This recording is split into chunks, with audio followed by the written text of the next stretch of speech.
LoveLore Library. Chapter 307. Chapter 307, The Bad Guy Should Be Punished. Qin Feng's eyebrows frowned slightly, a bad premonition suddenly stirred within him. This was the first time Mother Lin called him because Mother Lin never took the initiative to call him, although she had his cell phone number. Qin Feng took the call and said, "Auntie, it's quite late now. Haven't you gone to bed yet?" Qin Feng. Where are you now? Can you come over to have a look at Bei? Mother Lin's voice was shaking. What happened to Bei? Qin Feng suddenly stood up, his countenance was freezing cold. Bei is fine, just the bracelet you gifted her is gone. I can't find it even though I searched the whole room up and down. I never took it off Bei like you told me, not even when I bathed her. How could it go missing all of a sudden? Qin Feng sensed a crisis. This was because the blood flow bracelet was an instrument he bought from the sovereign system. Usually it had the effect of refreshing the wearer and promoting blood regulation. It would only passively counter an incoming attack if the wearer was in danger, and after that, the bracelet would vanish entirely. That means Bei was attacked. Okay, I'm on my way. Qin Feng ended the call. Rao Sherman got to her feet as well. She'd never seen him so panicked, not even when he bore the metal frame for her. What's wrong? Rao Sherman asked softly. Sherman, my friend might be in trouble. I have to check on her at First Hospital right now. I'll ask Longhair to bring you back to Qin Manor. Please rest assured, that guy can be trusted. Qin Feng pulled Rao Sherman's hand and rushed to Fei Tian Bar. Qin Manor and First Hospital lay in opposite directions, and Qin Feng was burning with anxiety right now, so he couldn't see Rao Sherman home. That's not necessary. You'd better go see your friend now. Rao Sherman flung away Qin Feng's large hand. A hint of disappointment flashed in her eyes, however, she soon reverted to her charming smile. I'm going to hang around some more. I'll be very busy with a press conference and a movie shoot after I get back to the provincial capital, so I won't have free time like tonight to stroll the street anymore. Don't worry. I'll go back after I'm done. That's fine. Call me if you need anything. Qin Feng bid adieu to Rao Sherman and rushed to First Hospital using the Mercedes-Benz. He got a racing skill from the lottery and his driving ability was divine. He drifted and sped along the way and reached First Hospital after 20 minutes. Auntie, how's Bei? Qin Feng breezed in and arrived at Bei's special care ward. When Mother Lin saw Qin Feng, she got up hastily from her daughter's bedside and welcomed him. Qin Feng, you're here. Bei's fine. It's just that the bracelet on her hand is gone, and I couldn't find it no matter how hard I try. It's so weird. Mother Lin explained, her eyebrows furrowed. Qin Feng trotted to Lin Bei's bedside and saw her left wrist was bare. The blood flow bracelet really had disappeared. Auntie, did anyone come into this ward earlier? Yes, that Dr. Zhang, Bei's attending physician, was here just now. Do you still remember him? You've met him before, replied Mother Lin after she thought for a while. Qin Feng's countenance became chilly. When he met Zhang Tianhua last time, he had already noticed that the other man's gaze at Lin Bei was amiss. However, Qin Feng hadn't thought too much since they were at the hospital and Mother Lin was always by Lin Bei's side. But now it seemed that fellow was the most obvious suspect. Auntie, tell me what happened after Zhang Tianhua came in tonight, the more details the better. It was rare to see a solemn and cold Qin Feng. Mother Lin seemed to realize this was a serious matter. She hastily pulled Qin Feng to sit at the bedside and told him everything that had happened tonight. What time do you usually go to bed, Auntie? Queried Qin Feng, frowning deeply after he heard Mother Lin's recount. Actually, my daily task is just taking care of Bei. It's not that tough and I go to bed every night around midnight. This was because normally I clean Bei's body at 10 o'clock. I'm not sure why I suddenly fell asleep at 8 o'clock tonight. A flame of fury ignited in Qin Feng's heart. He already had a grasp of the situation. Zhang Tianhua harbored dirty thoughts of Bei, so he deliberately drugged Mother Lin, making her fall unconscious, and then tried to do something bad to Bei. Except that Zhang Tianhua didn't know Lin Bei had an instrument, so he was blown away by the blood flow bracelet when he attempted to harm her. Zhang Tianhua, you're playing with fire. Qin Feng dished Zhang Tianhua in his heart, gritting his teeth. Qin Feng, what happened? Mother Lin was frightened by Qin Feng's grim look. This was the first time she saw an extremely enraged Qin Feng. Mother Lin knew Qin Feng's identity. He was the first prince of Acropolis City. The consequence of angering him would be disastrous. Auntie, let me bathe Bei tonight. Nothing has happened. Please don't think too much and have a good night's sleep. Qin Feng's countenance softened as he looked at Mother Lin. He lifted Lin Bei lightly and went to the bathroom. Mother Lin hesitated for a minute when she saw Qin Feng's movement. However, she ultimately didn't stop him. Lin Bei's special care ward was specially chosen by Qin Feng. The amenities were very good, just like a presidential suite, and the bathroom was big. It had a couch, a shower, and a bathtub. Qin Feng swiveled the faucet and let the water fill the bathtub. He then placed Lin Bei on the couch, squatted beside her, and stroked her delicate face with his palm.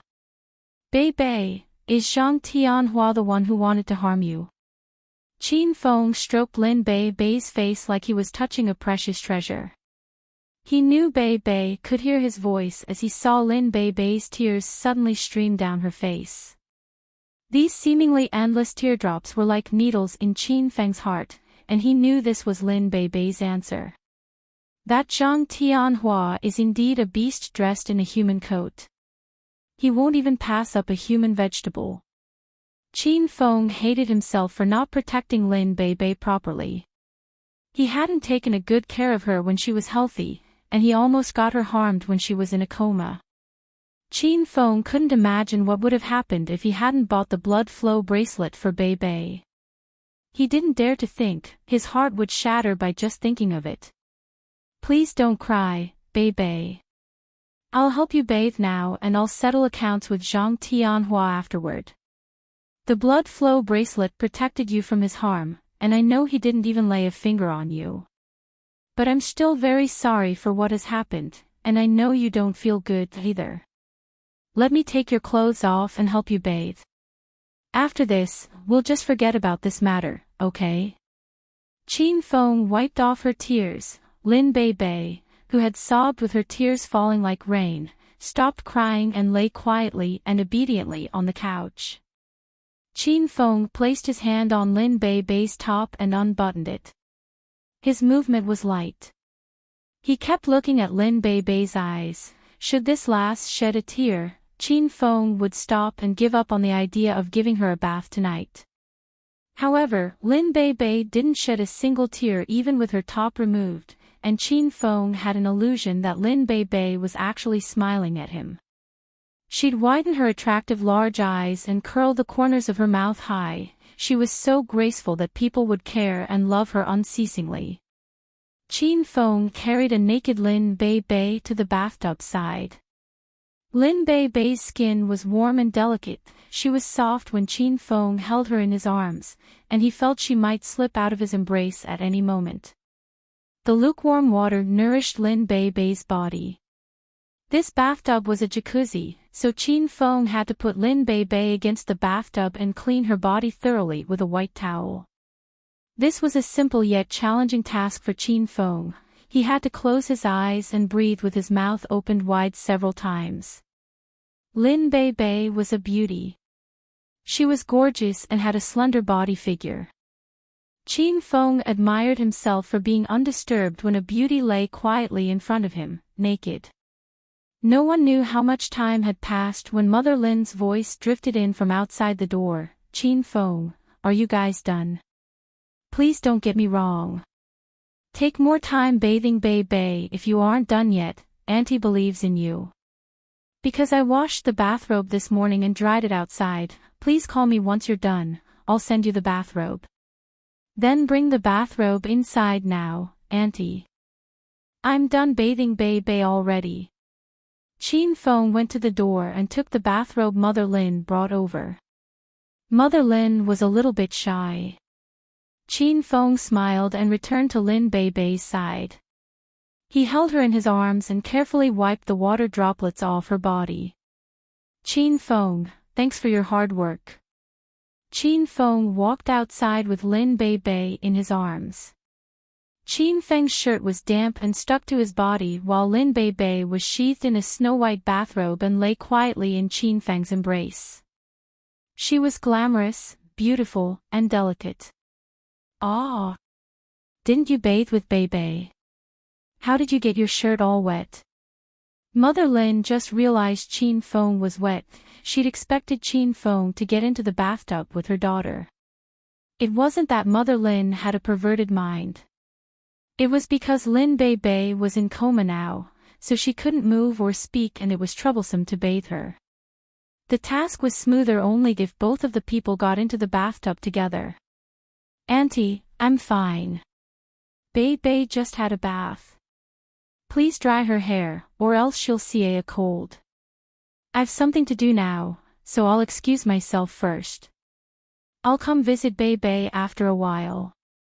Chin Feng placed Lin Bei on her bed and prepared to find Zhang Tianhua. Chin Feng, will you be fine alone? Mother Lin suddenly grabbed Chin Feng's arm. She knew something beyond her imagination had happened, and she knew Chin Feng was now going to resolve the problem. Auntie, don't forget that I'm young Master Chin of Acropolis City. What can he do to me? Chin Feng smiled gently at Mother Lin as he didn't want her to worry about him. Okay, Bei and I will wait for your return here. You must come back. Bei can't live without you. Mother Lin said with tears in her eyes. Chin Feng's countenance sank. He turned around and left the room. Bad guys should be punished. He wanted Zhang Tianhua to suffer a fate worse than death. Chapter 308. Chapter 308, The mantis stalks the cicada, unaware of the oriole behind. Once Chin Feng left, Rao Sherman's high spirits fell. She'd heard Chin Feng answer the phone with the name Bei, and this was clearly a woman's name. Rao Sherman hadn't expected Chin Feng to rush off and leave her alone after answering a call from another woman.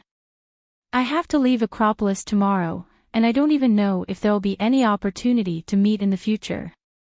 A bit downcast, Rao Sherman walked along the small, cold green river and looked at the round moon in the sky. Screech. The screeching of brakes resounded beside Rao Sherman. She hadn't even gotten the opportunity to turn and see what happened when someone covered her head and carried her into a van. Other than Rao Sherman, there were 3 people in the vehicle.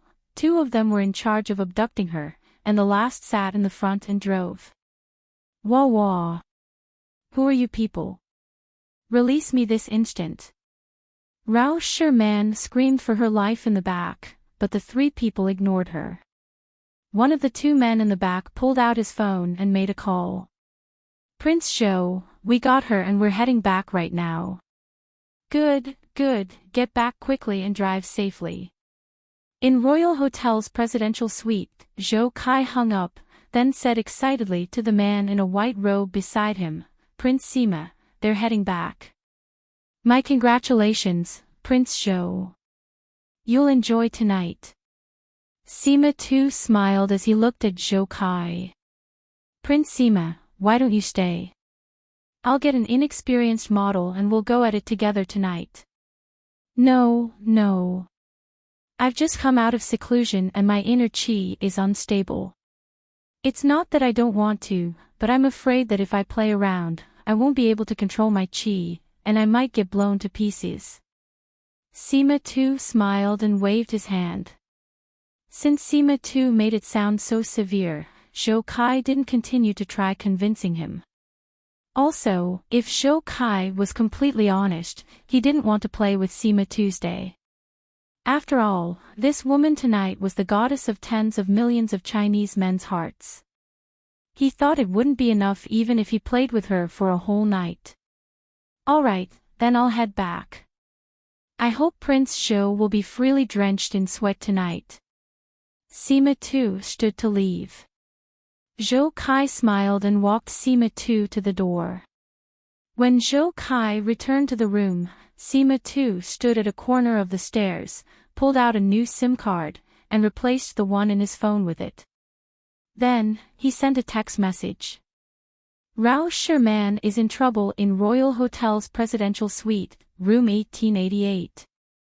After completing the text, Sima too pulled out the SIM card and with a bit of force from his palm, the SIM card spontaneously combusted.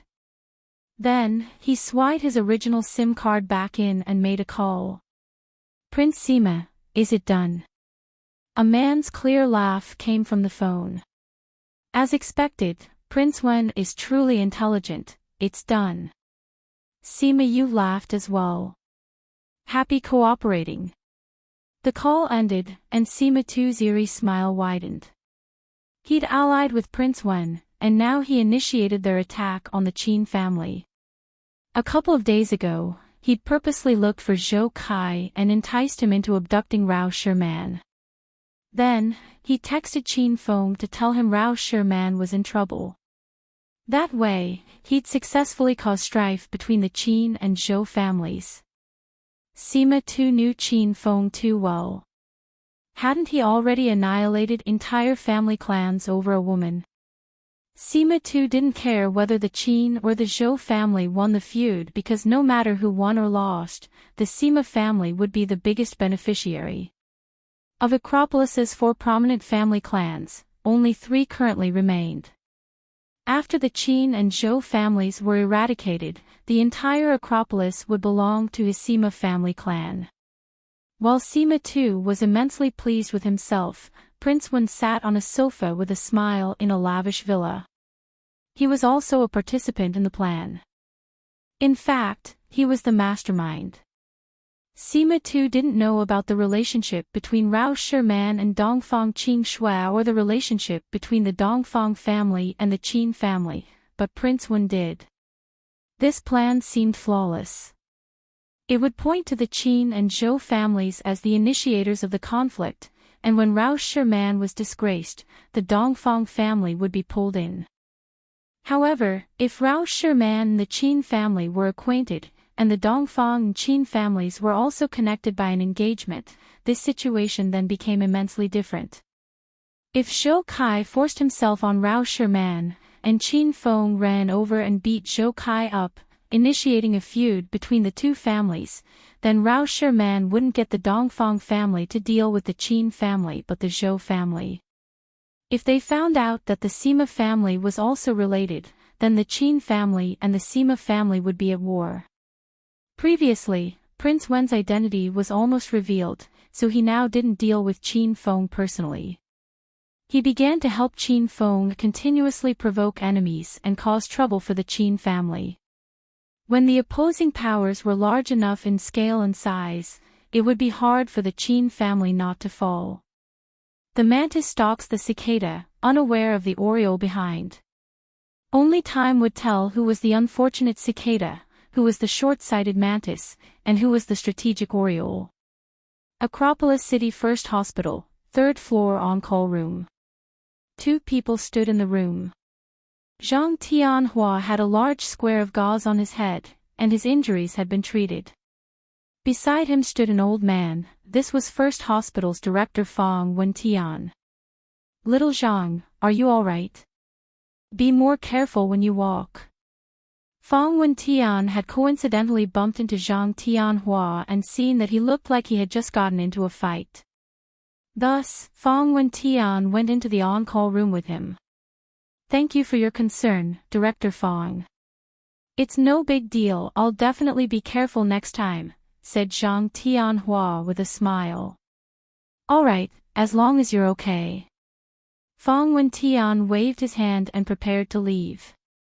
Then I'm going home. Okay. I'll walk you out, Director Fong. Zhang Tianhua got to the door first to open it for Fong Wentian. Once he'd done so, his entire body froze. A large, tall, and straight body stood at the door. That person had a frigid expression, and icy air emanated from him. Also, Zhang Tianhua had seen this person before. It was Lin Bei's boyfriend. What are you doing standing by the door at night like a ghost? You scared me. Zhang Tianhua was almost scared to death by Qin Feng. He had just escaped from Lin Bei's room, and now he saw Lin Bei's boyfriend. Since he had a guilty conscience, there was no way Zhang Tianhua couldn't be afraid. However, he thought back. No one discovered his attempt to make a move on Lin Bei, so he suppressed his fear and glared at Qin Feng with feigned anger. If a body is straight, there's no need to fear that its shadow would be crooked or that a ghost would come knocking at their door. Qin Feng gave Zhang Tianhua a cold look. Dr. Zhang, don't tell me you have a guilty conscience because you did something shameful. Me? A guilty conscience? You're crazy. Don't block the on-call room doorway. Move. A good dog doesn't block the road, do you get it? Zhang Tianhua's heart thumped. He was slightly frightened by Qin Feng. Are you calling me a dog? A demonic smile appeared on Qin Feng's face. Whoever blocks the door is the dog, think about whether or not that's you. Director Fong was still there, so Zhang Tianhua didn't get into an argument with Qin Feng in an open and fearless manner. Qin Feng's smile widened even more, and his gaze was pinned on Zhang Tianhua. Suddenly, he lifted his leg and kicked Zhang Tianhua in the chest. This kick was fierce, and Zhang Tianhua's body stopped on the floor for a second, flew toward the wall, and slammed into it. Clang! The plaques hanging on the wall all shook and fell down, and the table below them toppled over with a loud bang as well. Zhang Tianhua was pressed beneath the wooden table, coughing incessantly. He couldn't even utter a word. Director Fong was stunned, and Zhang Tianhua was almost frightened to death. He hadn't expected that just mocking Qin Feng and alluding that Qin Feng was a dog would cause this guy to attack him in front of the director, and with so much strength. With one kick, Zhang Tianhua felt as though his insides had shifted. Qin Feng took 3 large strides, then arrived before Zhang Tianhua and stomped on the wooden table on Zhang Tianhua's back. The wooden table was already heavy, and now that Qin Feng stood on it, Zhang Tianhua felt as though a mountain was pressing down on him. His stomach boiled, and he spat out a mouthful of fresh blood. Pooh! The fresh blood sprayed all over the floor in a striking red. Director Fong was frightened into regaining his senses. He ran up to Qin Feng and tugged on his arm. Don't beat him anymore. If you keep at it, he'll die. Director Fong was so scared that sweat covered his forehead. He had a death grip on Qin Feng's arm and refused to let go. He knew Qin Feng, and was even more clear of his title as Young Master Qin. Previously, Fong Wentian personally helped Qin Feng take care of the matter of Mother Lin staying in the hospital, and he also got Lin Bei into the special care ward this time as well. Qin Feng retracted his leg.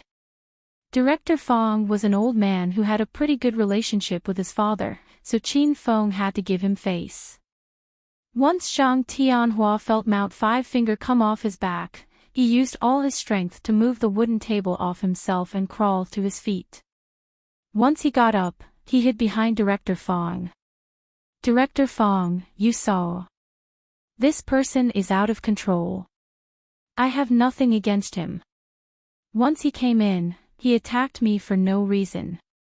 I'm going to call the police right now. When the police comes, you have to vouch for me, Director Fong. Zhang Tianhua didn't know Qin Fang's identity and knew even less about his friendship with Director Fang. He wanted to use Director Fang's power and prestige to suppress Qin Feng, and Qin Feng thought this was hilarious. "Little Zhang, put away your phone, this is a misunderstanding." Director Fang was deeply dissatisfied with Zhang Tianhua's behavior, and he glared at him.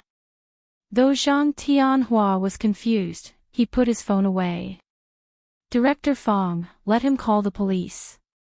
When the police come, let's see if they arrest me or this pervert. Attempted rape isn't a small matter." Qin Feng glared coldly at Zhang Tianhua. Zhang Tianhua trembled, and a bad premonition arose within him. Earlier, the instant he opened the door and saw Qin Feng, he'd become nervous. He knew that no one had seen his behavior tonight, but he was still terrified of Qin Feng. He couldn't understand how Qin Feng found out. Why did Qin Feng call him a pervert and say he attempted rape? "Director Fang, please move to the side. Otherwise, I won't care if I hurt you by accident when I make my move later." Qin Feng stood upright like a pine, his voice clear and resonant. Chapter 309. Chapter 309, Beaten into a Eunuch. Zhang Tianhua didn't know the relationship between Director Fang and Qin Feng. He was so happy that he laughed in his heart when he heard Qin Feng talk with attitude. After all, who was Fang Wentian? He was the director of First Hospital, a greatly renowned physician who healed the wounded and the dying. Even though he wasn't a magnate nor did he possess a solid family background, he'd saved the lives of so many people, tyrants, hedonistic young masters, even a gang leader had owed him a big favor. A person like him wouldn't look for trouble, and trouble would never dare to find him. Humph. What an ignorant fool. How could a little brat like you talk that way to Director Fang? Zhang Tianhua quickly warded Director Fang and yelled with righteous indignation, "How dare you play tough in our First Hospital? You're even threatening our beloved Director Fang. Do you think this place is a market, little brat? You're not going to get out of this on-call room unscathed today." Since Fang Wentian was behind Zhang Tianhua didn't realize his director's countenance had become chilly. He turned his head and smiled at Director Fang. "Please don't be afraid, Director Fang. Today, little Zhang is here. I won't allow this little brat to lay a finger on you. Please call the police now. We must arrest this little brat and teach him a good lesson." Zhang Tianhua felt it was useless for him to make the call. However, if it was Director Fang who called the police, he might be able to ask some of his acquaintances to come over, and then this Qin Feng would be a dead meat. "Little Zhang, move away," Fang Wentian commanded with a frosty countenance. He didn't want to meddle in young Master Qin's matters. Director Fang was prepared to leave this battlefield in young Master Qin's hands. "Don't you worry about me, Director Fang. I won't move an inch even if I'll be beaten to death by this barbarian.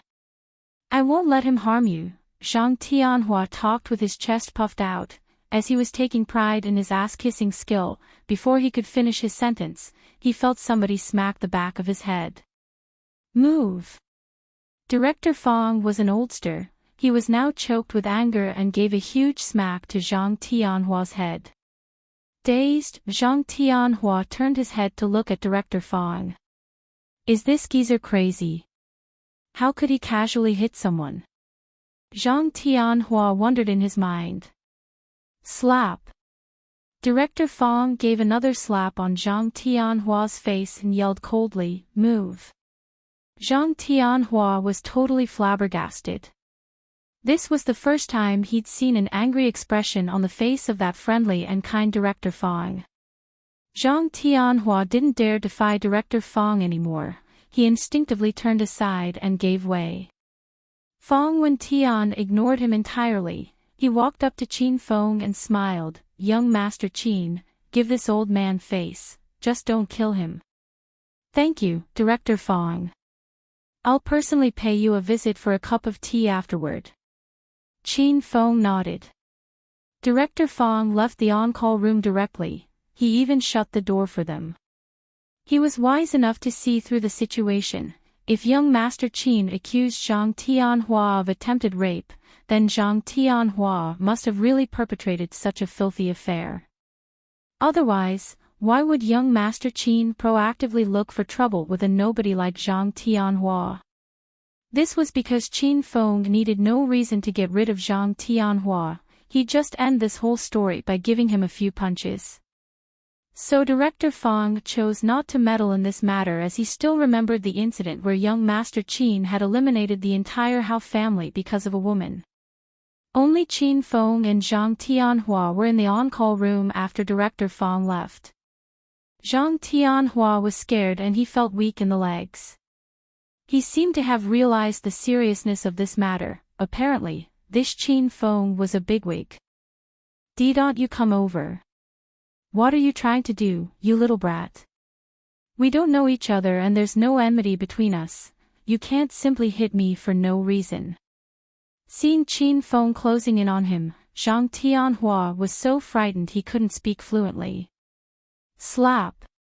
Zhang Tianhua was slapped by Qin Feng and stars danced before his eyes. "What did you do in Bei's ward tonight?" Qin Feng asked him with an icy look. His voice was reminiscent of a demon. "And nothing." Slap.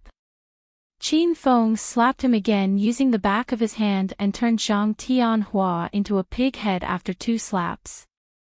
Zhang Tianhua was groaning with pain. "You didn't do anything?" Qin Feng asked again. "Really, I really haven't done anything," answered Zhang Tianhua with his teeth clenched tightly. He would rather be beaten to death than admit to this kind of deed. Bang! Qin Feng had run out of patience, so he delivered a kick to Zhang Tianhua's belly out of frustration. Zhang Tianhua was sent flying directly and crashed on the wall. The impact even caused a layer of dust to fall from the wall. "What have you actually done?"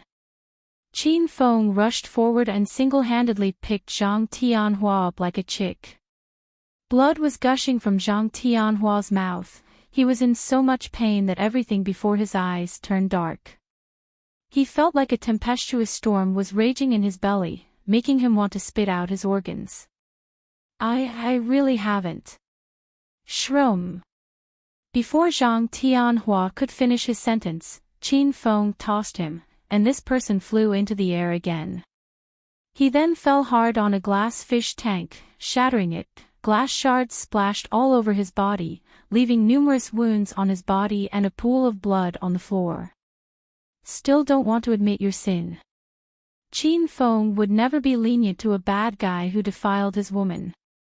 He refused to give Zhang Tianhua a chance to take a breather. He even ignored Zhang Tianhua's dying look.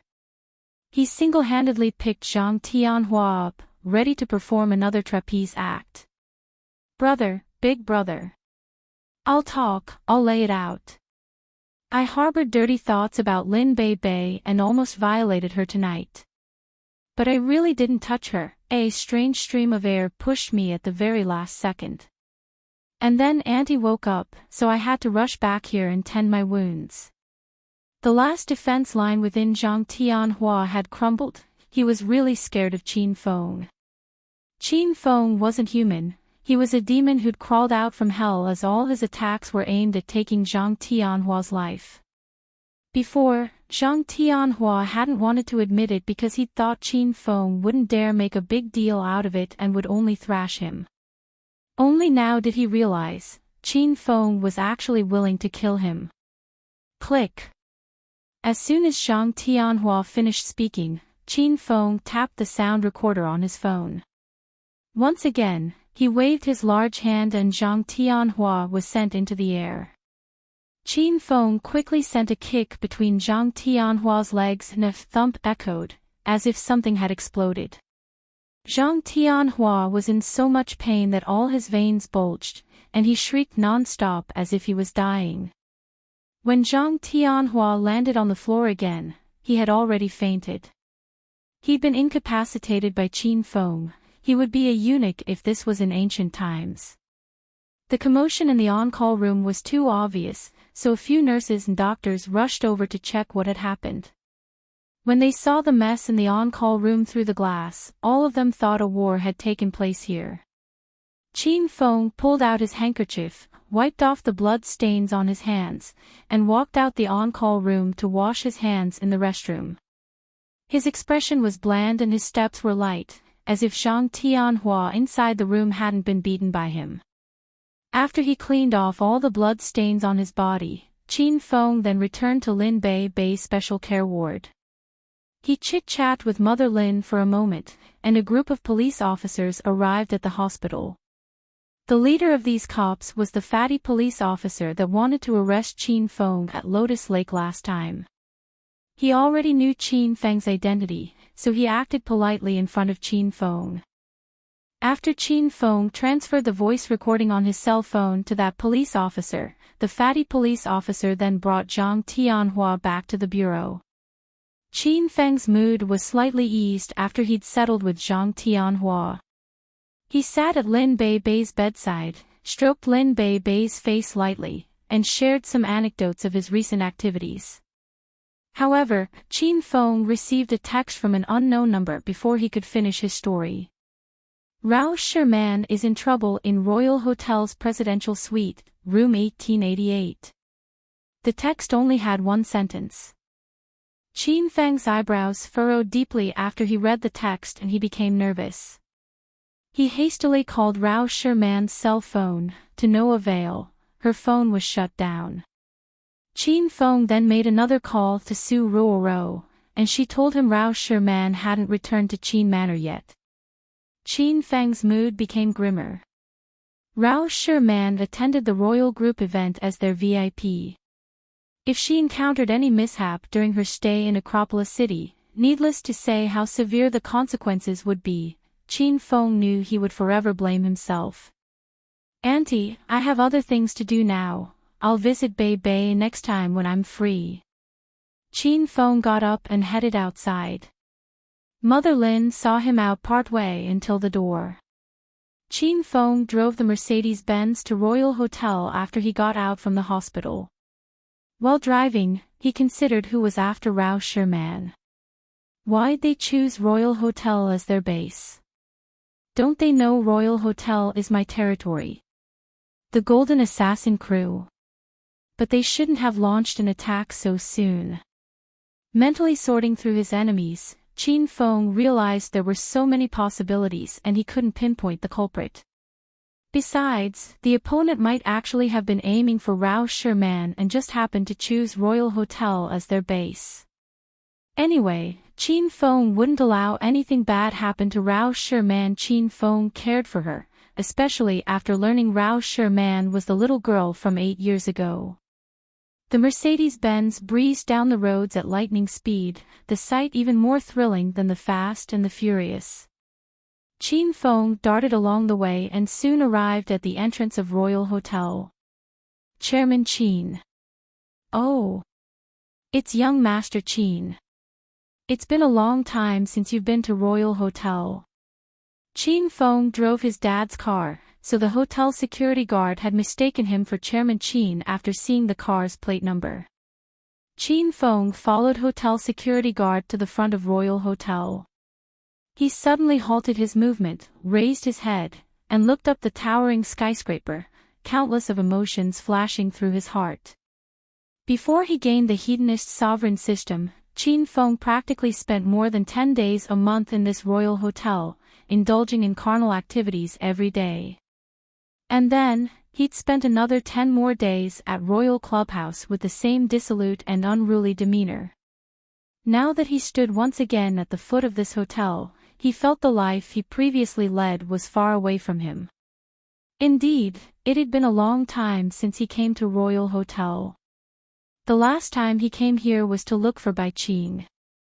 Bai Qing left without saying goodbye, after she'd come back from the mountain resort. Qin Feng gazed at the gloomy moon in the sky and murmured in his heart, "Qing Qing, I'll look for you after I've settled my matters here. I wonder how you are these days." Chapter 310. Chapter 310, The Tragic Pawn. After Rao Sherman was kidnapped, she fought incessantly, but she couldn't struggle free even when they arrived at the hotel doors. In the end, the abductors knocked her unconscious and took her to Royal Hotel's presidential suite, room 1888. There were two people in the room. One was Rao Sherman, who was out cold on the floor. The other was a man who squatted before her, admiring her beautiful and charming face in detail. China's #1 pure jade girl, you really live up to your title as the country's goddess. I like it. Ha! Zhou Kai couldn't stop beaming as he looked at Rao Sherman's charming face and her perfect, curvy body. As one of Acropolis City's 4 princes, he usually spent a lot of money playing with celebrities and inexperienced models. Some celebrities were beautiful on screen but scared Zhou Kai half to death when he met them in real life. Besides the ones that looked completely different without makeup, some had faces full of pimples and scars. Without makeup, they could be the female leads of horror movies. However, Rao Sherman clearly didn't let Zhou Kai down. Not only was Zhou Kai not disappointed, he was elated because Rao Sherman was even more beautiful in person than on TV. She was 20 this year, in the height of her youth. Even without makeup, she was radiant. Her skin was fair and clear like snow, like water would drip off it. Pooh! Zhou Kai stared at Rao Sherman for a good while. Then, he couldn't take it anymore and splashed the red wine from the glass in his hand on Rao Sherman's face. This humiliating action alone delighted Zhou Kai. This woman was the perfect goddess of numerous Chinese men's hearts, and she was now being treated like a servant. The mere thought of it thrilled him. Cough cough. Rao Sherman was awakened by the red wine, and some of it got into her nose, causing her to cough. She quickly opened her eyes and gauged her surroundings. She remembered that she'd been abducted, so she was certain that she was currently in trouble. Who are you? Rao Sherman saw Zhou Kai squatting before her once she opened her eyes. Ha! I'm the man who is going to do you tonight, of course. Say, if I record our activities and post it on the internet, would you be 100 times more popular than you are now? You don't need to thank me, I've admired you for a long time, so I'd be happy to help my goddess gain attention and send your career soaring even higher. Zhou Kai burst into laughter. He looked at Rao Sherman's collar as the wine slowly spread through it, and was so excited that he wanted to shout out loud several times. You pervert! Rao Sherman yelled angrily at Zhou Kai, you'd better release me now. Otherwise, you'll regret being born. Ha! You have personality, you really have personality. But this big brother likes women with a temper and class like you. If you're smart, you'll cooperate and have fun with this big brother tonight. That way, I guarantee that the footage won't be leaked. The ball's in your court, you decide. This is a very important decision, so I hope you'll consider it thoroughly, Miss Sherman. Rao Sherman's hands and legs were tied, and she struggled for her life. She didn't know Zhou Kai, so she quickly guessed that this person must have had his eye on her for a long time. Otherwise, he wouldn't have chosen to make a move the night before she was about to leave. Rao Sherman was in despair. She was unfamiliar with the people, life, and land in Acropolis. She knew Qin Feng, but he'd gone to do his own thing. She predicted that she'd be unable to escape tonight. Did she really have to get dominated by this disgusting man? Just thinking about it disgusted Rao Sherman extremely. A strange thought suddenly came to mind. She would rather be taken by Qin Feng tonight than give her first time to a stinking man like Zhou Kai. Swish! Zhou Kai poured another glass of wine on Rao Sherman's body. Rao Sherman wore a white short-sleeved shirt and blue jean shorts. The red wine quickly dripped from her charming face to her white t-shirt, dyeing the chest area of her shirt red. This red looked like fresh blood, sexy and bloody. It slowly seeped through Rao Sherman's clothes and stuck to her chest, revealing the black bra beneath her shirt. Ha! Fun, it's really too fun. Zhou Kai was thrilled by and immersed in this wine-pouring game, and he kept pouring wine on Rao Sherman's face over and over again without getting fed up with the activity. He wanted to get Rao Sherman's entire body wet. He loved seeing the allure of a wet body. Pervert, beast. Human trash, like you should hurry up and die. Rao Sherman was so angry that her chest undulated. She was originally a strong woman, but a couple of tears now formed in her lovely eyes. If Rao Sherman hadn't raised her head, the tears would have fallen out of her eyes. You think this big brother is a beast now? Zhou Kai saw that he'd poured enough wine, so he smiled and squatted in front of Rao Sherman and extended a hand to slowly caress her. Then this big brother will let you experience what a beast is like. Aw aw. Aw aw aw. Get away, get your grubby paws off me. Chin Feng, hurry and save me. In her time of need, Rao Sherman yelled Chin Feng's name. This startled her a bit. Why did she suddenly think of Chin Feng? Bang! As Rao Sherman yelled, two large sounds came from the room. Rao Sherman found that an enormous rush of qi flowed out of her. This qi pushed down on her and made it hard to breathe. The force felt like a sharp drop on a roller coaster. She didn't react when she saw Zhou Kai go flying. His entire body soared to the ceiling, and his head crashed into the large chandelier in the room. The chandelier was smashed into bits, littering the room. Zhou Kai's head was bloody and filled with gashes, and a dozen pillars of blood shot out like a fountain. At the same time, the room door was suddenly kicked open by someone. The Royal Hotel's presidential suite had a state-of-the-art door, yet it could be kicked open by someone with one kick. One could imagine what terrifying leg strength the person kicking the door open possessed. A man suddenly stood tall and straight with an imposing appearance in the doorway. Chin Feng, shouted Rao Sherman emotionally when she saw the man standing at the door. Chin Feng shot toward Rao Sherman. He jumped in shock upon seeing that her entire upper body was dyed red and wet. He thought it was her blood, but after lifting her into his arms, he smelled the scent of red wine. Are you all right? Chin Feng carried Rao Sherman onto the bed and untied her. Chin Feng. I killed someone. Once Rao Sherman's limbs were freed, she hugged Chin Feng tightly. She was worried to death because she thought Zhou Kai, who lay in a pool of blood, was surely going to die. She still hadn't figured out what that sudden qi flow that came out of her was. She finally cried, and she cried loudly and freely. When Zhou Kai's 3 lackeys abducted her and when Zhou Kai poured red wine on her face, Rao Sherman suppressed her tears and didn't cry. Now that she saw Chin Feng, she suddenly couldn't control the fear and helplessness she felt. She was like an abandoned child and cried tears like rain on pear blossoms. Chin Feng hugged Rao Sherman tightly because her shirt was soaked. He could feel that his chest was currently pressed to Rao Sherman's, but he didn't think much of it. Instead, his gaze fell on Zhou Kai in the pool of blood. There were a couple of gashes on his head, but he wasn't dead yet. He was on the floor chewing, and he even lifted his head to give Chin Feng a death glare. How dare you make a move on me, boy? Chin Feng, ha! You're here. You came late, ahem. Ivy waited a long time for you. Tonight, ahem.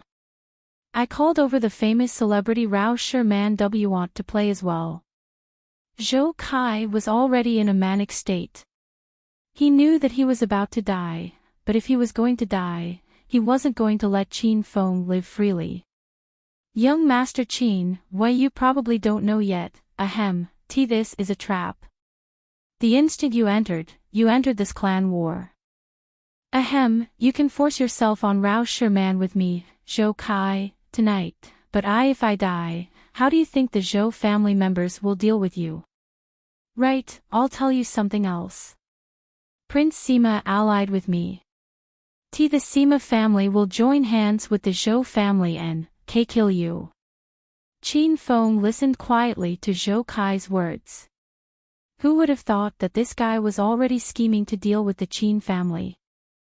Seems that what his father told him wasn't wrong, and his worries were well-founded as well. The criminal behind the scenes was beginning to become threatening. It seemed that not long later, Acropolis City's power structure would change drastically. Zhou Kai, I really feel bad for you. Qin Feng suddenly opened his mouth, his expression as calm as water. He didn't have any of the worries or concerns of someone who had just fallen into a trap. Qin Feng, quit pretending. Ahem. Why you aren't scared? Zhou Kai's expression became incomparably sinister. Scared? Scared that the Zhou family will take revenge on me. Or scared that the Zhou and Sima families will take revenge on me jointly. Qin Feng smiled at Zhou Kai and said, You're just one of Sima II's pawns. He must not have told you that I have a very good relationship with Rao Sherman. And I'm here to save her. Didn't you think it was strange I found out that Rao Sherman was in the Royal Hotel's presidential suite, room 1888?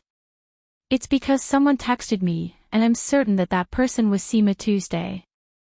Sima II used you as bait to lure our families into battle. He won't step in to help your Zhou family immediately. He's going to wait until our families both suffer, then reap the benefits. You were someone else's pawn, and you threw away your life. You really are a loyal pawn, you're still in the dark, yet you're proud of yourself. You're worse than Hao Yun. Zhou Kai's expression became fierce and hideous due to a sharp pain. Rao Sherman couldn't look at his devil-like face, and buried her face in Qin Feng's embrace. Zhou Kai died, and he died with unfinished business. He only came to his senses at the moment of his death. Before that, he'd been dissatisfied with being ranked fourth among the four princes by the people of Acropolis. He'd wanted to defeat Qin Feng, who was ranked first. He'd thought he was much better than Qin Feng and couldn't see how he was lacking in any way compared to the hedonistic young master. It was a matter of, bite off only what you can chew. One wrong move led to Zhou Kai's demise. Chapter 311. Chapter 311, Fight over the charge, I'm the one who killed him. Qin Feng, Is he really dead? Rao Sherman's heart skipped a beat when Zhou Kai stopped talking. On the other hand, Qin Feng was much calmer. The crime he committed deserves more than death. He didn't bother to look at Zhou Kai and focused on comforting Rao Sherman. I'm sorry for the incident tonight, Sherman. I'm the one who brought you out, but I left halfway and allowed this kind of thing to happen to you. Zhou Kai, he hadn't really done anything to you, right? No, I'm fine. As Rao Sherman shook her head, she suddenly thought of something and said nervously, Qin Feng, just now I felt a sudden spurt of qi burst from my body. It was that stream of qi that sent Zhou Kai to the ceiling and crashed his head on the large chandelier, so he died. Qin Feng looked at Rao Sherman's neck. Her smooth and fair neck was now stained with a little bit of red wine, and the soul-cleansing necklace that he had personally put on her this evening was nowhere in sight. Sherman, did you remove the necklace that I helped you put on? No, I didn't. Since you gave it to me, I prepared to wear. Instinctively, Rao Sherman touched her neck. When she couldn't feel the necklace there, her body suddenly froze. Hey! Where is my necklace? Quick, help me look around, Qin Feng. Maybe I lost it when I was struggling just now. Qin Feng pulled Rao Sherman into his arms and said gently, Sherman, you don't need to look for it anymore, the necklace has vanished. That qi you felt a little while ago was released by the necklace. It's an instrument and it can guard you from an attack once. After that, the spiritual essence in the instrument will vanish and the necklace will turn into dust. Instrument. Speechless with astonishment, Rao Sherman stared at Qin Feng in a daze. Rao Sherman was dumbstruck as this news was even more stunning than Zhou Kai's death. Due to her current status and position, she'd come into contact with a number of upper-class and even some clandestine family clans, so she was familiar with the term instrument. She knew that an instrument was a priceless treasure, even more valuable than those precious stones such as agate, jade, and diamond. An object would need to absorb the essence of the sun and moon for decades or centuries to become an instrument. An instrument had some spiritual essence, and that spiritual essence could regulate a person's bodily functions, refresh and nourish their mind, or even extend their lifespan. Every emergence of an instrument would stir up the upper class. The rich and powerful would pull out all the stops to claim the instrument as their own. Even Elder Dongfang, who came from a large clan like the Dongfang family, had only collected a few instruments. One of his collectibles, the protective necklace, was the family heirloom Dongfang Mingwang had specially reserved for big sister Qin Shui, and she always wore it on her neck. An instrument could only be met by chance, not by force. This was a saying of those elders in aristocratic families. From this, we can see how precious an instrument is. Rao Sherman never imagined that Qin Feng would casually gift her an instrument. Moreover, she was helpless after realizing she hadn't worn the instrument for even a night and it was gone already. "You gave me an instrument, Qin Feng?" asked Rao Sherman as she couldn't accept the truth. "So you knew about instruments?" "The instrument I gifted to you was a soul-cleansing necklace. It could revitalize a person's fatigue and calm a person's mind. I gifted it to you because I realize you're worn out as a celebrity, and you always work too much, so I thought it'd be a perfect present for you." Qin Feng answered Rao Sherman's question with an indifferent manner, as if an instrument was insignificant to him. Indeed, in Qin Feng's perspective, an instrument was nothing, though it would be a little bit of an exaggeration to say it was insignificant. After all, the cheapest instrument in the system required 500 hedonist points, and it was hard for him to earn 500 hedonist points. However, those instruments were negligible when compared to the 4 orange-grade spiritual equipment Qin Feng had. If he knew how precious an instrument was for those aristocratic families, he would definitely buy a few more to sell to them. "Qin Feng, you just gifted an instrument to me so easily." Rao Sherman was very excited after she ascertained that the soul-cleansing necklace really was an instrument. "You're very important to me, so it's normal to gift you an instrument," Qin Feng replied confidently. Rao Sherman was almost moved to tears. Suddenly, she said frustratedly, "But I lost the instrument that you just gave me. I'm so useless." "You must be very angry with me, right, Qin Feng?" "Why should I be?" Qin Feng noticed that Rao Sherman was acting weird tonight. "The purpose I gave you the instrument is for your protection. Not only am I not angry, I'm grateful for the stream of qi the instrument released before it vanished. Otherwise, you'd have been violated by that Zhou Kai already." Rao Sherman's heart melted. She'd never known she was so important to Qin Feng. Before, she thought Qin Feng got close to her and treated her nicely because of her beauty, her epithet as the country's goddess. Only now did she see through Qin Feng clearly. He was a great man. He'd gifted a treasured instrument to her without saying anything beforehand. If she hadn't been abducted tonight and the instrument hadn't vanished after protecting her from Zhou Kai's assault, it'd have been donkey's years before Rao Sherman realized the necklace she wore was actually an instrument. "Qin Feng, thank you so much. Thank you for everything you've done for me in obscurity." Rao Sherman muttered in Qin Feng's ear as she hugged him tightly. Qin Feng was slightly stunned as he thought back on what he had done for Rao Sherman. "Why can't I remember anything?" he wondered in his heart. But he didn't have the time to think all of this. because he realized Rao Sherman wouldn't resist if he laid his dirty paws on her now. Seizing his opportunity, Qin Feng quickly put his hands on Rao Sherman's fair back, rubbing back and forth. Chump! Qin Feng kissed Rao Sherman's neck and it tasted faintly of red wine. Rao Sherman was shocked. She jerked and pushed Qin Feng away. No, not right now. Pfft. Rao Sherman suddenly burst into laughter. This was the first time she laughed from the bottom of her heart after her abduction. Qin Feng, if this fellow's soul could see us still in the mood to flirt with each other, do you think he'd be so angry that he'd come back to life? Rao Sherman really wanted him to come back to life. She'd never wanted to kill him. Although he was heinous, but it would have been better for the police to handle him via legal procedures. Please go, Qin Feng. I'm the one who killed him and I'll bear the responsibility. Tonight it was Zhou Kai who abducted me first. He even attempted rape.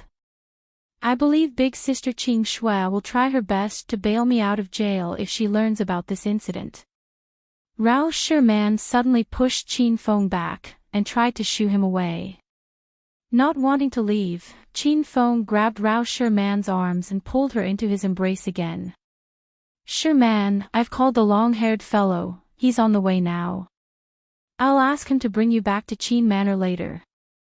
I'll take care of this. Neither of us needs to go to jail. No, I don't want that. Rao Sherman began to struggle in Qin Feng's embrace. Leave now.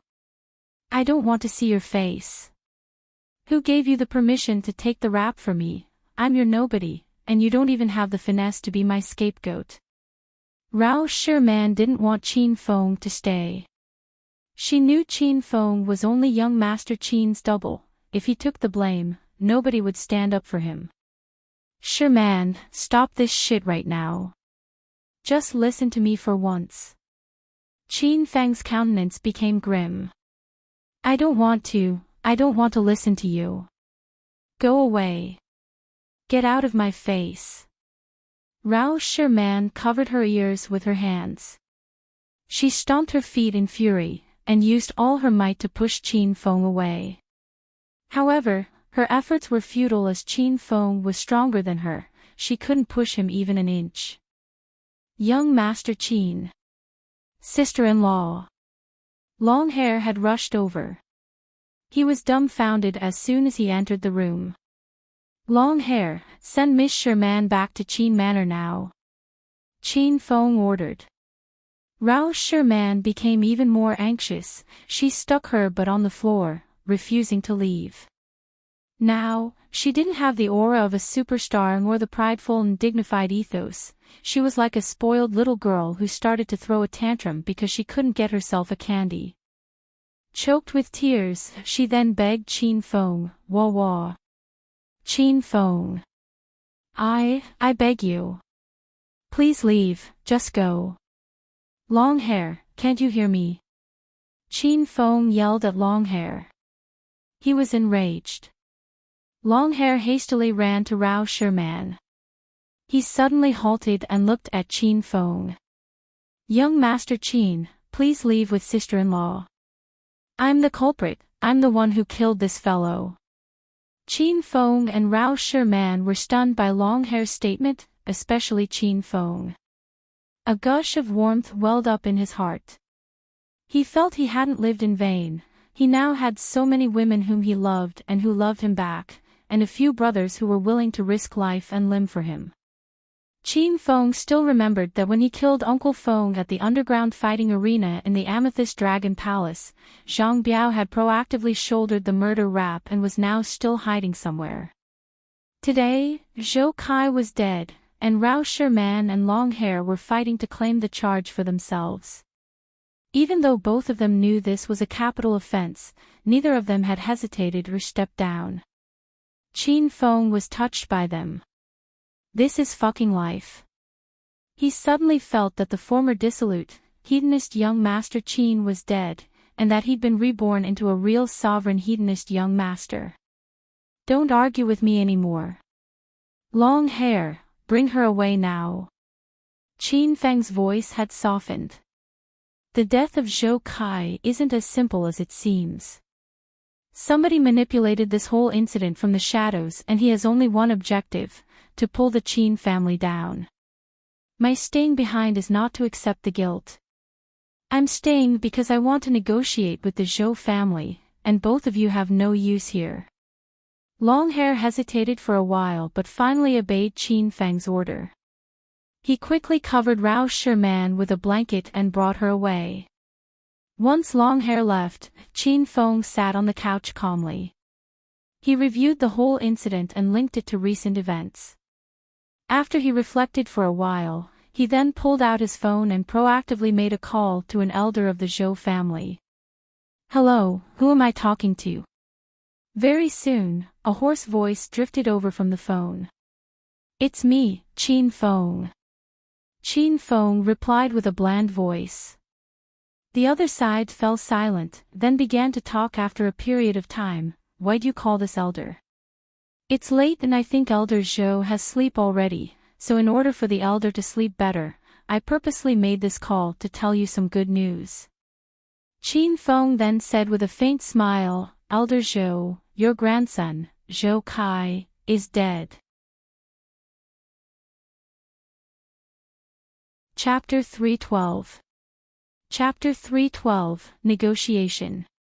After receiving Qin Feng's call, how could Elder Zhou continue sleeping? He was afraid that if he fell asleep, his grandson, Zhou Kai, would appear in his dreams and haunt him. Half an hour later, Royal Hotel's presidential suite, room 1888, was unusually lively. Other than Qin Feng, a large group of Zhou family members appeared. Elder Zhou rushed over urgently with his 4 sons. His 4 sons were called Zhou Shunfeng, Zhou Shuntiao, Zhou Shunyu, and Zhou Shun. The 4 of them had the word Shun in their names, and together, their names meant Feng Tiao Yu Shun. Elder Zhou gave his sons these names due to the message these words formed, but the Zhou family hadn't experienced favorable conditions these couple of years. In particular, Zhou Kai, the son of the eldest, Zhou Shunfeng, stirred up trouble all day and gave the Zhou family a considerable amount of problems. Unfortunately, Zhou Kai was the eldest grandson of the Zhou family, and in the direct line of inheritance. When he did bad things, the family clan indulged him, and this was what created the current troublemaking and skirt-chasing human trash that was Zhou Kai. "Son, what's wrong with you? Who did this to you? Son, wake up. Don't scare me." Zhou Shunfeng bent over Zhou Kai.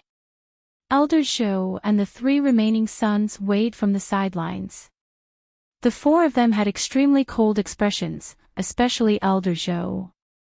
His poisonous and sinister gaze fell on Qin Feng like he wanted to turn Qin Feng into mincemeat. "You arrogant child, how dare you kill our Kaier? You're dead, brat. Our Zhou family will get you if that's the last thing we do. Right, Dad, let's have this brat arrested and have him pay for this with his life."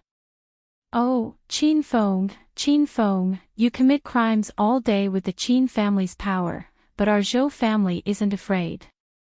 Since you killed our eldest brother's son, our Zhou family will fight with your Qin family to the bitter end." After finding out that their eldest grandson and nephew was dead, it would be weird if the Zhou family didn't get mad. They had the urge to kill Qin Feng. "Are you done?" Qin Feng's expression remained unchanged even after getting yelled at, and he suddenly stood up from the sofa. "Let's first talk about you 3 uncles. Don't think that we all don't understand your intentions. I'm also a member of a rich family, so I'm familiar with the fights over the inheritance and position as the head of the family. You always put on a smile in front of one another, but when your backs are turned, you're irreconcilable adversaries. And you 3 dare vow to your eldest brother that you aren't happy. Seeing that your eldest brother's son, Zhou Kai, is dead, your sons will have a chance to vie for the inheritance. Without Zhou Kai, this nuisance, this pebble in the road, you should be laughing out loud. Why are you all pretending to be sad? Who are you all acting for? Qin Feng had thought of his replies before the Zhou family members arrived. His words stunned his audience, and they temporarily forgot to breathe. Who the hell let you say such a dishonorable thing so openly? Shameless brat, you shameless brat. How dare you tarnish our names? I'll kill you. Brat, even if you try to drive a wedge between us, it's useless. We are linked with our eldest brother through blood, how would he be affected by your childish bullshit? Zhou Shunfang's 3 younger brothers were fuming. They clenched their teeth and glared at Qin Feng.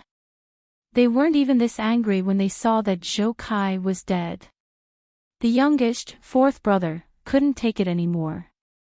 He brandished his fists and flung himself at Qin Feng. Old 4, stop. Elder Zhou stopped 4th brother. He found it very strange that they were called over by Qin Feng and that Qin Feng didn't run away after killing Zhou Kai, instead. Elder Zhou was an intelligent man. He wouldn't act blindly without knowing what Qin Feng was up to first. After all, the Qin family was powerful. They had even eliminated the Hao family. Dad.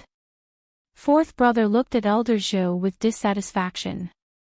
Shut up. Elder Zhou glared at his 4th son, and everyone fell quiet. The only audible sounds were those of the 5 Zhou family members' heavy breathing. Qin Feng could tell that Elder Zhou wouldn't make any rash decisions. The older people got, the more apprehensive they were. But sometimes, you lost a prime opportunity when you exercised undue caution. Qin Feng opened his mouth to speak again. Then let's talk about the beast Zhou Kai. Once he opened his mouth, he incited angry shouts from the 4 sons of the Zhou family.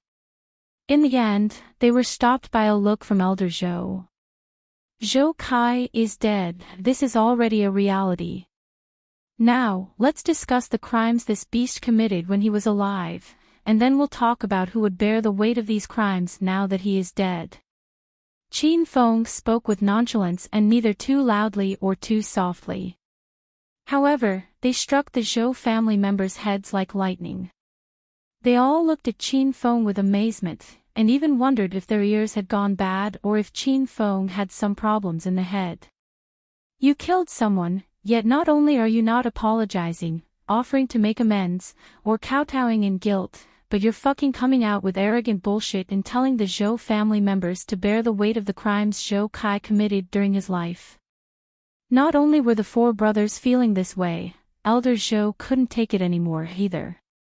He burst out yelling, Qin Feng, don't go too far, you shameless brat. You have no say in this situation. Call that damn Qin Huang over right now. He sired a child, but didn't raise him properly, so this elder is going to help teach his child properly. Bloodlust flashed in Qin Feng's gaze, and he was almost enraged by Elder Zhou's words. However, Qin Feng stabilized his emotions quickly. After all, he knew that the thornier and more dangerous the situation was, the more calm he would have to be to resolve the issue. The Zhou family is one of the 4 most powerful families in Acropolis, but it's ranked last among them, and my Qin family is ranked first. Why would my old man casually come see an insignificant person? Don't be deluded. I'm already giving you a lot of face by being here to speak with you about this matter. Qin Feng's expression remained unchanged even in the face of the Zhou family's 5 most important people. This powerful qi field he produced couldn't be easily feigned. This was a natural, formless power that Qin Feng emanated after cultivating internal techniques and developing strong inner qi. This qi field would become larger and stronger with the rise in internal technique stages. If a stage 9 inner qi expert were to stand there and casually release some of the qi on his body, it would make everyone present unable to breathe or speak. Arrogant brat, since you don't have the guts to call that insignificant Qin Huang, then I'll hunt him down personally. Elder Zhou was thoroughly angered by Qin Feng, and he pulled out his phone to call Qin Huang. Before he could make the call, Qin Feng said nonchalantly, Zhou Kai abducted China's A-list celebrity Rao Sherman tonight and tried to rape her. Luckily, I arrived in time to prevent this tragedy from occurring. You might not pay attention to the entertainment industry, but I'm sure your four sons definitely know Rao Sherman. Look at their distracted gazes and heavy breathing. They probably fantasize while looking at the goddess Rao Sherman's pictures. Since you all pay so much attention to her, then I don't need to remind you that she has the capital's Dongfang family backing her. Zhou Kai's behavior was extremely vile, and Miss Rao Sherman is extremely angry. I've already sent people to take her to Qin Manor, so she's probably talking to my father about how to take care of the Zhou family. I'm sure that with the Qin family and the capital's Dongfang family joining hands, your little Zhou family will suffer. Elder Zhou's expression changed continuously, and his four sons couldn't conceal the malice in their expressions. They all glared at Qin Feng and looked like they would pounce on Qin Feng and kill him in the next second. However, Qin Feng didn't care about their expressions. He continued to speak as if he were talking to himself. That's right, I'm afraid you don't know something else. Based on what I know about Zhou Kai, this brat is trash that likes to bully the weak but fears the strong. He didn't have the guts to abduct Rao Sherman on his own, so there's sure to be someone behind the scenes who egged him on and got him to do this. I helped you all find this person as well, so you all should thank me. Qin Feng waved his hand and smiled before allowing the Zhou family members to get mad.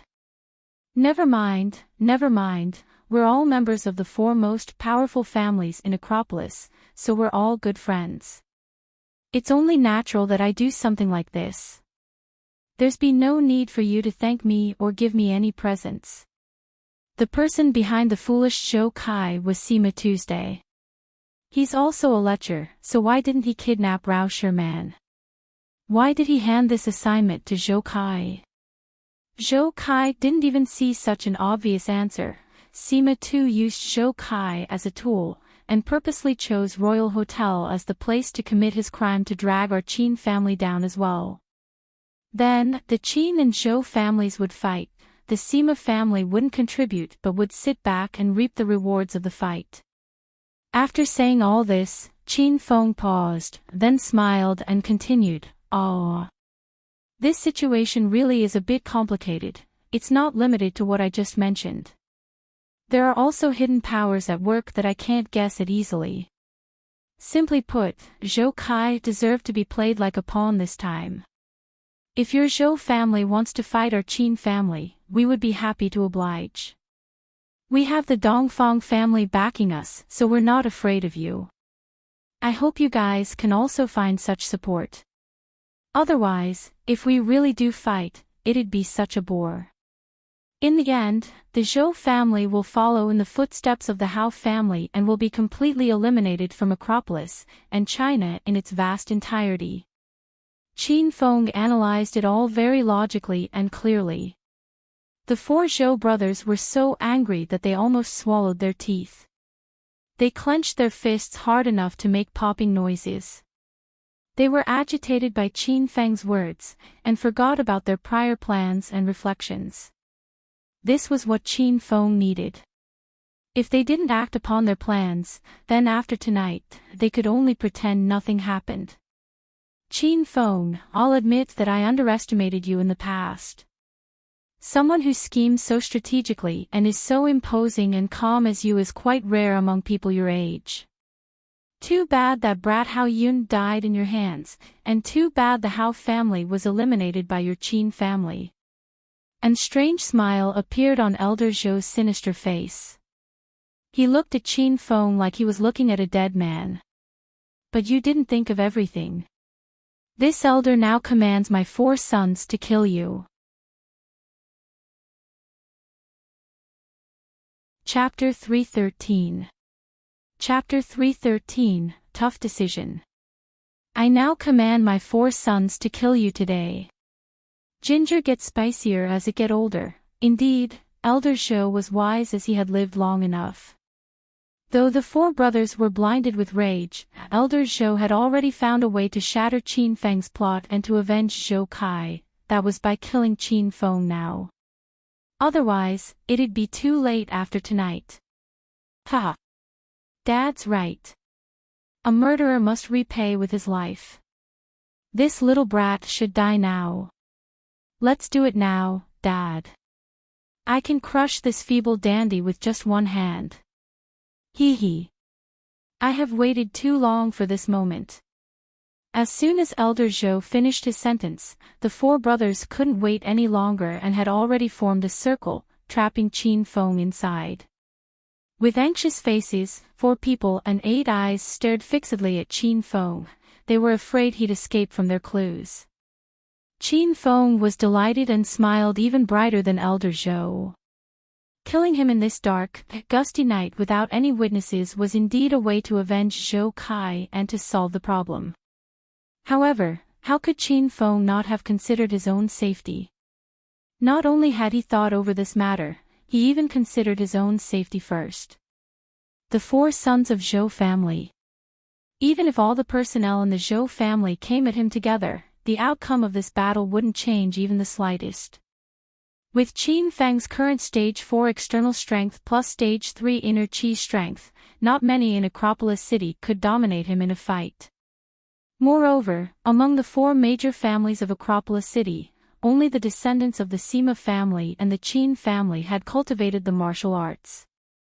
The Zhou and Hao families were aristocratic clans that had risen locally. Both families had utilized relationships and money to attain their current position, and none of them knew martial arts. If the title of 4 major families were taken away, they were just a bunch of ordinary people. So, how was there any possibility Qin Feng would fear them? Ha! Don't play tough, kid. If you can laugh now, this elder will chop my head off and let you kick it like a bull. You youngsters are too arrogant. You act like a maverick after you get your hands on some secret, and consider yourself unrivaled in the world once you have some petty tricks up your sleeve. There's nothing to regret about your death today. In this elder's eyes, 10 of your petty lives are nothing compared to the 1 life of my Kair, you little brat.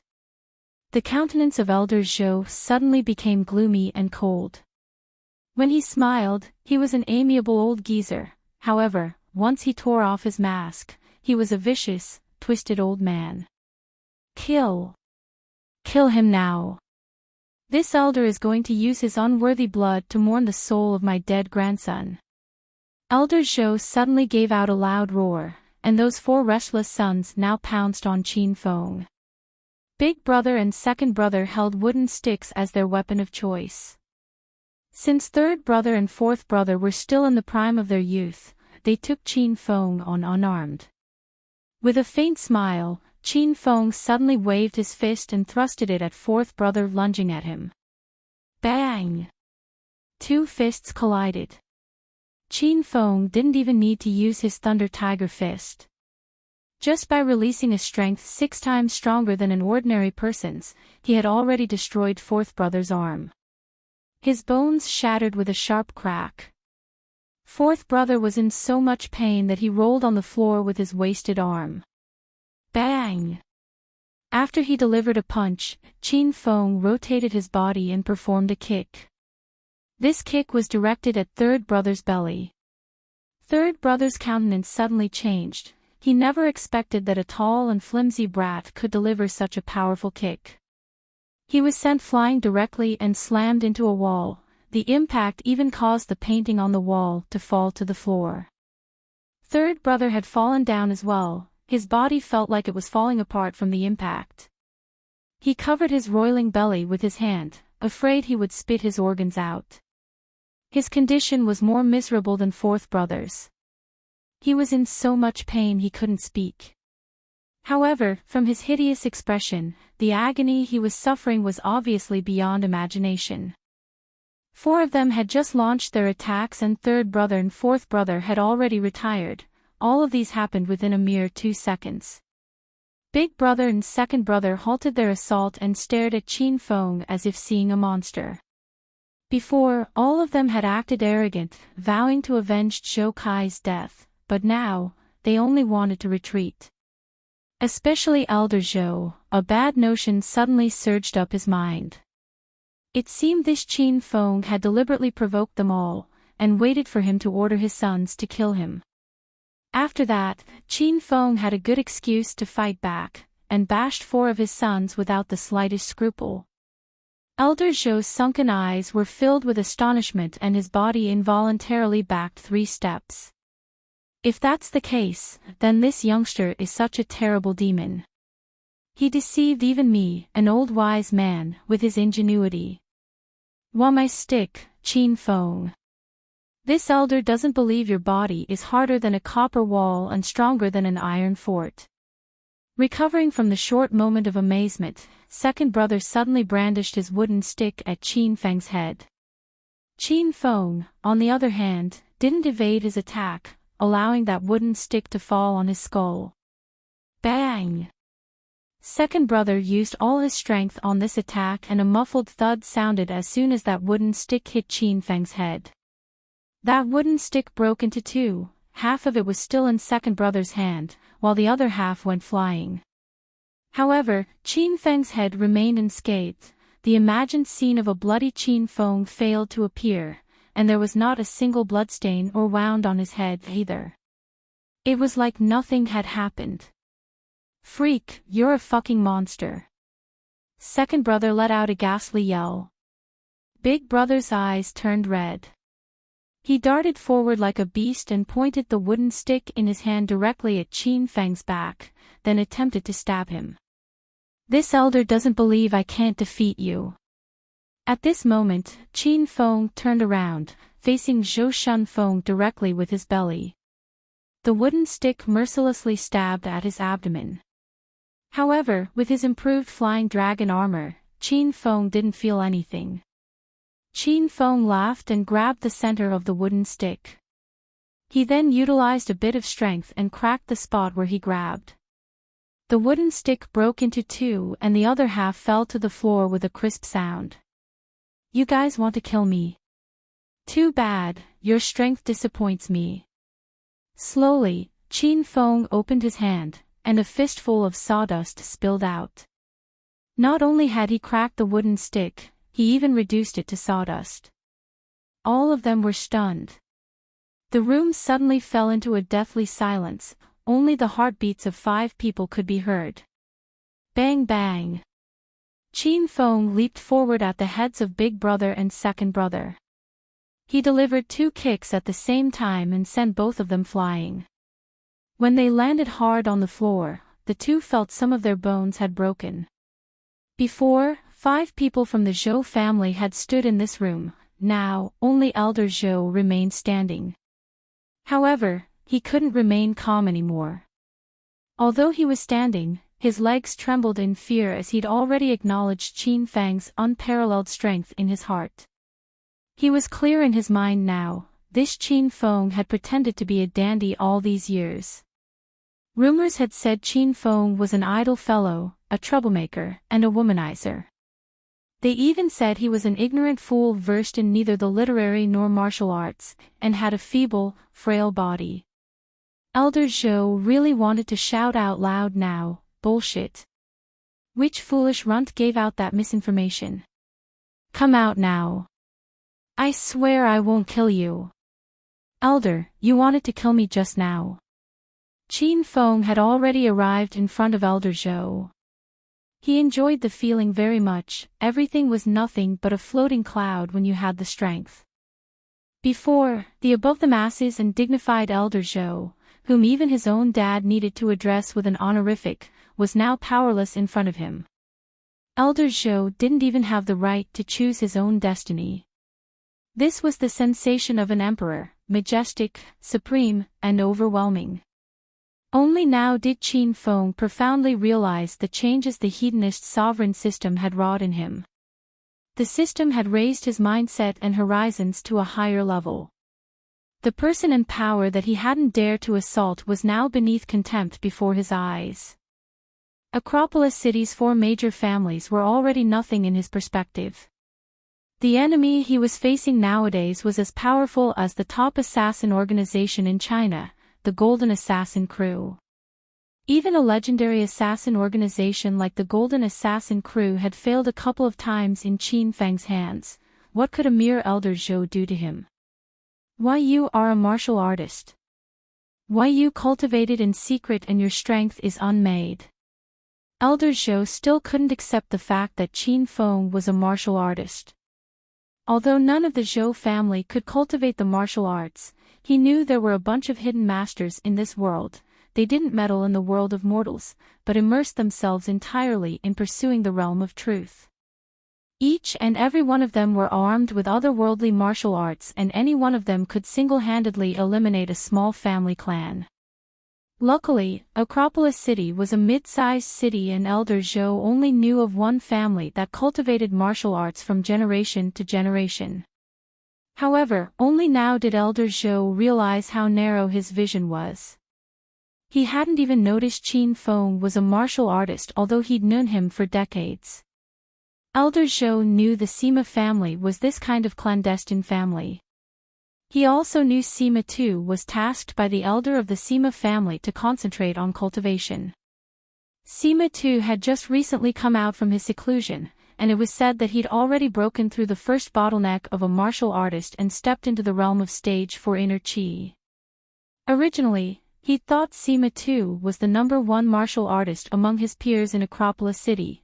He never expected that Qin Feng, who'd suddenly popped out, was quite formidable as well. Elder Zhou's gloomy, cold, and struggling expression suddenly lightened. He broke out into a riot of laughter. Ha! Seems like Acropolis City is going to change. It is no shame to be defeated by a family like yours. Ha! This war is too chaotic and intense for a small family clan like my Zhou family to meddle in. Therefore, I'll make my announcement now. Starting from tonight, the Zhou family will step down as one of Acropolis City's 4 major families. From now on, the Zhou family won't involve itself in any of your affairs. It's the age of your youth now, just do whatever you all like to do. Thank you, Elder Zhou. For your kind consideration, replied Qin Feng with a beaming face. Elder Zhou had made himself clear. He'd made the best decision. Zhou Kai had abducted Rao Sherman and attempted to rape her. He deserved more than death. In order to atone for the sin Zhou Kai committed, the Zhou family took the initiative to withdraw from the 4 major families, excluding themselves henceforth from the fights of the outside world, and keeping a stable and self-sustaining lifestyle. It was such a tough decision, but it was the only choice Elder Zhou could make tonight. Chapter 314. Chapter 314, Qin family mobilized. Dad! What are you saying? Dad! Are you getting senile? Have you gone crazy? I don't agree. Under us 4 brothers, it wasn't easy for our Zhou family to become one of the 4 major families in Acropolis. And now that the Hao family has been eliminated, our Zhou family has swiftly climbed to 3rd place. How can we back down just like that? Dad! Why don't you think about it some more? Isn't it just a fight? Are we really afraid of the Qin family? Once Elder Zhou made his decision, his 4 sons immediately opposed it. They were enjoying the wealth and glory of being a powerful family. How could they just leave this bright and beautiful lifestyle? Unfilial sons. I've raised a bunch of unfilial sons. Elder Zhou stared at his 4 sons in disappointment. No wonder the Zhou family has come to this. Not only was that brat Zhou Kai no good, you 4 are no good as well. You're all short-sighted and happy to leave things as they are. You're caught up in the pleasures of life. Do you guys think I want to make this kind of decision? This was all caused by you disappointing brats. Elder Zhou shook his head and sighed. He was already an old and gray-haired 70-year-old, but he seemed to age 10 years in an instant, and he didn't even have the strength to speak. Let's go. Help me back. Though the 4 Zhou sons were extremely dissatisfied with their father's decision, it had already come to this, so they could only support Elder Zhou and leave. Otherwise, would they remain to be oppressed by Qin Feng? After the Zhou family left, Qin Feng sat on the sofa, somewhat fatigued. These talks were extremely successful, but this solution had been within Qin Feng's expectations, so he didn't express any excitement over it. After all, Qin Feng knew that his true enemy was still concealed in the dark.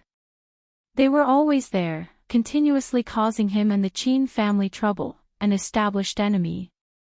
Young Master Qin. Not long after the Zhou family left, Longhair hurried over like there was a fire. A large group of people followed him. They were Qin Huang, Uncle Fu, and the three beauties from home. Qin Feng, are you all right? Little sister Sherman said you were in a lot of trouble. I was scared to death. Su Ruoro was the first to rush forward and hug Qin Feng. Among the three women, she had the most trouble controlling her emotions. Rao Sherman was the second to enter the room. She had already washed and changed into clean clothes, and her hair wasn't completely dry. She stood to the side and looked at Qin Feng with worry. Qin Feng, what in the world happened? Han Yingning was shrewder than the other two women. Rather than worrying about Qin Feng, she asked about the crux of the matter. Qin Feng glanced at Rao Sherman. He knew that everyone rushed over because Rao Sherman had said something. Rao Sherman looked at Qin Feng with a tender heart and shook her head. She'd been afraid of ruining Qin Feng's original plan, so she only said that Qin Feng was in a lot of trouble and didn't mention the cause of the situation. Chairman Qin, the Zhou family's Zhou Kai, is dead. None of the people present were outsiders, so Qin Feng felt no need to hide anything. He had just spoken when Qin Huang's and Han Yingning's expressions changed drastically. They were very clear on what the Zhou family represented in Acropolis. They didn't know what to say to Qin Feng. He had just eliminated the Hao family, and single-handedly annihilated Jincheng City's Yu family. Now, he killed Zhou Kai, who was from one of the four major families in Acropolis. How did he die? Qin Huang stepped forward and stared intently at Qin Feng with his sharp eyes. I killed him, replied Qin Feng calmly. This time, Su Ruoro gave a delicate gasp. Though she wasn't clear on what the Zhou family represented, she knew that murder was huge, resulting in the death penalty. He would lose his head. Wah. Qin Feng, why did you kill someone? What happened to you? Nothing is going to happen to you, right? Su Ruoro was originally soft and weak, so now that she heard this news, she was so frightened that she burrowed into Qin Feng's embrace and wailed. Qin Huang's expression turned cold as well. He knitted his brows and seemed not to hear Su Ruoro's crying. He continued to stare fixedly at Qin Feng. Why did you kill him? This time, Qin Feng didn't reply. He pushed Su Ruoro away lightly, then gave Han Yingning a look. Han Yingning immediately understood. She walked up to Su Ruoro and brought her outside. Longhair and Xiaobai walked out, and Uncle Fu brought the bodyguards outside to stand by the door. Only Qin Feng, Qin Huang, and Rao Sherman remained in the room. Qin Feng sat Rao Sherman on the sofa, looked tenderly at her, and asked, Sherman, are you all right? Rao Sherman was so moved that she wanted to cry. Even in this situation, Qin Feng took the first opportunity to fuss over her. She immediately shook her head. Qin Feng, I'm fine. Only after confirming that Rao Sherman was fine did Qin Feng look at his father. Chairman Qin, you sit down too. The three of them sat on the sofa, and Qin Feng spoke again. I originally took Sherman out for a nighttime snack, but I had to leave in the middle of it and Sherman was abducted by Zhou Kai. Qin Feng summarized the night's events, and Rao Sherman occasionally chimed in to confirm his account. After hearing everything, Qin Huang was deep in thought. A while later, he suddenly looked at the large puddle of blood on the floor. Then, his expression changed drastically. The Zhou family was here. They came and left, said Qin Feng casually. Did you hide when they came? Qin Huang's gaze was filled with alarm. Qin Feng's lips quirked slightly. Chairman Qin, why would I hide? I'm not a rat. With one line, Qin Feng shattered the cold and stifling atmosphere. Rao Sherman couldn't help but burst into laughter. Her slender, lily-white hands covered her red lips. She'd been sad the whole time, and her sudden laughter was as beautiful as a blooming epiphyllum. Qin Huang had a slight urge to laugh as well, but he suppressed it, his lips chewing slightly several times. Is this any time for that? Be serious, brat. Qin Huang glowered at Qin Feng. You've seen the Zhou family. And they took Zhou Kai's body away. I saw them. The family elder and his 4 sons came. Qin Huang's expression continued to fall. Zhou Kai was the eldest grandson of the Zhou family and in the direct line of inheritance. He died so suddenly, and in royal hotel at that, and even the Zhou elder came to personally punish the criminal. It was clear that Zhou Kai's death was a very important matter to them. But the Zhou family came and left, yet Qin Feng sat there safe and sound. This was beyond reason. Qin Huang's brain whirled, and he guessed at several possibilities. Then, he suddenly slapped his thigh violently and jumped up from the sofa. Oh no, oh no.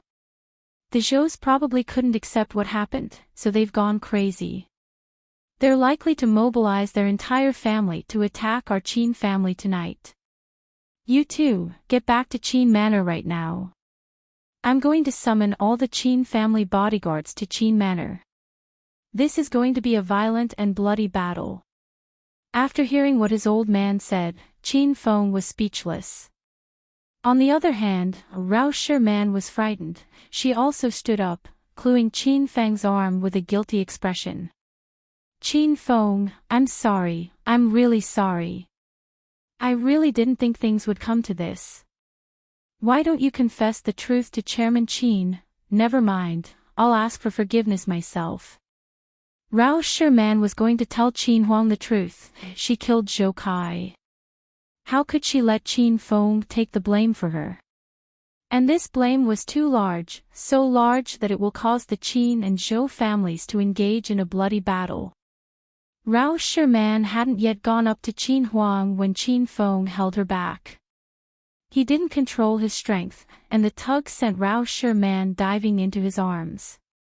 Rao Sherman had just finished showering, so her body was enchantingly fragrant. Her skin was smooth and exquisite. Qin Feng didn't want to let go. Qin Feng, why you want to anger me to death? Qin Huang was going to die of anger because of this son of his. They were in such a dire situation and he was still thinking about picking up girls. Qin Huang had the urge to call in Su Ruoro and reveal Qin Feng's identity as young Master Qin to both women. Chairman Qin, when Elder Zhou left, he said one thing. Qin Feng still didn't want to release Rao Sherman. He hugged her lightly. After all of tonight's experiences, Rao Sherman was still afraid. Chapter 315. Chapter 315, Rao Sherman was leaving. Qin Feng narrated the whole story while Qin Huang just kept silent and listened. When Qin Huang heard Elder Zhou had come on a punitive expedition against Qin Feng, who'd faced all 5 VIPs from the Zhou family alone, Qin Huang tensed up, furrowing his brows deeply and gritting his teeth tightly. When he heard that Qin Feng exposed the powers behind this incident to suppress Elder Zhou, Qin Huang felt proud in his heart and nodded his head in satisfaction. On learning that the Zhou family wanted to kill Qin Feng on the spot, Qin Huang clenched his fist tightly with a crackling sound. When he heard that his son bested the 4 sons of the Zhou family, Qin Huang was so happy that he almost whistled and applauded. Qin Feng's story was too exciting, and the negotiation had been tumultuous and crisis-ridden. In the end, the news that stunned Qin Huang the most was the Zhou family's decision to step down as one of the 4 major families. Qin Huang then gazed fixedly at Qin Feng, unable to accept the truth. He was trying to gauge the veracity of his son's words via Qin Feng's smiles and dodging eyes. But Qin Feng didn't change his expression even the slightest. He retained his solemn look, and talked stoutly without a hint of jocularity. "Fenger, about those things you said just now, were they all true?" Qin Huang asked again. "None of those were lies." "Phew." Qin Huang took a deep breath, his eyes flashing with brightness, and he was so excited that he wanted to shout. He realized that his son had changed. His son had become more and more outstanding, calm, and unflustered. He was no longer an ignorant and incompetent hedonist young master who'd only flirt with girls. He was now an indomitable man who could handle any crisis on his own. Qin Feng even had the thought, if Elder Zhou came to capture him with his 4 sons, would he be able to handle the tense situation as calmly as Qin Feng had? Could he himself think of a way to suppress the foe with sheer strength, and not only shatter the psychological defenses of the Zhou family, but also make them apologize to himself? Qin Huang shook his head. He realized he wouldn't have been able to handle the situation perfectly and achieve a favorable outcome on his own. Suddenly, he realized his son had surpassed him before he knew it. Qin Huang was pleased by Qin Feng's changes, and he was almost moved to tears, not tears of sadness but of delight and pride. "Chairman Qin." Uncle Fu suddenly appeared at the door and interrupted the father and son's conversation. "Come in, Uncle Fu." Qin Huang waved his hand. He knew something big must have happened. If not, Uncle Fu wouldn't disturb them so casually. With a few large strides, Uncle Fu arrived in front of Qin Huang. He had a grimly puzzled expression on his face as he said, "The Zhou family's elder has announced the withdrawal of the Zhou family from Acropolis cities for major families. He even added that the Zhou family will never interfere in our affairs and will concentrate on taking care of their own family." Although Qin Huang had already learned the news from Qin Feng, this news became even more convincing after its authenticity was confirmed by Uncle Fu. Once again, Qin Huang was astounded. "Okay, I got it. Thank you for your hard work, Uncle Fu." Qin Huang nodded his head and Uncle Fu immediately left the room. After a short while, Qin Huang finally calmed down. His eyes gleamed and stared fixedly at Qin Feng. He was thrilled and felt proud of his son. "Who says my son is a dandy, a spendthrift, and a good-for-nothing punk? I dare you to come out now. This elder must kill you all." One hoped his son would become a dragon and his daughter would become a phoenix. Whose parents wouldn't care for their own offspring? Their child was the hope of their endeavors, the pillar of their spirit. Qin Huang swatted Qin Feng's head. After that, both father and son burst into laughter. Only through laughter, they could mask their tears. Acropolis City International Airport. Qin Feng remembered he'd come here not that long ago to send beautiful teacher Yun Xiao off to the provincial capital. Now he was standing in the waiting lounge again, sending the same alluring and youthful Rao Sherman off to the provincial capital. Among the group seeing Rao Sherman off were Su Ruoro, Han Ying, and Li Yuqin. Since Rao Sherman was boarding soon, those 3 women stood aside and gave Qin Feng the last chance to bid her goodbye. Somewhere near the checkpoint, a man and a woman stood face to face, looking at each other. They were both handsome and pretty, and the sight of them drew the attention of all the passers-by. Rao Sherman in particular caught most of their eyes. She dressed fashionably trendy today. She had a big straw hat on her head and a pair of sunglasses on her face. For her outfit, she wore a pale blue dress with an exotic flower pattern and a pair of sexy and elegant black high heels on her feet. "I'm leaving, Qin Feng," said Rao Sherman as she took off her big sunglasses. A subtle hint of dismay could be seen in her eyes. "Remember to call me when you arrive at the provincial capital." Qin Feng smiled. "I didn't take a good care of you when you were in Acropolis City, and allowed you to be distressed twice. I think Sherman won't set foot here again after you return to the provincial capital." Rao Sherman lowered her head slightly, not knowing what to say. She was afraid she might cry if she continued to speak. "Maybe this is our farewell." Qin Feng's voice was gloomy. "Sherman, can I hug you one more time?" Rao Sherman didn't talk. Instead, she inclined her body toward Qin Feng. Qin Feng then opened his arms and embraced Rao Sherman. The familiar scent, the soft and frail skin. "Goodbye, Qin Feng." Rao Sherman voluntarily withdrew herself from Qin Feng's arms and put on her sunglasses. As Qin Feng couldn't see her expression under the dark lenses, Rao Sherman with sunglasses suddenly felt like a stranger. Rao Sherman took her luggage, turned and walked away, farther and farther. Unable to restrain himself anymore, Qin Feng shouted the words hidden deep inside his heart. "Sherman, 8 years ago, that blazing hot day on September, beside Lotus Lake, that little boy gave a cash card to you." Rao Sherman was gone, not even her back could be seen. Qin Feng couldn't tell whether his words reached Rao Sherman. At this moment, Su Ruoro and the other two beauties had walked up to Qin Feng's side. All of them gazed at Qin Feng with disdainful looks, baffling him. "Group leader Qin, what kind of story did you make up to swindle Lil Sis Sherman?" Li Yuchen stood with her arms crossed in front of her chest. She couldn't help but complain. Blazing hot day in September, beside Lotus Lake. "TSK TSK TSK. I never knew our group leader Qin was so well versed in poetry. By the way, were you bathing in Lotus Lake at that time, or were you peeking on a beauty bathing in Lotus Lake?" Su Ruoro and Han Ying were tickled by Li Yuchen's words.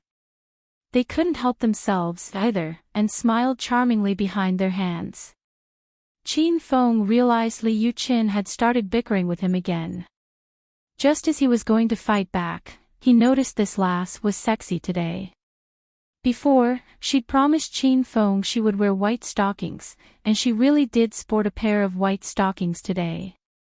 Today, she wore a uniform that exposed her curvaceous body shape. Her pair of slender, long legs were straight like light poles, and the white stockings she had on were sexy and seductive to one's eyes. The sight of her just standing there quietly was enough to make people's hearts pumping fast. "Managerly, I wasn't making up a story. That was a real event that happened between Sherman and me, a secret that belongs to only the both of us." With a beaming smile, Qin Feng gazed at Li Yuchen's beautiful legs and said, "I think Managerly has never shared a secret with a guy in your entire life before, right?" "Haha. Pathetic. You're so pathetic. Qin Feng, you're a filthy, stinking man." Qin Feng and Li Yuchen bickered noisily in the airport, while Su Ruoro held Han Ying's arm and giggled behind. All of them went back to Royal Group by car after they came out of the airport. Since Han Ying took a few days' leave to visit to her hometown, she was occupied with work as soon as she returned. Su Ruoro, on the other hand, had her sales performance improve under Qin Feng's tutelage. In just half a month, she had already closed a few big sales. Qin Feng, as usual, played games in his office and occasionally teased Su Ruoro. Li Yuchen summoned Qin Feng into her office from time to time, proactively bickering with him. "Qin Feng, you haven't closed any sales for this month yet. Do you want the company to sack you?" As soon as they came back from the airport, Li Yuchen called Qin Feng into her office. Qin Feng stared fixedly, admiring her long legs sheathed in white stockings, seemingly ignoring her question. Liu Chen's face flushed when she noticed the focus of his attention. She hastily lowered her head, afraid Qin Feng would see her awkward condition. "Manager Li, has the cut on your thigh healed completely?" As soon as Liu Chen lowered her head, she noticed that Qin Feng had already arrived by her side. This person came and went like a ghost, and it freaked Liu Chen out. "If it's still not completely healed, how about I apply some powder to your wound?" Qin Feng had lifted Liu Chen's leg without her permission. It was such a waste for Liu Chen not to be a leg model. Her legs were slender and long with not even the slightest extra fat to be seen. Her skin was as fair as snow, smooth and tender. Qin Feng could still felt the magnificence of her legs even though they were sheathed in white stockings. "Qin Feng, let go of your mother's leg." Liu Chen realized Qin Feng had once again taken advantage of her. So, as she yelled to halt his movements and hastily withdrew her thigh from Qin Feng's hands. "Hey, let me tell you something, my mom called me a few days ago. She asked me about you, she asked when we're going to get married and have a baby. She's waiting for her grandson." Liu Chen suddenly switched topics, stunning Qin Feng. "Manager Li, why don't we make a baby now?" Liu Chen's countenance changed drastically. Her face was blushing red. She suddenly said, Then if you want me, you have to marry me." "Hee hee. I was just joking with Manager Li." Qin Feng's grave expression faded, replaced by frivolity. "Manager Li, last time I disguised as young Master Qin and went home with you only to help you escape Andy's desire to see you get married. What's after that is none of my business anymore. You know, I'm a very loyal and dedicated good man. I've got Ro, so I can't develop another relationship with Manager Li anymore." With a frosty glare, Liu Chen stared at Qin Feng and pouted. "Is that so? Then what about Assistant Han? Lil Sisherman? And those women who rolled in bed with you?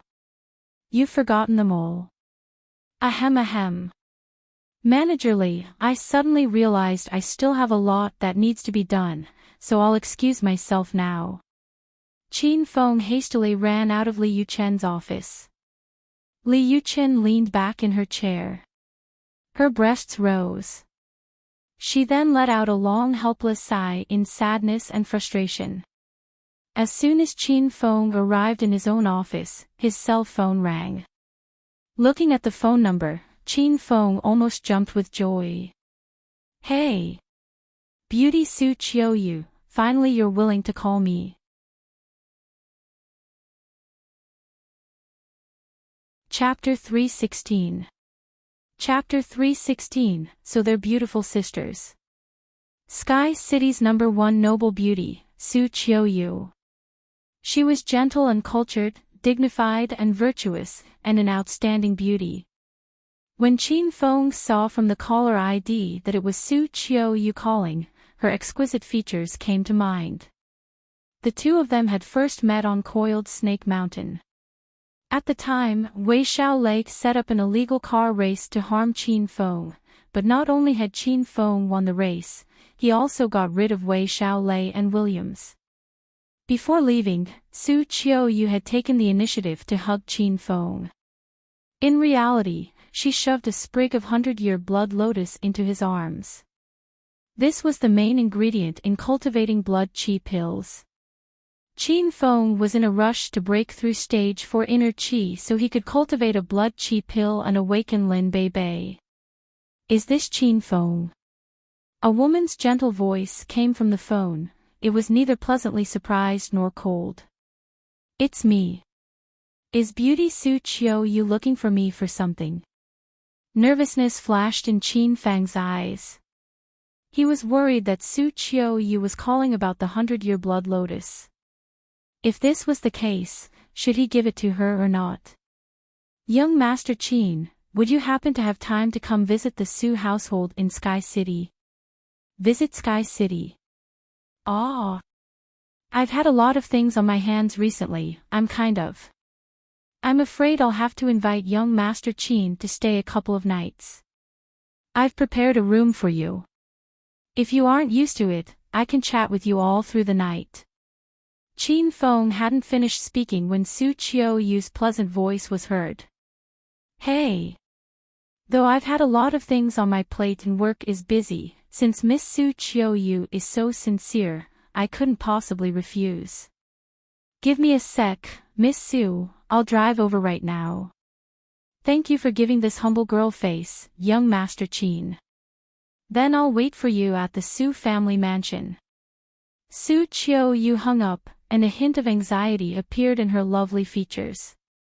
On Coiled Snake Mountain, Su Qiuyu had seen Qin Feng's skill and ability, so she took the risk of giving Qin Feng the Su family's most valuable treasure, the 100-year blood lotus. However, after the fact, Su Qiuyu researched Qin Feng. It turned out that he was Acropolis City's super hedonistic young master. Once she thought of Qin Feng's vulgar behavior over the phone, Su Qiuyu shook her head and sighed. I really don't know if I've chosen the right person, or if I've made a mistake. Qin Feng now rode his 28 bicycle and set off for Sky City. Acropolis and Sky City were over 200 kilometers apart. If a normal person were to bike from one place to the other, they probably wouldn't get there until the middle of the night. However, Qin Feng rode at a speed even faster than cars, and he entered Sky City limits in a little less than 2 hours. Yun Province had 4 big cities. Acropolis City, Jincheng City, and Sky City were surrounded on 3 sides by mountains, while Yunhai City faced the ocean. All the denizens of Sky City knew that Sky City had a powerful family clan, the Su family. And even more famous were the beautiful twin sisters. One was Sky City's #1 noble beauty, Su Qiuyu. The other was Sky City's #1 she-devil, Su Xiatian. The 2 sisters were twins. If they stood together and said nothing, you wouldn't be able to tell them apart. However, the 2 of them had vastly different personalities. The older sister was dignified and virtuous, gentle and cultured, familiar with the 4 books and 5 classics, and proficient in the 4 arts of the zither, Go, calligraphy, and painting. She was entirely worthy of her title, Sky City's most talented woman. The younger sister was an oddball. She was a mischievous troublemaker. Typically, the younger sister caused trouble in Sky City, and the older sister arrived and resolved the problems. The 2 sisters were outstanding beauties with slender figures. All the princes of Sky City had their eyes on the 2 sisters, but they worried because the Su family was so powerful in Sky City. These princes were well versed in business, so they could only admire the 2 sisters from afar. They didn't dare do anything excessive to them. After arriving in Sky City, Qin Feng got the Su mansion address by asking several people on the roadsides. These people all knew its location, but they sneered at Qin Feng when they saw the broken-down 28 bicycle he rode while inquiring about the Su family mansion. In fact, a well-intentioned granny directly told Qin Feng that the Su family wasn't short on servants or guards. Qin Feng disregarded the ignorance of these lowly people. Not everyone could become a super hedonistic young master. On the path to becoming the hedonist sovereign, Qin Feng was different from the masses. When he got to the Su family mansion, Qin Feng parked his 28 bicycle by the door. He raised his head slightly to look at the enormous red brick mansion. 4 large, gleaming gold characters were engraved into the mansion entrance, Su family old mansion. This district was extremely expansive. The mansion grounds spread over such a large tract of land that it was an iconic landmark in Sky City. Quite a few tourists purposely came from far away to see the ancient Su family mansion in Sky City. However, other than the Su family, no one could casually enter the mansion. Qin Feng had just dismounted from his 28 bike and pushed it toward the mansion's courtyard. When he got to the entrance, someone blocked him. Hey! You stinking beggar! This is the Su family mansion. If you're looking for food, go elsewhere. After seeing the woman who was blocking him, Qin Feng's eyes brightened. He tossed his 28 bicycle aside, excitedly rushed up to the woman, and wrapped her into a tight hug. Beauty Su Qiu, long time no see. I've missed you. Su Xiatian never thought she'd ever be hugged by a strange man at her doorstep. Has this person eaten bear heart and leopard gall to be so gutsy, or is he coming to the Su family with a death wish? How dare he hug her? This was her first hug. In the middle of the night, she imagined countless times that she would save her first hug for a handsome and godlike man like Daniel Wu or an imposing muscle man like Jason Statham. How could she have given it to some man pushing a broken-down bicycle? Su Xiatian was infuriated. She was so angry that she wanted to bite the stinking man before her to death. Aw aw aw, aw aw aw. Fuck off right now. Get your grubby paws off me. I'm going to kill you. Su Xiatian roared in anger, scaring even Qin Feng. Qin Feng pushed Su Xiatian away, then looked at her in confusion. Was this the goddess Qiu Yu that he'd yearned for day and night? Was this still the cultured and refined #1 noble beauty Su Qiu Yu who always spoke with a polite smile and 2 little dimples? Who are you? Qin Feng looked at Su Xiatian with alarm, and appeared as though he'd seen a ghost. We haven't seen each other for only a month, so why does this woman seem completely different? Aw aw aw. You stinking man. Damn man, you hugged me and you're asking who I am. You're in Sky City and you don't know me. Do you really want to die? Su Xiatian was even angrier than when Qin Feng hugged her. Her nickname, Sky City's #1 she-devil, was notorious throughout the city.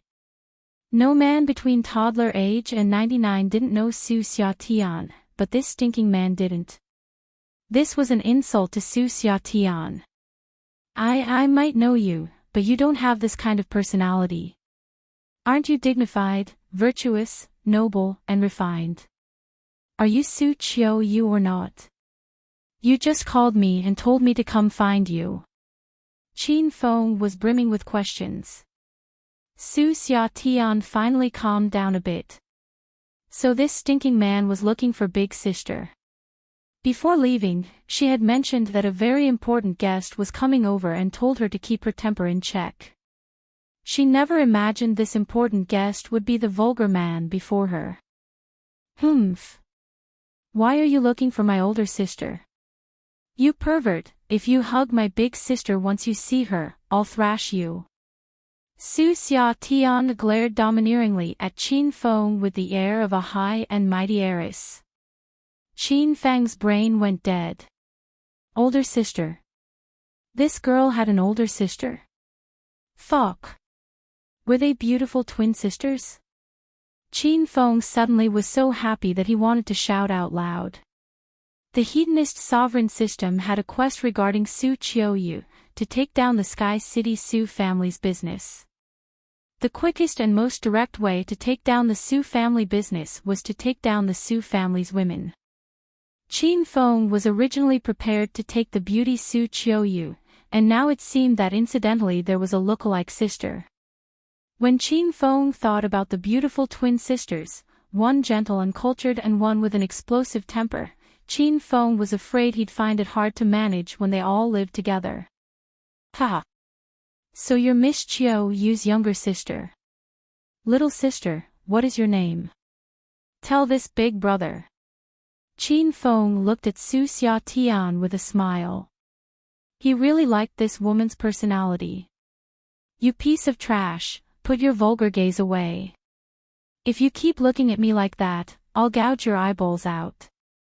You haven't even heard my name. I'm Sky City's #1 she-devil, Su Xiatian. Su Xiatian was always particularly proud when she introduced herself because she'd always dreamed of being China's #1 she-devil. So your little sister Xiatian. Qin Feng smiled and walked closer to Su Xiaotian. Other men did what they could to hide from this she-devil, but Qin Feng was the opposite. He took the initiative to take Su Xiaotian's soft hand. You must not know that your older sister and I have a great relationship. She purposely called me over to visit, and insisted I stay several nights. She even said she wanted to chat with me throughout the night. Little sister Xiaotian, from now on, we're family. My name is Qin Feng. You can call me dearest, husband, or whatever you'd like. Ah ah ah. Ah ah ah. Pervert, beast, human trash. Let go of my hand, bastard. Who wants to call you dearest? And you want me to call you husband? Pooh pooh pooh, hurry up and die. Qin Feng made Su Qiuyu so angry that she wanted to spit blood. She had lived for so long, yet no man had ever hugged or touched her like that before. As a result, the person she currently hated the most had hugged her and held her hand. She was so angry that she gnashed her teeth. However, Su Qiuyu found that this man's hands were quite strong. No matter how much she wanted to escape his grasp, she couldn't. Also, he could react very quickly. She wanted to kick him, but after tens of kicks, none of them touched Qin Feng. Little sister Xiaotian, I know it's our first time meeting, so it must be hard to suppress your excitement at how handsome, distinguished, and elegant I am. But we still have a lot of time to get to know each other during the day, and we'll have lots of time to sleep together at night. Don't collapse from overexcitement. Qin Feng smiled shamelessly at Su Xiaotian. This girl was too cute when she was mad.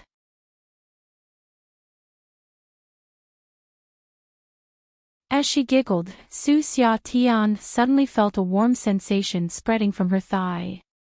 When she saw a filthy hand on her thigh, she yelled, "Ah ah ah!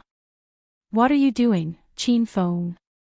Keep your grubby paws off this mother's thigh." This Qin Feng was bold. No one had ever dared to act vulgar in front of Su Xiaotian since she was born.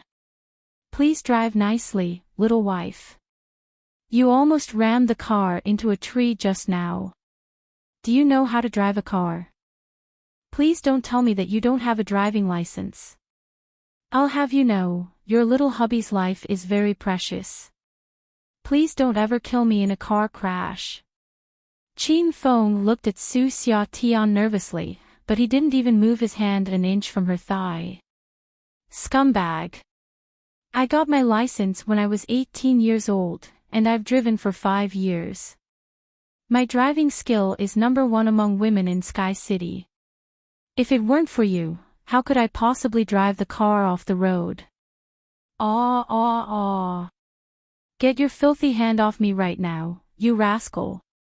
Su Xiaotian deliberately drove at top speed because she thought Qin Feng had never been in a sports car before. So, she wanted to see Qin Feng scream and whimper like a little girl. However, Qin Feng wasn't afraid at all. In fact, he even got fresh with Su Xiaotian. She was so infuriated that she screamed non-stop along the trip. Screech. The car arrived at First Clubhouse at last. In order to vent her feelings, Su Xiaotian performed a cool tail-flicked parking trick. Indeed, her driving skill was excellent. She drifted 360 degrees and parked perfectly in the middle of 2 parking spaces. Get off my car now, scumbag. Later, you go into the club on your own. Starting from now, we're strangers. No, what it should be is, I've never known you, asshole. Su Xiaotian furiously pushed Qin Feng out the car. After she shut the door, she started to change her clothes. Before, she wore a conservative black tracksuit. Now, she tore off the tracksuit, revealing the alluring braces skirt inside.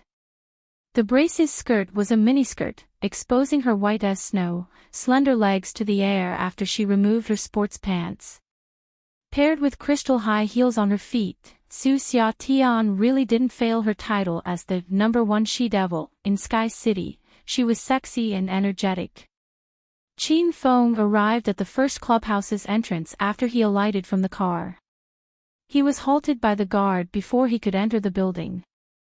"Please show us your member card, mister." As a hedonist young master himself, of course Qin Feng knew entering a private high-end club like this required a member card. He also knew Su Xiatian intentionally brought him here to get her revenge. "Please wait for a moment, brother. My lady is on her way. I'm her personal bodyguard, tasked with protecting the lady. I'll go in with Miss Su later on." After Qin Feng replied to the guard with a smile, he then stood aside with a calm expression, waiting for Su Xiatian. Very soon, a sexy and stylish little beauty walked over on happy feet. Sunlight fell on her body, forming a layer of golden light around her, making the stunning Su Xiatian even more dazzling and brilliant. All the passers-by couldn't restrain themselves and fixed their sights on her. However, Su Xiatian ignored these people. She was looking gleefully at Qin Feng, who stood outside the club and couldn't get in. Su Xiatian was so excited she wanted to shout, "Karma, this is karma. Who asked you to have the guts to infuriate this young miss, you little brat? Do you think the title of #1 she-devil was just all hype? Just see how I'm going to punish you today. Miss Su, you've come. Please get inside now." Qin Feng walked forward as soon as Su Xiatian arrived. Su Xiatian had to mask her happy as lark feeling with a cold and indifferent demeanor. She didn't even give Qin Feng a glance, she just walked directly into the building. She'd said she'd pretend not to know Qin Feng after they alighted from the car. She didn't want to walk together with a rascal like him. It'd be shameful if her friends and those suitors knew she was acquainted with Qin Feng. "Welcome, Miss Su." All the guards knew Su Xiatian. She wasn't required to show her member card as her face was practically a diamond card. Qin Feng trailed her leisurely after he saw Su Xiatian walk inside. "You guys have worked hard, brothers. Since we are all on the same boat, I understand you too." With a beaming smile, Qin Feng patted the shoulders of those two guards. Neither of them stopped Qin Feng this time. They even hailed him with a smile, "Our job is nothing compared to Big Brother's. You're tasked with taking care of the young miss from the Su family. You're our senior, our role model. It's our fault for not recognizing you earlier. Please don't be angry. It's okay, it's okay. I should get going to protect my lady. Bye. Be at ease." Su Xiatian wanted to see a ridiculed Qin Feng. So she didn't walk farther into the building, instead, she deliberately sat on a couch in the parlor. However, she only saw Qin Feng chit-chatting happily with the two guards, and they were polite to him. The degree of their enthusiasm was like they were seeing her. This enraged Su Xiatian greatly. She was so angry that she almost asked this club's manager to fire both guards. "Why didn't you wait for me, little wife?" Qin Feng had already reached her side and was looking at her with a grin. Su Xiatian was so startled she almost jumped. She was okay when Qin Feng addressed her as little wife if there was no one around. But now, they were inside the Cardinal Club, a place where the people from Sky City's upper crust gathered. Who there didn't know who she was? She'd rather die than let others hear this appellation. She was just 23 years old, as beautiful as a flower, and her suitors could be lined up from the south gate to the north gate of the city. How could she suddenly become somebody's wife? Moreover, she was a second wife. Stop this nonsense, Qin Feng. I'll tell you now, we're strangers from here on. If not, I'll ask the manager of this club to kick you out. Su Xiatian glared at Qin Feng. She wanted to slice his tongue off. Okay, fine. Since little sister Xia Tian doesn't know how to admire my handsomeness, I should go to flirt with other beauties, then. Don't you be jealous later. Qin Feng countered with a grin. Who was he? He was the #1 seducer in Acropolis City. Since he was in Sky City now, Qin Feng felt he might as well become the #1 seducer in Sky City. Humph. In your dreams. Get lost now. Just looking at you makes me want to puke. You're penniless and you want to hook up with a beauty in this club. Ha! You're such a fool. You tickled your mother so much that my canines almost fell out. Su Xia Tian sneered at Qin Feng, as if she heard a big joke. After that, she stood up and walked into the club, too lazy to say even one more word to Qin Feng.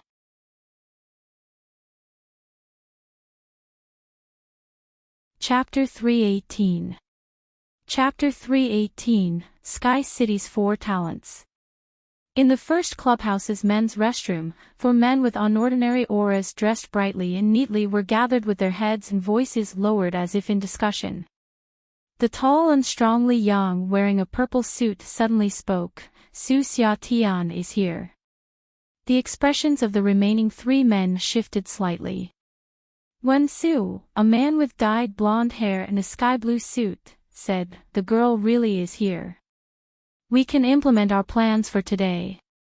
As for the other 2 men, one was Jiang Manhong, who wore a white suit and looked tall, fair, and handsome like a prince. The other was Zhao Yuxing, who had the air of a scholar. He wore a gray robe and held a wooden folding fan. These 4 were Sky City's famous 4 talents. Li Yang, did you see whether or not Su Xia Tian came alone? Asked Jiang Manhong. Li Yang nodded. Yup, alone. She's talking to some women in the clubhouse. Once the 4 men heard that Su Xia Tian had come alone, knowing smiles filled their faces. Then according to the plan, let talent Jiang play Su Xia Tian a song first and bring her into our circle. Then, Li Yang, use your perfect body to attract her. At the same time, I'll write her something in calligraphy. Lastly, Wen Su will give her a good cocktail, and our plan will be mostly complete. Zhao Yuxing reconfirmed everyone's tasks. Each of the 4 talents had their own skills, and they were going to use their specialties to entice Su Xia Tian and lure her into their clues. Wen Su, put more of the drug in the drink. We 4 brothers have to take her tonight. Don't make it so that the drug wears off after the first person is done. Don't worry, I specifically got this strong medicine from Africa, so this girl will be in a drunken stupor tonight. The blonde Wen Su revealed a vulgar smile. The drug shouldn't be too strong, though. If the woman is messed up, then we won't be able to take her and we'll face the consequences. Zhao Yuxing's face darkened slightly. Our plan is already dangerous to begin with. The Su family is Sky City's most powerful family, and the Su elder loves the pair of beautiful sisters the most.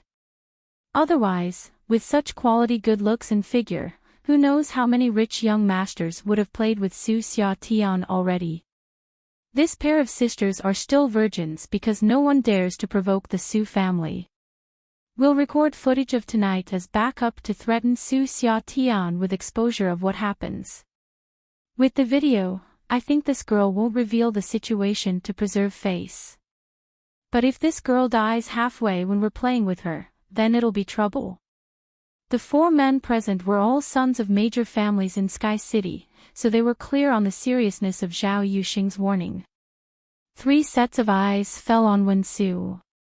Don't worry, though the drug is potent, it's made from natural plants. It won't harm the body or leave any residual effects. Otherwise, I would have just bought a box of drugs in Sky City and there wouldn't have been a need to purposely find someone in Africa to send the goods over. Wen Su made a solemn vow, and the other 3 men's nervous expressions were eased. The 4 of them exchanged glances, and vulgar smiles reappeared on their faces. Once they thought of how they could do Sky City's #1 she-devil, Su Xia Tian, they were so excited that they wanted to shout aloud. Happy collaborating. The four of them fist-bumped one another with excitement. Happy collaborating.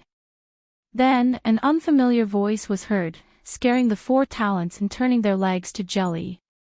They immediately looked toward the restroom doorway to see a tall, strong, and handsome man standing there.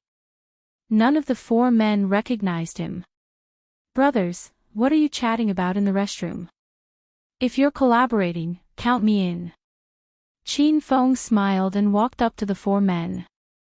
At the same time, he stopped recording on his phone and slipped it into his pants pocket. Who the fuck are you? How did you get in here? Where are the guards?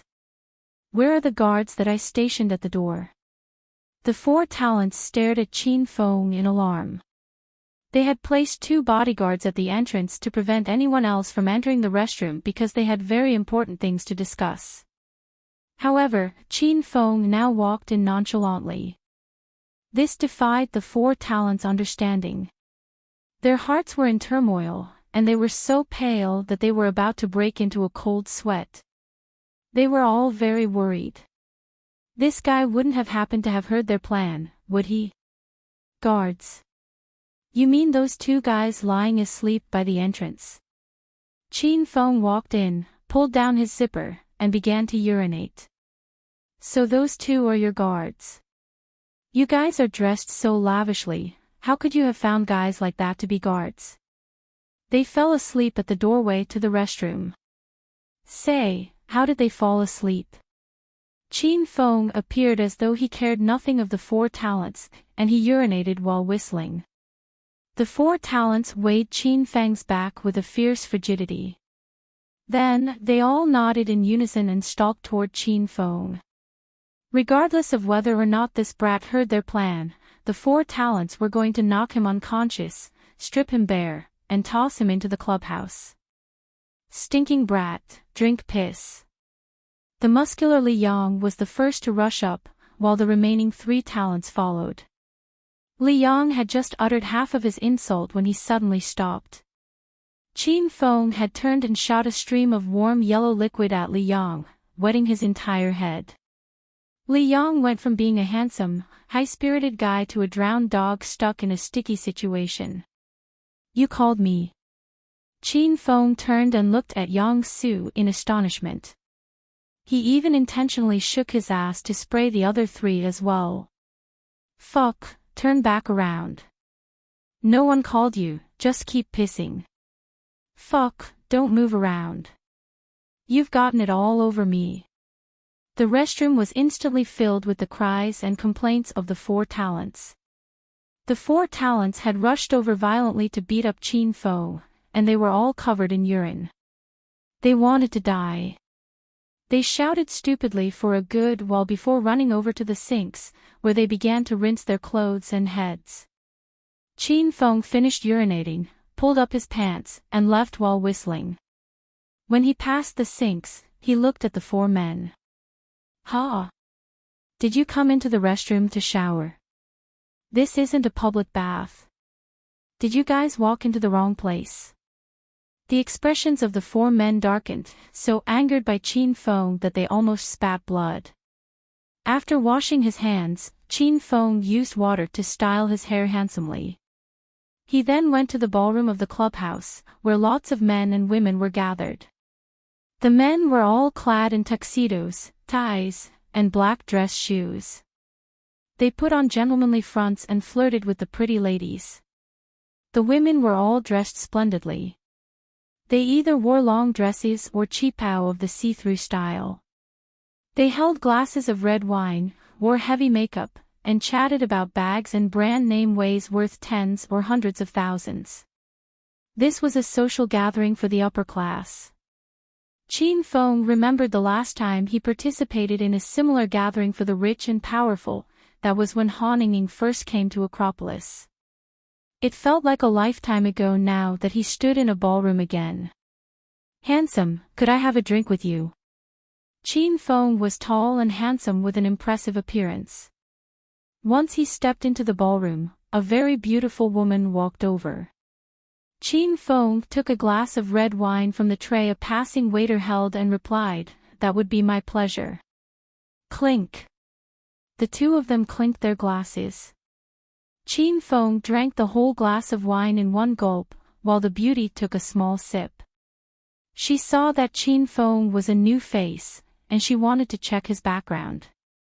Who knew if this was the only son of a hidden rich family? Then she'd be in luck.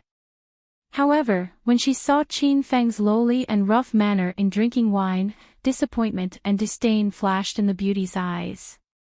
"Beauty, why are you bored after one sip? You should drink the wine in one shot if we're to have a good relationship. Are you not giving this big brother any face?" Qin Feng shouted, then wiped his mouth with the back of his hand while looking at the beauty. "You're crazy." The beauty glared at Qin Feng, swayed her hips and walked slowly away. Qin Feng weighed the back of the retreating beauty and smiled slightly. He naturally knew the woman's motive. However, Qin Feng now felt nothing for women like her, so it was wasteful to spend another word on her. Qin Feng looked around and quickly found Su Xia Tian surrounded by a group of people. In a gathering for the rich such as this one, a person's social standing could be determined by the number of people surrounding them. In the entire ballroom, Su Xia Tian was surrounded by the most people. The first circle was composed of beautiful women, and men only dared to stand in the second circle. This clearly showed that this she-devil was a dominant and powerful young heiress. When Qin Feng looked over, Su Xia Tian happened to look in his direction as well, and their eyes met. Qin Feng smiled vulgarly while Su Xia Tian bit her lip and glared at Qin Feng. She was afraid Qin Feng would suddenly rush up and greet her. That would be so embarrassing. Su Xia Tian soon found that her worries were for naught. Though this Qin Feng was shameless and perverted, he kept his word. They previously agreed that they would pretend not to know each other in the clubhouse, so the guy really only glanced at her, then turned and walked in the opposite direction. However, Su Xia Tian's lips had just curved up into a smile when they completely froze. A man's robust voice echoed in the ballroom, instantly attracting everyone's attention. "Good afternoon, ladies and gentlemen. Right now, I'm going to dedicate a piano piece to the most beautiful and youthful Miss Su Xia Tian. I hope you like it." Qin Feng sat at the piano in the center of the clubhouse. The soft lighting fell on his body. He wore a well-ironed black suit. Today, he wasn't a prince on a white horse, but a dark knight that saves the princess. Qin Feng's hands came down before Su Xia Tian could refuse. His hands were fair and long. Many women saw them and were ashamed. His 10 fingers came to life. They nimbly and elegantly danced across the black and white keys. Qin Feng had elementary piano skills. His playing was so good that he'd surprised Xiaoling Xian, who was an art student majoring in music. It had also won over the famous celebrity Rao Sherman. Once the elegant piano piece was played, it lingered in the audience's heads and hearts. The noisy and bustling scene immediately quieted, leaving only expressions of content and avid listening. This was the first time Qin Feng played and heard this piano piece, but it seemed as though he had practiced it hundreds or thousands of times. This was the mysteriousness of the elementary piano skills. Qin Feng felt that the hedonist sovereign system could be renamed to the acting pretentious system. Sky City's 4 talents are here. A startled gasp suddenly came from the audience. The handsome men and beautiful women who were immersed in Qin Feng's piano playing regained their senses and looked toward the entrance of the ballroom.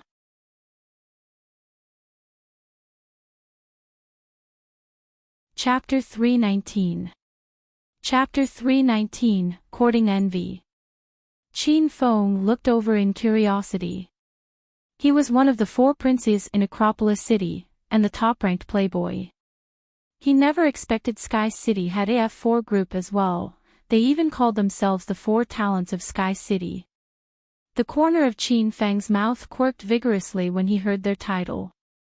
These people are even more shameless than I am. So they are the so-called Four Talents. TSK, that really disappoints me. Qin Feng's gaze fell on the Four Talents. When he saw their appearance, Qin Feng's smile grew even broader. Sky City's Four Talents were those four bad guys whom Qin Feng had met in the restroom. They were plotting to do something to Su Xiatian. These four fellows got splashed from top to bottom by Qin Feng not long ago.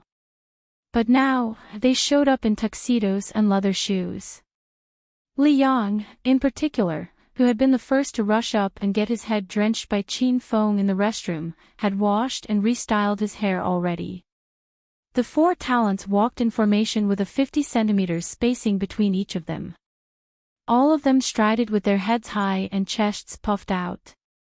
Their expressions were either cold and prideful or smiling gentlemanly. They were nothing like that bunch of pitiful people in restroom before. Wow! The Four Talents are here. They're so handsome. This person likes the fitness prince the most. He's so hot in a tuxedo. Only his strong physical build could do justice to a tuxedo. I like Jiang Manhong. His piano playing is outstanding. I like Wen Su, then. His appearance when making a cocktail is so cool. Zhao Yuxing's great as well. His proficiency in calligraphy is almost as great as those masters. Sky City's Four Talents represented the younger generation of four big families in Sky City. Their family backgrounds might not be top-no when the foursome was considered individually.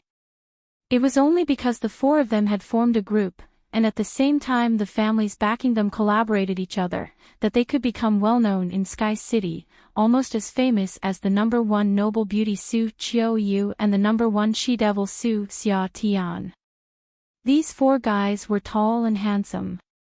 Moreover, each of them had their own specialties and different personalities. Their entrance had caused the beauties to scream with joy. Several beauties had already encircled them and welcomed their arrival before they could enter the ballroom.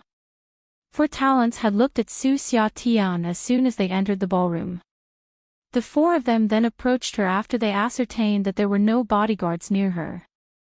It has been a long time, Miss Su Xiatian. You're getting more and more beautiful. Four Talents hailed Su Xiatian casually and sat beside her. On the other hand, Su Xiatian wasn't that enthusiastic, she just glanced at the four indifferently in reply. Allow me to play you a wonderful piano piece to show my admiration and respect for you, Miss Su. Jiang Manhong got to his feet and gazed fondly at Su Xiatian. He was renowned as the Prince of Piano. He was the most handsome among the four, cultured and refined, and good at the piano. Wow! His request caused a commotion among the beauties. It was such a wonderful experience for a woman to have Jiang Manhong personally perform a piano piece. These women eagerly wished he would perform something just for themselves. Su Xiatian suddenly looked at Jiang Manhong. You want to play the piano for me? As she talked, she cast a faint smile at Jiang Manhong, startling him. This was the first time this woman smiled at him since he'd known her. However, those who knew Su Xiatian knew that you had to wow out when this she-devil smiled at you. This was because she was planning to prank you. Of course. It's my greatest honor to play a piano piece for Miss Su. Jiang Manhong agreed after he pondered for a while. This was the first step of their plan, to acquire Su Xiatian's favor through his piano performance. How could the plan fail at his hands? However, a man performed a piece for me earlier on, and he did well. Su Xiatian's smile became more intense. She then added, I advise you not to make a fool of yourself if your piano skills aren't as great as his. Jiang Manhong's countenance sank. He was reputed for his piano skills among the four. How could he tolerate another man stealing his thunder? Where is the man Miss Sue mentioned just now? This talent would like meet him in person and see where that little brat comes from. Su Xia Tian was happy when she saw the infuriated Jiang Manhong. She would normally give the 4 talents the cold shoulder. This was because she thought these 4 fellows were too childish and pretentious. She deliberately agreed to Jiang Manhong's suggestion to play her a piano piece today because she wanted to put Qin Feng in a sticky situation. Su Xia Tian's mind was occupied by Qin Feng today. She was almost enraged to death by Qin Feng and she intended to vent her fury by punishing him. There. That guy sitting at the piano. I felt he was so handsome when he was playing it. Su Xia Tian gazed at Qin Feng like an infatuated girl. Jiang Manhong sent Qin Feng a fiendish look. Humph. There is no one in this sky city who could play piano better than. Jiang Manhong was dumbstruck before he could finish his words. He almost ran away instinctively the moment he saw Qin Feng. Isn't this the bastard who urinated on everyone in the restroom? However, he calmed down right away. First, this place was Sky City, his territory. Second, he was the most successful man among the younger generation in Sky City, and one of the members of Sky City's 4 talents. How could he be afraid of some nameless little brat? You just sit here and wah, Princess Xia Tian. I'll certainly play a masterpiece, and crush his ego. Jiang Manhong vowed solemnly to Su Xia Tian. I'm looking forward to your show, Talent Jiang. Su Xia Tian winked mischievously at Jiang Manhong. Jiang Manhong staggered when Su Xia Tian smiled at him. Su Xia Tian smiled at me.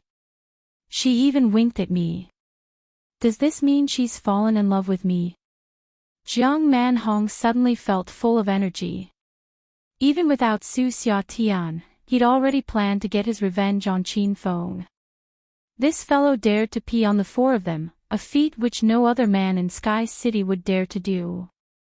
Not even Su Qiu or Su Xia Tian.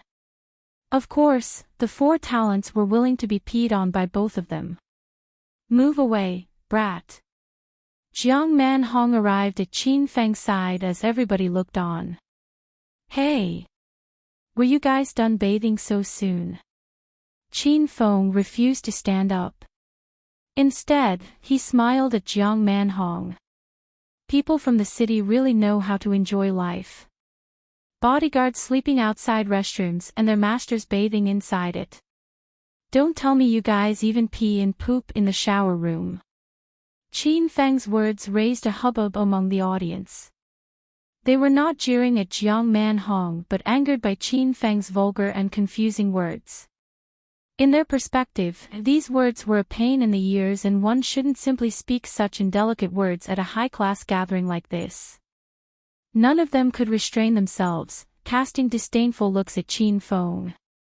The awkwardness inside Jiang Manhong's heart faded after he noticed the reaction of the crowd. With a scornful look, he yelled, I can't fathom why the first clubhouse allowed a peasant worker like you to enter. A rat's dropping can spoil a whole pot of soup. The level of this ballroom has been pulled down by your intolerably vulgar attitude. It was obvious that Jiang Manhong was targeting Qin Feng, and the onlookers naturally would side with Jiang Manhong. All of them started gesticulating at Qin Feng and belittling him. Amused by this scene, Su Xia Tian smiled, her big eyes narrowed into 2 small crescent moons, and tears almost fell from her eyes. However, Qin Feng retained his composure, seemingly ignoring their discussion. He then looked indifferently at Jiang Manhong and said, Are you looking down on peasant workers? After that, he glanced at the crowd with a serious demeanor. All of you, are you looking down on peasant workers? Qin Feng's voice wasn't loud. But he spoke with inner qi, so his words fell clearly and loudly in the ears of everyone in the ballroom. His voice was sonorous and forceful, full of vigor. How dare all of you look down on peasant workers? Do you think you're better than them? This clubhouse provided a platform for all of you to play, to act pretentious, to hook up for one-night stands, and to flaunt your wealth. But who built this clubhouse? It was built by those peasant workers, piece by piece, day after day. They earned their pay with their own hands, and worked tirelessly for day and night. You guys are human, are you not? Did you all ever earn a single penny with your own hands? Never. All of you just get money from your parents. You all are a bunch of spendthrifts, hypocrites. You're all over 20 yet you've achieved nothing. Do you guys still think you're superior to those peasant workers? The way I see it, you're all the scum of the world, a horde of gluttonous, blood-sucking maggots. What's good about you if the noble status of yours were taken away? Let me tell you guys, this elder hates hedonist young masters the most. Why hasn't lightning struck? Qin Feng halted abruptly before he could finish his speech. He suddenly realized he was a hedonist young master himself. The originally lively clubhouse fell silent. Only a couple of angry and fiendish expressions could be seen and the sound of panting could be heard. All of them were a bunch of good-for-nothing young masters and misses who led hedonistic and dissolute lives for more than a decade. They wouldn't felt ashamed and shed tears simply because of Qin Feng's words, they'd only hate him more. What right and position did a bratty little nobody like him have to lecture them? Su Xiatian's pupils constricted as she looked fixedly at Qin Feng. He wasn't the usually vulgar and frivolous Qin Feng. He seemed to have a golden halo surrounding his body, and his aura was so intense that people couldn't breathe. Humph. You're such a glib talker, but you're no better than us, either. Also, please don't twist the meaning of what I just said. I definitely don't despise any profession. I just think you shouldn't appear in a place like this. Your very existence at here is a disgrace to everybody and you even insulted yourself. Jiang Manhong glared icily at Qin Feng. I don't feel any discomfort here. There are so many beauties for me to admire, even the #1 she-devil of Sky City is here. I like this place very much. Qin Feng shrugged his shoulders.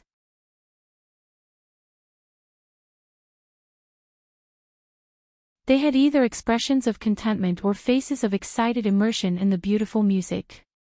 They had no way of getting themselves out. As long as Qin Feng didn't stop, they seemed to be unable to escape of their trance. Jiang Manhong was stunned, and his eyes almost fell out of his skull. The other 3 talents were also stunned. They could all tell that Qin Feng's performance was far superior to Jiang Manhong's. Su Xiatian was also briefly dazed. Listening to the song evoked memories of her colorful childhood, the happy days when she still had her parents with her. Thump. The last note fell, and Qin Feng stood. He wandered up to Jiang Manhong and smiled lightly at him as he asked, "Talent Jiang, did you learn something?" At this, Jiang Manhong regained his senses and stared coldly at Qin Feng. He knew that his piano skills were indeed inferior to Qin Feng's, and his prior words were like needles stabbing him in the chest. Though he was angry and unwilling to accept the reality, he couldn't utter a word. I'd like to gift that song I just played to Miss Su Xiatian as well. I hope you liked it, Miss Su. Qin Feng spoke gently, and the audience slowly came back to themselves. Many people began to look at Qin Feng differently. In particular, some heiresses were sending Qin Feng coquettish glances. Ha! They're both expert pianists and they both played equally well. Since Jiang Manhong failed, Li Yang immediately stepped forward. With a flourish, he removed his purple jacket and tossed it aside. He wore a white dress shirt, and the shirt was extremely thin. Under the magnificent lights, one could make out his firm pecs and sexy 8-pack. Wow! Li Yang is my favorite among the 4 talents. Look at his muscles. I want to go up and feel them. He truly is a fitness god, his body is such a perfect inverted triangle. How nice it would be if he took off his shirt as well. Li Yang had the best body among the 4 talents and was known as the fitness god. He purposely flexed his muscles after taking off his jacket, immediately eliciting a wave of cheers. Miss Su, you're the top heiress in Sky City. Let me, Li Yang, stay by your side and act as your personal bodyguard. Li Yang's words made the other beautiful women jealous. The mere thought of one of the 4 talents, Li Yang, volunteering to be their personal bodyguard made many women blush. I don't have much of an opinion regarding your becoming my personal bodyguard, but you have to first prove your abilities. Su Xiatian looked nonchalantly at Li Yang. She didn't care much about his muscles. How do you want me to prove myself, Miss Su? Li Yang's eyes brightened. Su Xiatian really was different today, she agreed so easily. You saw that piano-playing guy from earlier, he looks really cocky and he embarrassed Jiang Manhong, one of your 4 talents. Go suppress him. If you can make him lose face once, that'll prove that you're capable and I'll consider making you my personal bodyguard, said Su Xiatian indifferently. Li Yang laughed sneered internally. He hated Qin Feng the most because in the restroom earlier, Qin Feng soaked his entire head. Now that Su Xiatian also hated the guy, and even told him to teach the guy a lesson, Li Yang was unspeakably happy. Qin Feng, right? Your piano skills aren't bad. Would you be interested in competing with me as well? Li Yang smiled and arrived before Qin Feng. Oh ho! You changed your hairstyle quick. Didn't you have a bowl cut earlier? Now you have an afro. Qin Feng smiled at Li Yang. Not bad, not bad. Rich people really are willful. You even change your hairstyle 3 times a day. Li Yang was so angry at Qin Feng that he almost spat blood. How could he not tell what Qin Feng was alluding to? The scene in the restroom where Li Yang got his head soaked immediately came to mind, and his stomach churned with anger. Do you have the guts to compete with me or not? Why would I compete with you? If I win, will I gain a lot of face? Qin Feng looked at Li Yang like he was looking at a fool. The audience surrounded and weighed the 2 of them converse. When have the 4 talents ever been slapped in the face by someone? But they seem to be out of luck today. If you beat me, then I'll give you 100,000 yuan. Li Yang was desperate. He had to lure Qin Feng into competing with him. Otherwise, how else could he miss the opportunity to defeat Qin Feng and become Su Xiatian's personal bodyguard? What poor taste! What childishness! Qin Feng glanced at Li Yang. A mouthful of fresh blood almost sprayed out of Li Yang's mouth. This guy was actually calling him childish. Why you're afraid of me, that's why you don't want to compete. Am I right? Li Yang now attempted to use psychological methods to tempt Qin Feng. You're right. I'm afraid of you. There's something wrong with your brain. I'm really afraid that if you keep talking, I'll go crazy as well. Qin Feng spoke while walking up to Su Xiatian. Li Yang had an icy expression as he followed Qin Feng, looking like his underling. Wherever Qin Feng went, he went as well. Then tell me what you want me to do to get you to compete with me. Li Yang felt defeated by Qin Feng. In the face of this guy, he was helpless. Beg me, and be sincere. If you can move me, then I'll think about it. Qin Feng sat at a table and smiled as he cast flirty glances at Su Xiatian. Su Xiatian was so angry that she stamped her foot, turned away, and pretended not to know Qin Feng. All the rich young masters and heiresses were stunned. They were all wide-eyed, their mouths were agape, and they looked like they wanted to eat their fists. Were these really Sky City's distinguished, uninhibited, and insufferably arrogant 4 talents? Why were they all so pitiful today? First, Jiang Manhong's piano skills were subpar and Qin Feng taught him a lesson.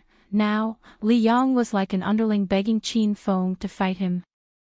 Who was this Qin Feng that the four talents were so set on him? Did he really have that strong a reputation? Li Yang's fists were clenched so tightly that they made cracking noises. For a talent like him, begging Qin Feng to compete with him was worse than death. However, when Li Yang saw the looks the other three talents cast his way, he could only internally admit his mistake. Since they still had a plan to complete today, and Li Yang was certain he wouldn't lose this competition, he didn't really mind begging Qin Feng for now. Later, when they competed, he would ruthlessly slap this brat in the face and release the rage within him. He would make sure Qin Feng couldn't even lift his head. Okay. I'm begging you to compete with me. Once Li Yang said this, a sea of gasps came from all around.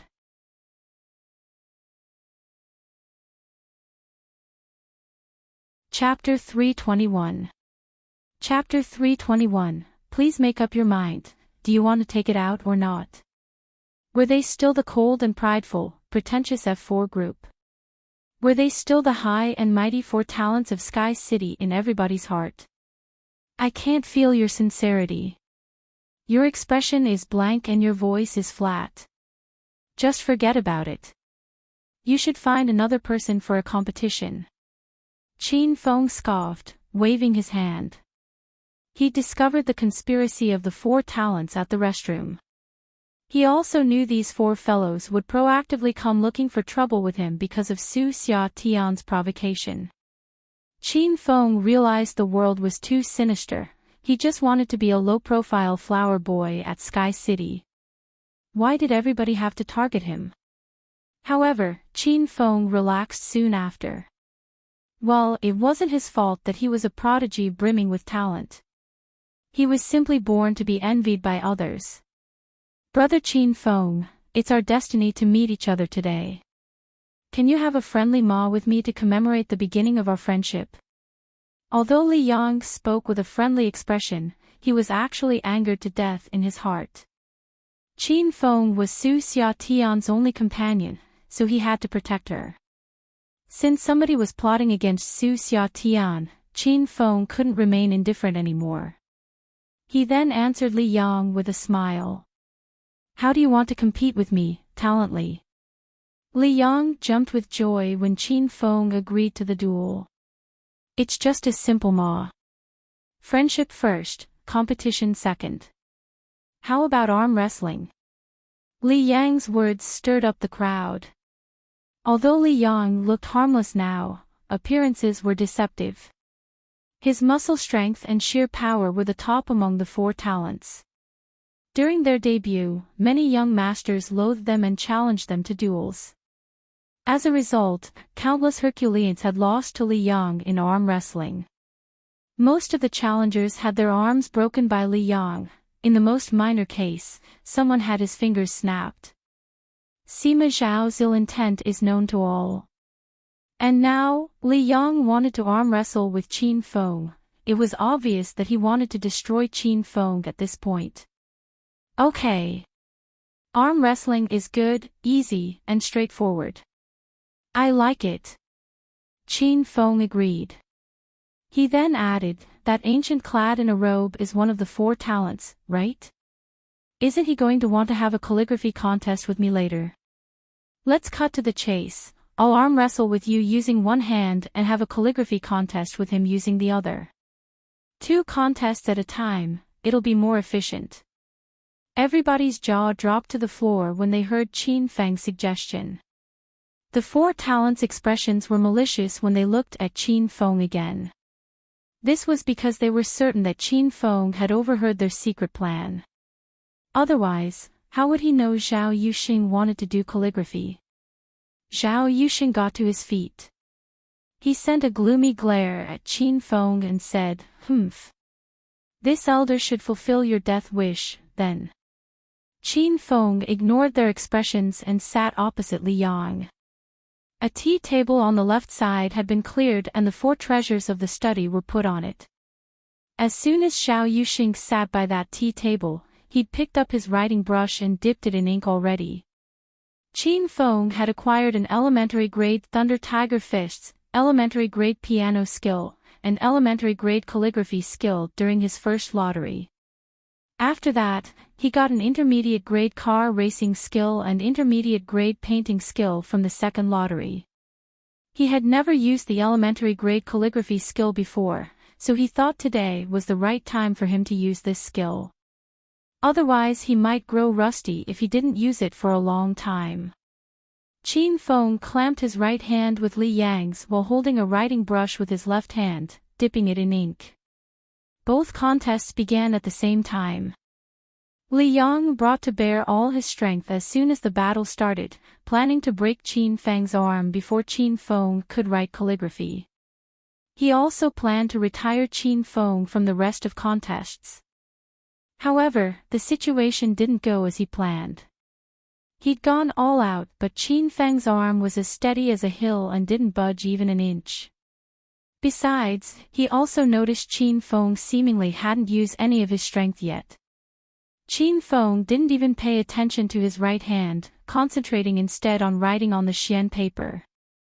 Some voices wafted from the onlookers surrounding them. Su Xiatian, in particular, was astounded. She'd never imagined a country bumpkin like Qin Feng would be so arrogant and domineering.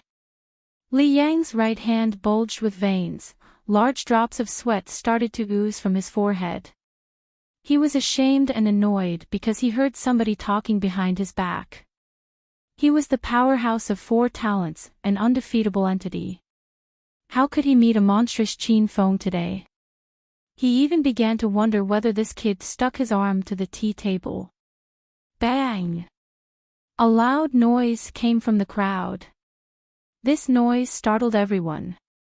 Some jumped a step back while some covered their mouths and screamed. The battle between Qin Feng and Li Yang was over. Qin Feng had suddenly exerted immense strength and slammed Li Yang's arm into the tea table, embedding his entire arm in the solid wood tabletop. Li Yang couldn't get it out now. At the same time, Qin Feng had finished his calligraphy and elegantly thrown down the writing brush in his left hand. Li Wang was trying hard to pull his arm out of the wooden table. He was in so much pain that he yelped every time he moved his arm. However, nobody noticed his condition as everyone's attention was focused on Qin Feng's and Xiao Yuxing's xian papers. Xiao Yuxing was renowned as the master of calligraphy in Sky City.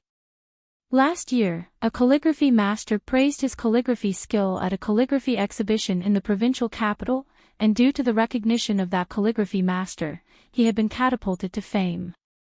His calligraphy was so popular that some rich and power in Sky City paid large sums for his inscription. Now, Xiao Yuxing had finished his calligraphy as well. There were only 4 characters on his xian paper. Ignorant and illiterate plebeian. These 4 characters were written using orthodox regular script. These characters were neat and the strength used were uniform. These 4 characters seemed to have grown out from the xian paper. The ink marks were substantial, and the strokes were natural and unforced, vivid and lifelike. Everybody knew these 4 characters were meant to insult Qin Feng. Xiao Yuxing didn't pass up the opportunity to insult Qin Feng even though it was a contest. This showed that he was very confident. In his eyes, this contest was merely a game for him to suppress and ridicule Qin Feng. Nice writing. Talent Zhao indeed is a genius calligrapher among the younger generation in Sky City. I'd want to collect this masterpiece if we could change the text. Hey! All of us are young masters, so how come the 4 of you are so talented while we aren't? So handsome. Talent Zhao's handwriting is as good-looking as his appearance. Those who saw Xiao Yuxing's calligraphy couldn't restrain themselves and praised him. Without a doubt, Xiao Yuxing really had some foundation in calligraphy. Besides, very few people would write with gel ink pen nowadays, much less a brush. So Xiao Yuxing was just required to show a tip of the iceberg of his penmanship and he could stun everybody. Wow! What's this? Even though I can't read a single word, but it feels so domineering and unrestrained. An exclamation rose among the crowd when everybody was busy flattering Zhao Yusheng. Everybody was flabbergasted when their gaze fell on Qin Feng's xian paper. Qin Feng had written a long segment of an ancient poem.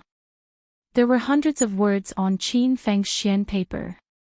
Each and every word galloped like horses, wanton and uninhibited. Qin Feng seemed to have granted them life.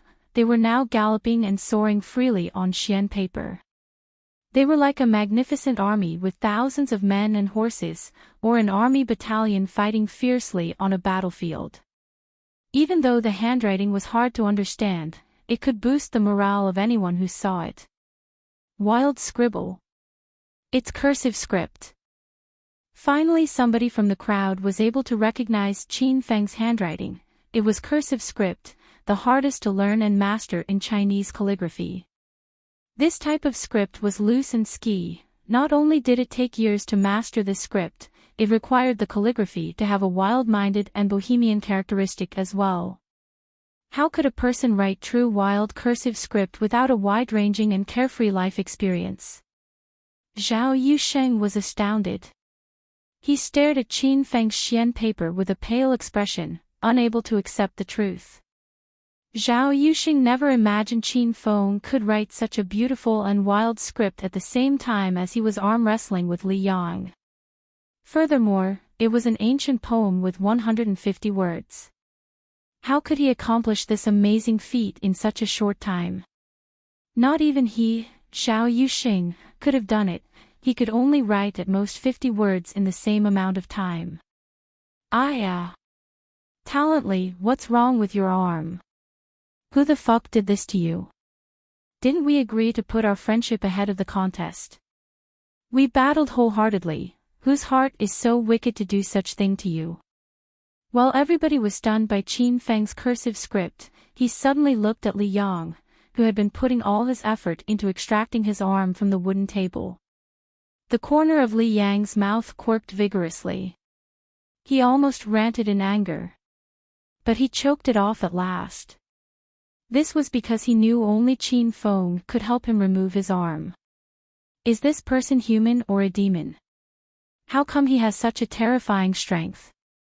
Li Yang glared at Qin Feng and said, Qin Feng, help me to extract my arm now. With a couple of strides, Qin Feng arrived at Li Yang's side. He then asked earnestly, talently, do you really want to take it out? I think it's good to have a tea table hanging on your arm when you go out next time. You could sit down and have a cup of tea if you're tired of walking. TSK. Seems like my view is too narrow.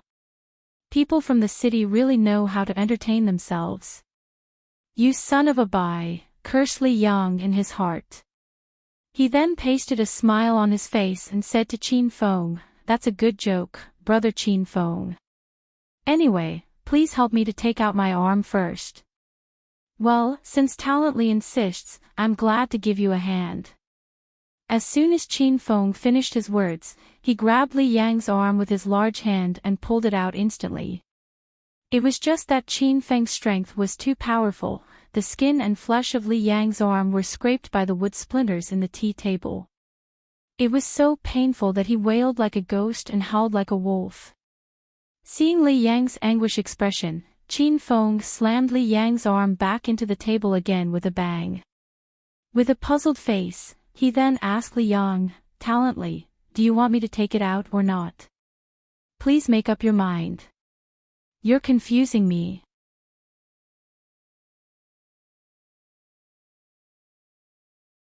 Chapter 322. Chapter 322, This is my personal bodyguard. Li Yang's arm was pushed and pulled. It hurt so much that he wanted to die. The skin and flesh of his arm was almost torn by the edges of the wooden table. The fresh blood streaming out was frightening to see. His expression was malevolent. He breathed heavily, the veins in his forehead bulging, beads of sweat as large as beans dripping from his head. He angrily clenched his teeth as he glared at Qin Feng. However, he was completely helpless against him. "See, could you pull my arm out? And don't push it back this time," Li Yang said through clenched teeth, seething. Qin Feng shook his head, looking at Li Yang with disdain, and said, "Don't bother me anymore. I know you're toying with me. When I pull your arm out, you'll tell me to hit it back in. And after I hit it back in, you'll tell me to pull it back out again. You city people, why do you like playing such senseless games? Though I, Qin Feng, am poor, I have my pride. I won't be played by you like a pawn, this is my bottom line as a human being." Qin Feng complained as he shook his head. His serious expression made Li Yang want to kill him. "Miss Su Xiatian, I personally made this 7-colored rainbow for you. I hope you like it." While the audience was focused on Qin Feng, Xiao Yuxing, and Li Yang, Wen Su walked over in a light blue suit, bringing a cocktail. Among the 4 talents, he was an expert drink mixer. The 7-colored rainbow in his hand was his specialty. The wine glass contained different spirits of varying alcohol content, with each spirit forming one of 7 layers. The layers were incomparably vibrant and as beautiful as a rainbow. This beautiful cocktail whetted the viewer's appetite and made them want to taste it. The heiresses all around were practically drooling, and they were increasingly jealous of Su Xiatian. On this night, all of the 4 talents were trying to gain her favor. "It would be so nice if Wen Su could make me such a beautiful 7-colored rainbow too." Wen Su arrived beside Su Xiatian and extended the wine glass in his hand to her. "Miss Su, because the temperature of the glass will change in a bit, the alcohol content of the spirits will also change, messing up the drink, and the 7-colored rainbow won't look good anymore." Wen Su had a polite expression, and there was a slight smile on his handsome face. He and the other 3 talents had their gazes pinned to the glass in Su Xiatian's hand. All of the 4 talents' plans had been spoiled by Qin Feng tonight. Now, all of their hopes depended on this cocktail. Su Xiatian raised the glass and stared at the rainbow for a while. Then, she slowly moved her lips toward the drink to take a sip. She'd spent an entire night weighing this show before her, and she felt a bit thirsty. "Wait." Su Xiatian's lips hadn't even touched the rim of the glass when Qin Feng walked up to her with a smile. Without Su Xiatian's consent, he grabbed the glass in her hand and lifted it up to examine it in the light. "Talent 1, tell me, if you put drugs in your cocktail, would it be visible in the light?" Qin Feng smiled at Wen Su, and in Wen Su's eyes, the smile was as frightening as a devil. Wen Su tried to keep his trembling legs from shaking and he feigned calmness as he looked at Qin Feng. "What the hell are you saying, brat? Hurry and give the drink back to Miss Su Xiatian. I made the drink especially for her. You don't have the right to taste it." Qin Feng wagged his index finger and laughed. "No, no, no. I never said I would drink this. This drink contains a potent drug from Africa. My body is already strong enough. I don't need a plaything like this to make me stronger." You said that you made this drink for Miss Su specifically. Then that means you drugged Miss Su's drink on purpose." Once Qin Feng said this, a wave of gasps arose from all around. Everyone present was from Sky City's elite, and they all knew one another. Who didn't know the infamous Sky City #1 she-devil? Who wasn't afraid of the Su family, the most powerful family in Sky City? If what Qin Feng said was true, then was Wen Su crazy or stupid? He actually had the gall to drug Su Xiatian's drink. And with some potent drug imported from Africa. "Why, you brat, don't slander me." Wen Su was a bit frazzled, and alarm flashed through the other 3 talents' faces. If Su Xiatian discovered tonight's plan to drug her, they didn't dare imagine the consequences. Jiang Manhong and Zhao Yuxing now arrived beside Wen Su. The three of them confronted Qin Feng together. Li Yang also wanted to join the fight, but his arm remained embedded in the coffee table and he still couldn't get it out. Qin Feng, where the hell did you come from? Why have we never seen you in Sky City? You didn't come here to purposely frame Wen Su, did you? Brother Jiang is right. Your identity is very suspicious. Who are you exactly? Jiang Manhong and Zhao Yuxing changed the topic and pointed the tip of the spear at Qin Feng's head. In the first clubhouse, everyone had money and power. How could an irrelevant person come in so easily? Unless this person was a bad guy and he snuck into the clubhouse to kill someone and cause trouble. Then who would assume the responsibility for this? Since the four talents stepped forward and questioned Qin Feng's identity, the beautiful manager of the first clubhouse showed up immediately. If there was something problematic about Qin Feng's identity, then the first clubhouse would bear all the responsibility. Manager Lin, perfect timing. I'm suspicious of this brat's identity, I want to see his membership card, said Zhao Yuxing as he looked at Manager Lin. A membership card was necessary to enter the first clubhouse. However, Qin Feng was a new face at the clubhouse, so it was the first time everyone had seen him. Zhao Yuxing had reason to believe that Qin Feng snuck his way in. In a difficult situation, Manager Lin looked at Qin Feng. Sir, may I please trouble you to present your membership card? According to the clubhouse's rules, since everyone that entered had a membership card, she had no right to re-inspect it. However, between Qin Feng and Sky City's four talents, of course Manager Lin would choose the four talents. Membership card. It's not too late to make one now, right? Qin Feng laughed.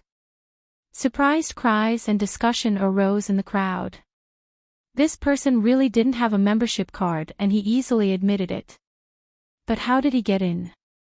The audience kept guessing at Qin Feng's identity, and the four talents finally smiled. Zhao Yuxing turned to the beautiful manager and said, Manager Lin, this is your first clubhouse's dereliction of duty, and your negligence at work. How could you let someone without a membership card in so easily? Look at what this hoodlum has done after coming in. Look at how Talent Li's arm is still stuck. The first clubhouse won't be able to shirk responsibility for this. What do you have to say about this? Manager Lin's clear forehead was covered with small beads of sweat. She couldn't understand how Qin Feng had gotten in without a membership card. When she saw how he'd beaten up Talent Li Yang, she thought his methods were quite funny. Manager Lin used all her might to suppress her laughter, then looked coldly at the two guards behind her and said, Take Mr. Qin to the lobby. I'll call the police right now and have them take care of this. Talent Zhao, are you satisfied with this? It's not about my satisfaction, this is negligence by the first clubhouse. Send a couple more guards to wall the brat, he's really strong. Who knows whether or not he'll escape, murmured Zhao Yuxing. Okay. I'll take care of it right now. Originally, Qin Feng caught Wen Su red-handed and was going to reveal the four talents for what they really were, but now the four talents joined forces to control Qin Feng and get him arrested and detained. And it had to be mentioned that this meeting of the rich was like the feast at Hongmen. With a bit of carelessness, it became a mess. Wait. When Su Xiatian, who had kept quiet until now, saw the two guards restraining Qin Feng, she stood up suddenly, looked indifferently at Qin Feng, then said emotionlessly, This person is my bodyguard. I brought him here secretly to protect me. The four talents were stunned, and so was everyone else present. The two guards who were holding Qin Feng's arms immediately released him in fright. They looked as though they had touched a scalding taro. Who was Su Xiatian? Sky City's #1 she-devil. The Su elder's precious granddaughter. Who the hell would have the guts to oppose her? If Qin Feng really was Su Xiatian's bodyguard, then he was of a higher status than even some of the rich young masters and heiresses present. What right did the two security guards have to detain Qin Feng? Even the first clubhouse's manager Lin was at a loss. Bodyguard. Su Xiatian's undercover bodyguard. At this time, the four talents were dumbstruck, and Su Xiatian's words played in their heads in an endless loop. They were so shocked that their legs turned to jelly. And here they were, carrying out some stupid plan to drug Su Xiatian. This plan had been discovered by Su Xiatian's bodyguard in the restroom right from the beginning. When they thought about how strange Su Xiatian was acting today and how she intentionally let everyone compete with Qin Feng, the four talents suddenly realized the truth. Tonight, they had been played by the little she-devil. And she kept everyone in the dark the whole time. This was blatant humiliation. But the four talents had no time to care about whether or not it was humiliating. Now that Su Xiatian knew about the drugging plan, they didn't dare continue with it.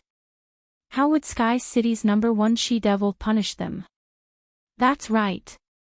Qin Feng is my undercover bodyguard. Do you still want to arrest him? Su Xiatian noticed everyone standing there stupidly, so she repeated herself in an even stronger manner. She hated Qin Feng, and she wanted to see him make a fool of himself. Seeing him get taken away by the first clubhouse's security guards would be great, but she felt apprehensive due to one problem. Since Qin Feng was her older sister's guest, if he really was taken away by the first clubhouse's security guards and sent to the police station, her older sister would have to personally come out and have him released.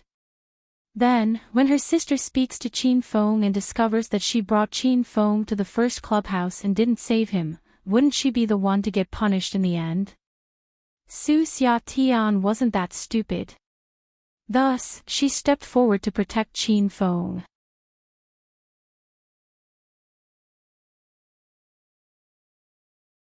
Chapter 323. Chapter 323, Is this guy an international secret agent? Four Talent's brains were spinning fast in puzzlement. With Su Xiatian's fiery and strong temperament, she would have started a war against everybody if she'd learned their plan. How come she was so calm? Manager Lin had regained her senses. Oh. So Mr. Qin is Miss Su's personal bodyguard. I'm very sorry for the misunderstanding. Manager Lin would rather be dead than be caught in this kind of sticky situation. Shall we end it here, Talent Zhao? Manager Lin saw Zhao Yuxing's opinion after she'd apologized to Su Xiatian. Zhao Yuxing was analyzing Su Xiatian's mind and predicting her next actions. However, he waited for a long time, but this missy didn't make any moves. Hee. Since Mr. Qin is Miss Su's personal bodyguard, then we should end it here. Zhao Yuxing bowed slightly to Su Xiatian. We didn't know Mr. Qin's identity earlier on, so please kindly forgive us for any trouble we may have brought you, Miss Su. Su Xiatian loathed the four talents, who'd only speak platitudes. She stood up and arrived at Qin Feng's side as everybody looked on. See what you have done, rascal. Let's go home now. Su Xiatian glared at Qin Feng and bustled out from the clubhouse. Qin Feng smiled at the four talents and followed her out. Su Xiatian and Qin Feng were the highlights of the night. Many people sighed at their departure. The four talents, on the other hand, couldn't maintain their composure anymore. What the hell is going on? The four talents went to the restroom again, gathering in a circle with troubled expressions. I'm very sure that Qin Feng overheard our secret plan. Zhao Yuxing said with a stern voice. His face was so frosty that everything near him might freeze. What a cunning man. He knocked out our bodyguards, hid behind the door, and eavesdropped on our plan. I never expected him to be Su Xiatian's personal bodyguard. Does this mean our secret plan has been laid bare? Jiang Manhong shed his gentlemanly facade, revealing a demonically fiendish expression. I don't think he'd just listen. Zhao Yuxing sighed. He must have recorded our conversation and will use it as blackmailing material. Fuck. The other three cursed, frightened by Zhao Yuxing's words. This secret was lethal to them. The Su family could eliminate their families at any time if that family ever learned of this secret. But I wonder why Su Xiaotian didn't throw a tantrum just now. It's so totally unlike her. When Su pondered after the atmosphere fell silent for a moment. All of them had the same doubt, unable to get it through their heads. Three of them then looked at Zhao Yuxing. This person was the brain of 4 talents. He was quick-witted and most of the time it was he who would make the decisions. Maybe Su Xiaotian was reluctant to. Zhao Yuxing let out a long sigh. The plan for tonight had failed miserably and this cracked his confidence. This was the first time he'd lost to someone. The Su family is the largest and most influential family in Sky City, immensely powerful, with the wealth of a nation. They are totally out of our league if our families split up. However, each of us represents our respective families, we're united as one, and the families backing us are allies. So, even though Su Xiaotian knew our plan, she couldn't act carelessly. This is because it'd be considered a declaration of war against our 4 families if she really flipped out at the first clubhouse. There'd be no winner in this war. It'd just be an arduous and thankless task that would only damage the strength of both sides badly. So Su Xiaotian decided to step down.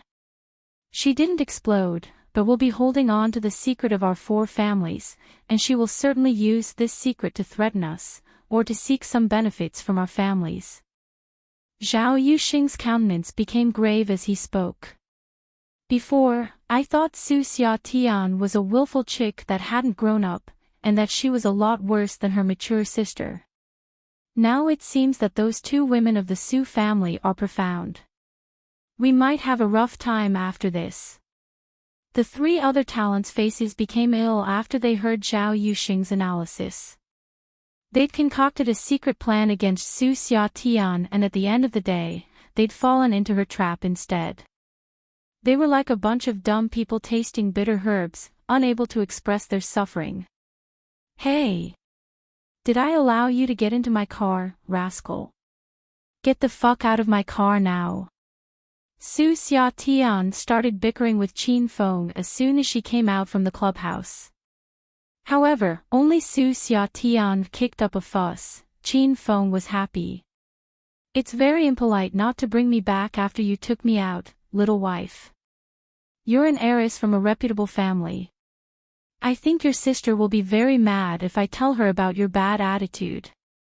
Qin Feng leaned into the passenger seat comfortably and stared at Su Xiaotian's legs without the slightest scruple.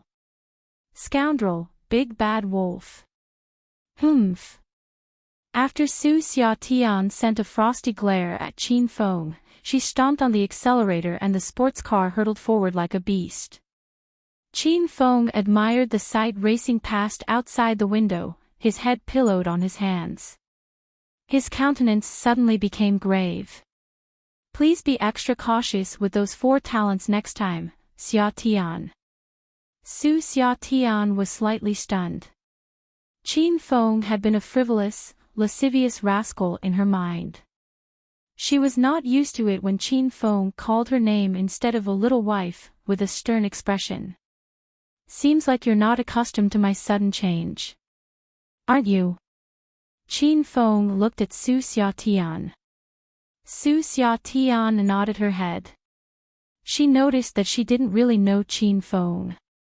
Ha! Me too.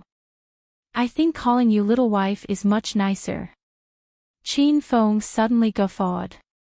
The corner of Su Xiaotian's mouth quirked and she almost flipped the car. Rascal, pervert, shameless, beast. Su Xiaotian blurted out all the vulgarities she knew. Even so, she still couldn't vent the discontent that had built up all afternoon. Qin Feng gazed at Su Xiaotian's curled cherry lips when she was angry, then he became serious again. Xia Tian, I really mean it. Please stay away from those 4 talents. Su Xia Tian wouldn't believe Qin Feng as she was just ridiculed by him. She stared at him and scoffed, it's none of your business.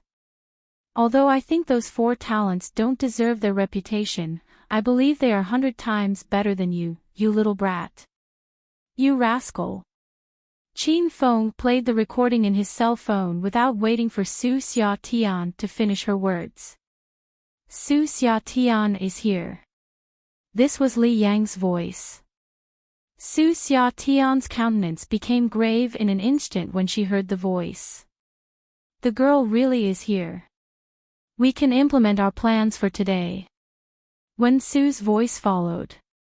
Li Yang, did you see whether or not Su Xia Tian came alone? Jiang Manhong spoke as well. Yup, alone. She's talking to some women in the clubhouse. Then according to the plan, let talent Jiang play Su Xia Tian a song first and bring her into our circle. Then, Li Yang, use your perfect body to attract her. At the same time, I'll write her something in calligraphy. Lastly, when Su will give her a good cocktail, and our plan will be mostly complete, said Zhao Yuxing. Su Xia Tian's countenance became graver when she heard the voices of Sky City's 4 talents. Although she was willful and playful, when it came to important issues, she took them seriously. A bad premonition arose within her when Su Xia Tian heard the 4 talents furtively plotting to do something on her. When Su, put more of the drug in the drink. We 4 brothers have to take her tonight. Don't make it so that the drug wears off after the first person is done. Don't worry, I specifically got this strong medicine from Africa, so this girl will be in a drunken stupor tonight. Screech. Su Xia Tian's face had darkened totally. She slammed on the brake, and the car spun around in place. She then swiveled the steering wheel and shot back toward the first clubhouse in the reverse direction. What are you doing? Seeing her dangerous action, Qin Feng hastily pulled the steering wheel. Su Xia Tian glared icily at Qin Feng. Su Xia Tian was extremely stubborn, not even 10 cows could pull her back if she was determined to do something. Her high heel was firm on the accelerator, and the sports car was still speeding against the traffic. Qin Feng was angered. He waved his large hand, and pulled Su Xia Tian directly from the driver's seat. It was just that he was unsure which part of her body he grabbed in desperation. He just felt it was soft and spongy. Ah ah ah. Ah ah ah. Release your hand, Qin Feng. It's too painful. How dare you attack my boobs, you pervert bastard. I'm going to fucking kill you. Su Xia Tian sat in Qin Feng's arms and hammered her little pink fists on Qin Feng's pecs. Qin Feng didn't feel anything as he was wearing his flying dragon armor. He hastily slid into the driver's seat and took control of the sports car. With a beautiful and clean tail flick, he flung the sports car back to the original driving lane. Su Xia Tian stopped her attack. She sat in the passenger seat and stared blankly at Qin Feng. The drift Qin Feng performed just now was too cool. He was able to complete a series of movements in such a short distance, and that virtuosic driving skill robbed Su Xia Tian of speech. Suddenly, Su Xia Tian thought back to Qin Feng's amazing feats at the first clubhouse. Prince of Piano. King of Power. Master of Calligraphy. Highly skilled driver. Su Xia Tian suddenly realized Qin Feng couldn't be a penniless peasant worker. This person must be an international secret agent.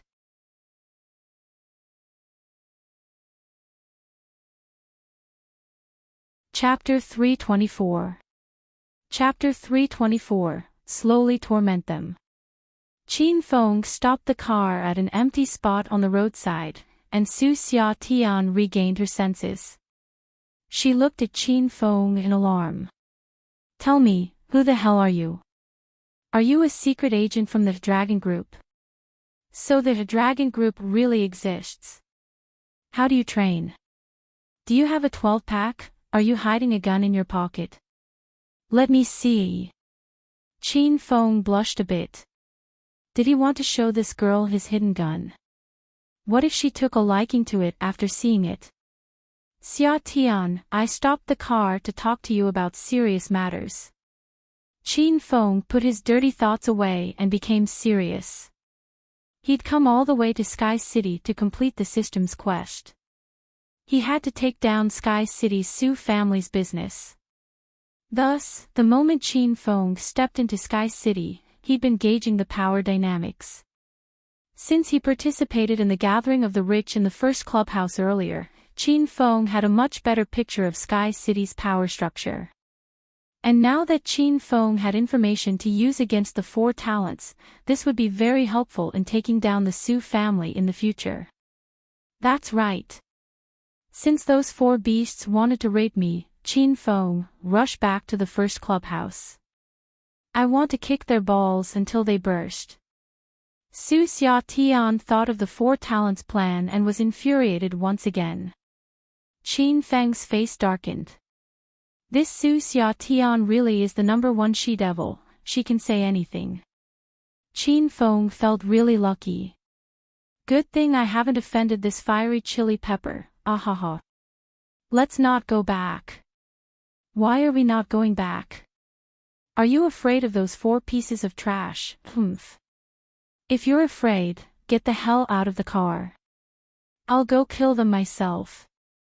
Su Xia Tian stared coldly at Qin Feng. I'm not afraid of them. It's just that the situation has already passed, so if we go back and look for trouble, that would be really low, said Qin Feng calmly. I was almost raped by those 4 beasts, and you're saying that taking revenge on them is low. Have you ever thought about how I feel? I'm a virgin maiden. I don't care. I want to go back right now. Su Xia Tian wouldn't listen to reason. She pouted and fought for the driver's seat. The skin of Qin Feng's waist was almost pinched off by this woman. In his anger, he wrapped her in his embrace and held her arms so she couldn't move. This girl got really angry. She was so angry that small beads of sweat formed on her forehead.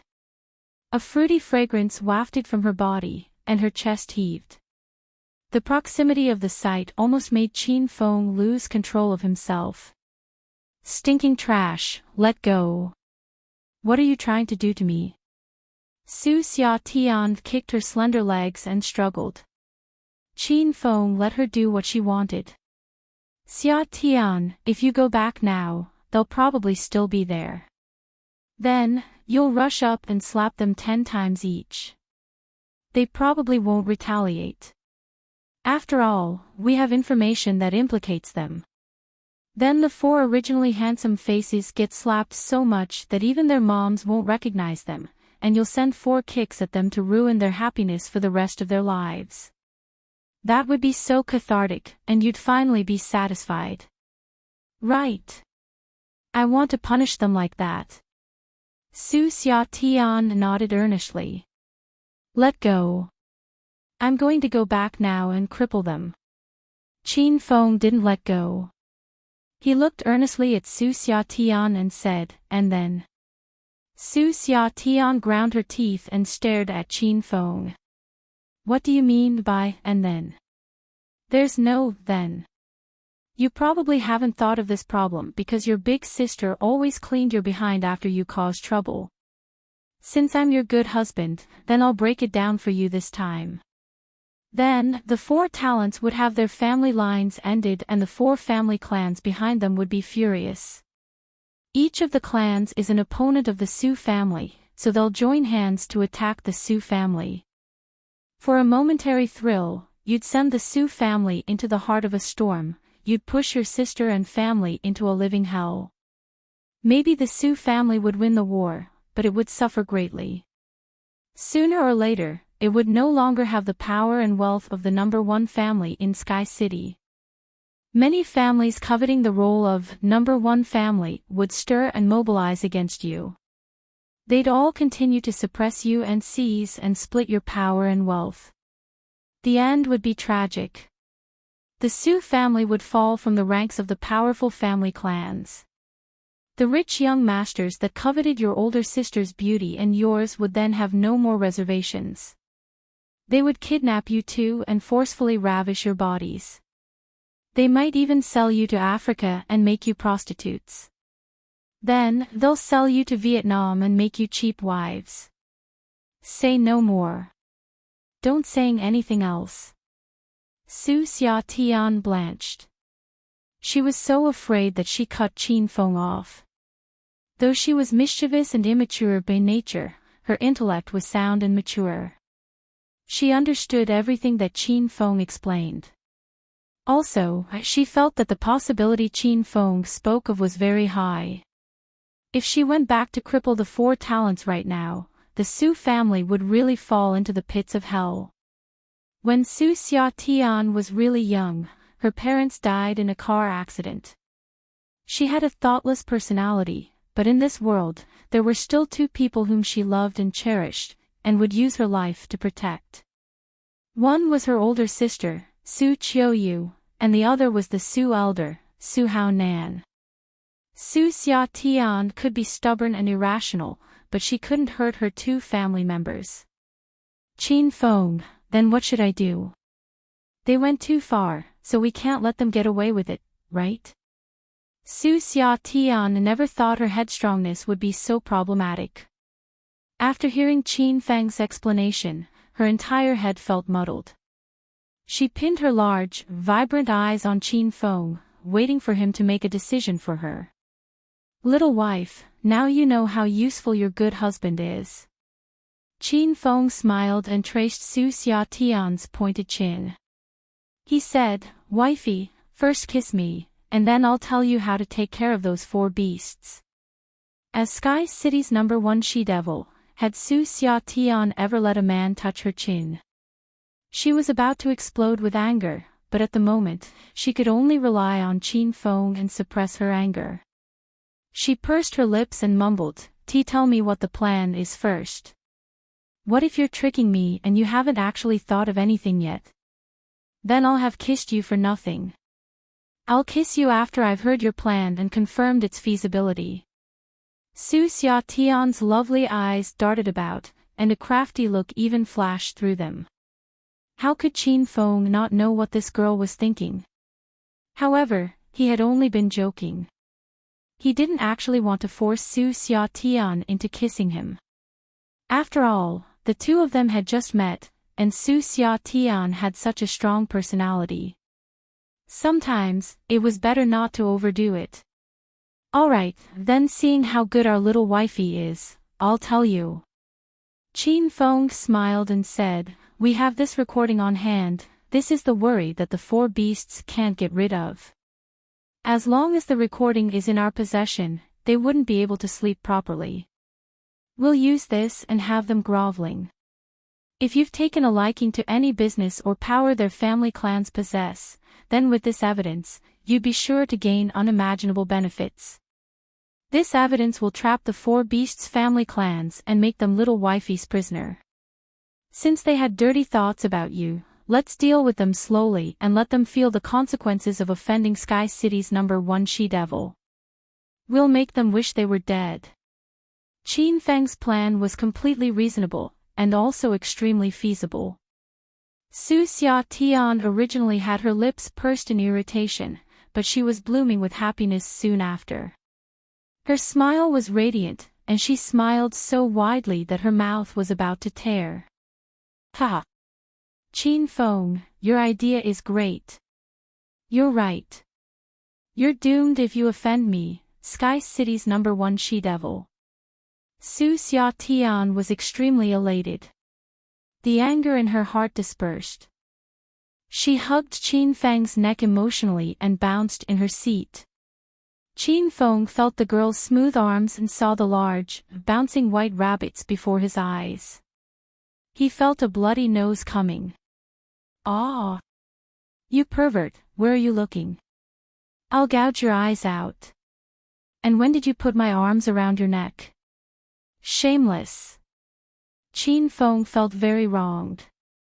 Thus, he fiercely stole 2 more glances at Su Xiaotian's long legs to make up for it.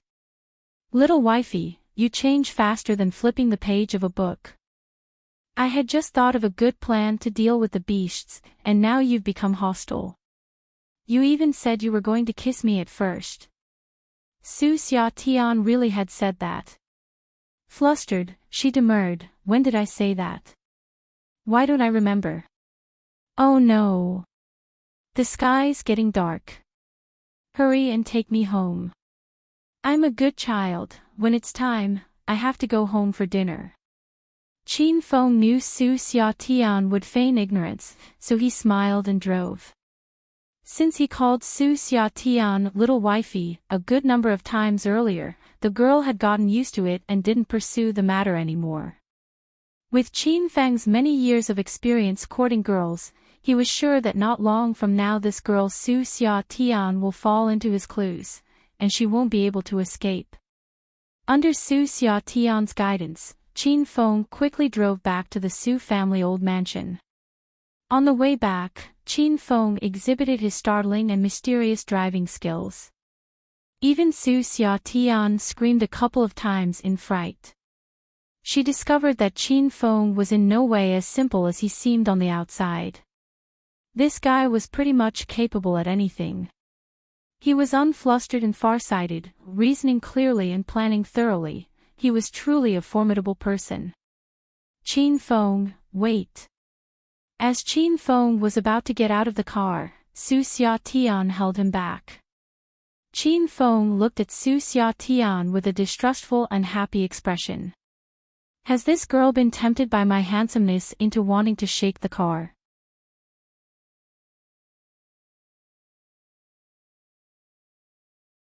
Chapter 325. Chapter 325, Strife within the Su family. With a vulgar smile, Qin Feng impatiently unbuttoned his clothes. After he took off his blazer, he realized Su Xiaotian was putting on clothes. Before, Su Xiaotian had worn a black tracksuit. When they arrived at the first clubhouse, she'd changed into an alluring, trendy mini skirt with a pair of black stockings. Qin Feng had been puzzled at that time. Where had her tracksuit gone? Qin Feng finally understood now. Su Xiaotian left her tracksuit in the sports car. She changed into a tracksuit and pretended to be a good girl when she was home. This woman. When she was home, she was a little sheep. When she was outside, she was a tigress. Confused by Qin Feng's action, Su Xiaotian asked after she finished donning her tracksuit, "Why'd you take your blazer off, Qin Feng?" Apparently, Su Xiaotian had always done this kind of stuff as she managed to put on her tracksuit within 2 or 3 minutes. Embarrassed, Qin Feng scratched his head and chuckled, "Haha. It's hot here. Doesn't little wife think so? Hot your head." Su Xiaotian stared scornfully at Qin Feng. "It was hot in the first clubhouse just now. Why didn't you take off your blazer, then? It's windy at night now and you say it's hot. You're really out of your mind." After she mocked Qin Feng, Su Xiaotian then alighted from the car. Qin Feng hastily put on his blazer and followed her. When they entered the Su family mansion, Qin Feng looked around in curiosity. The exterior of this mansion was spectacular, but he'd never imagined the interior would be even more magnificent and vast. The compound consisted of many ancient wooden brick buildings and villas. It had the air of a royal courtyard, low profile yet without losing impact. However, Qin Feng wondered at the security system of this compound, which wasn't that good.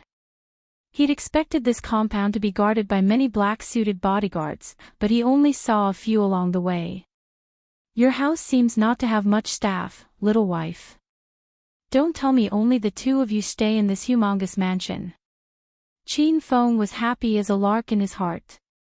"If that's true, I can play to my heart's content tonight." The Su family's old mansion holds hundreds of people.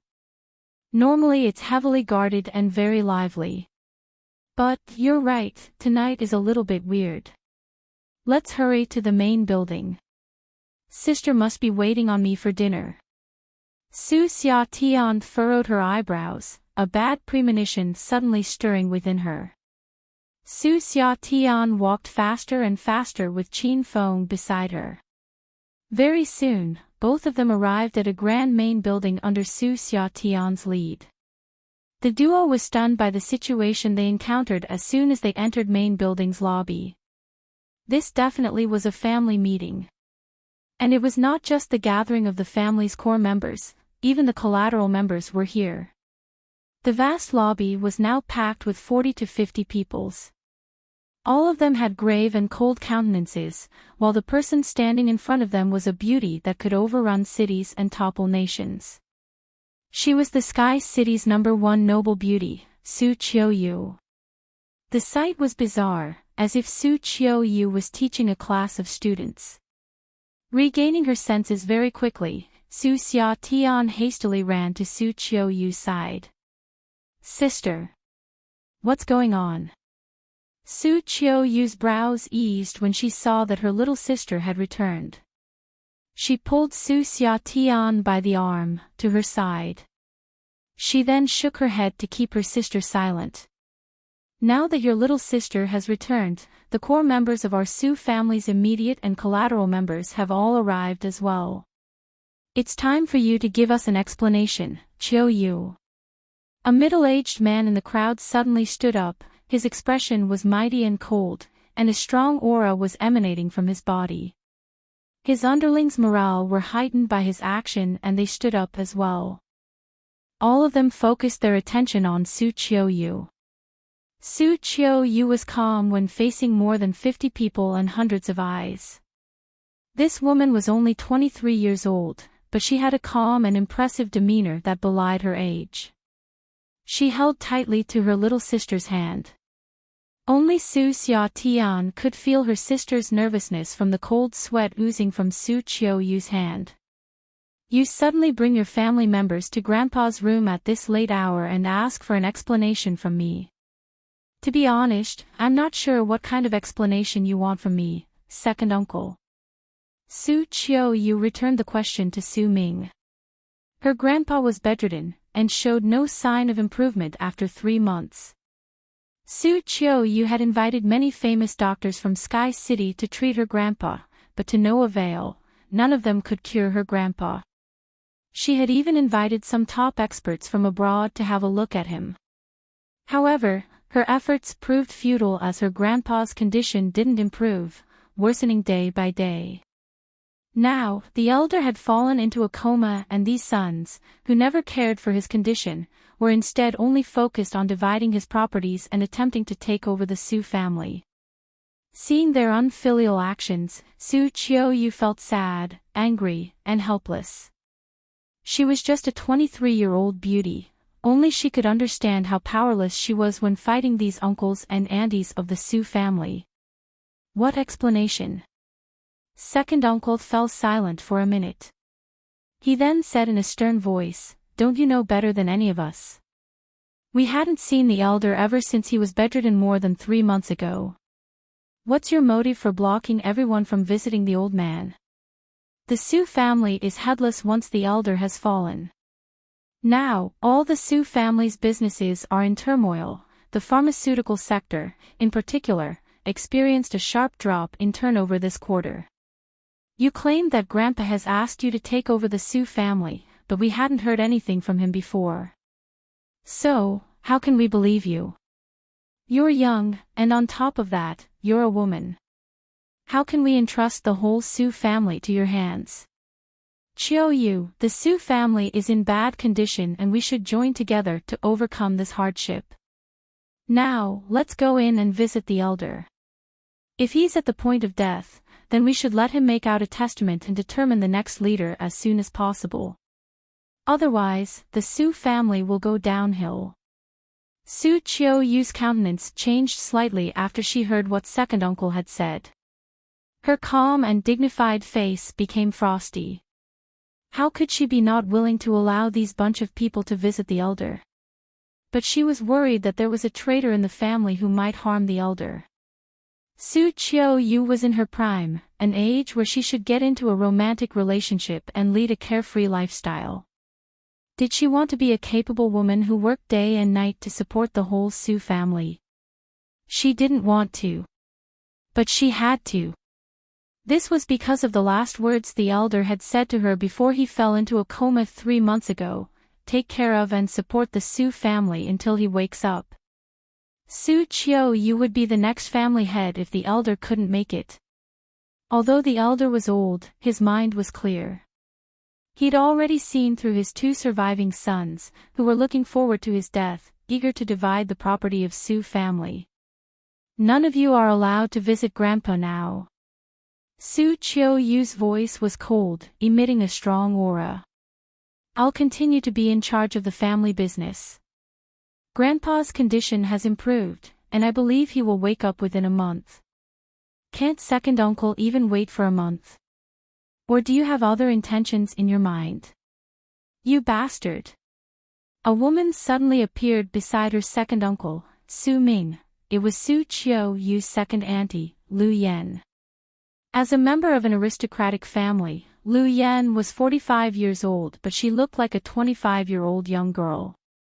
She was gorgeous in dress, tall and beautiful, but she revealed her sharp and unkind personality as soon as she spoke. How dare you speak like that to your second uncle? You even tried to slander him. What do you mean by we can't wait for a month?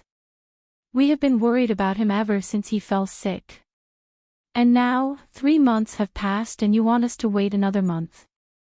I suspect it's you who put Dad under house arrest. You're such a vicious, black-hearted woman. How unfortunate for Dad, who loves you and Xia Tian the most, and you do this kind of unfilial thing to him. Second uncle and second auntie echoed each other. Su Qiu couldn't counter them. Qiu, I'm ordering you to step aside as your uncle. I won't leave unless I get to see Dad today, yelled Su Ming. Yes.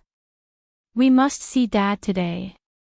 I want him to give us an explanation. How could he leave the Su family in your hands, in the hands of a woman? Could it be you have already done something to the elder because you want to take over the Su family? Su Qiu's third uncle, Su Hai, had stepped forward as well.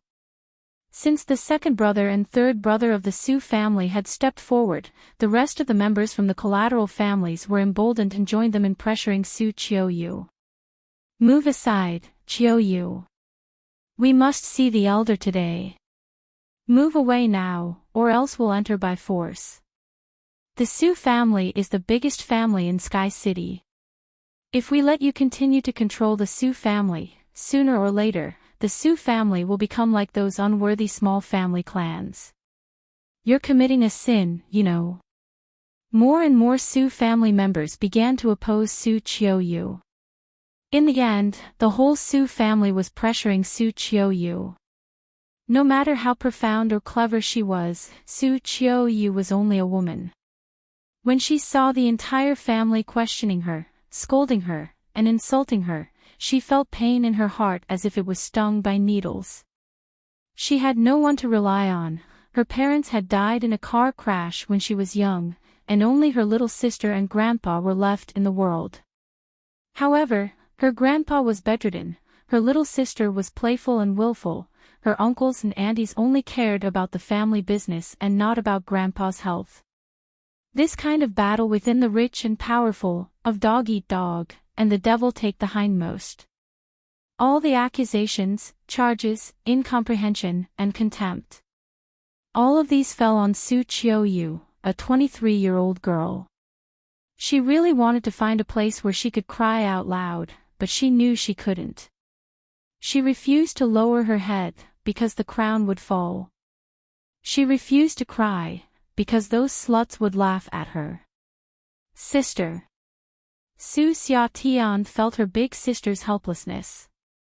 With reddened eyes, she held tightly to her sister's wrist, trying to give Su Qiu some strength and support.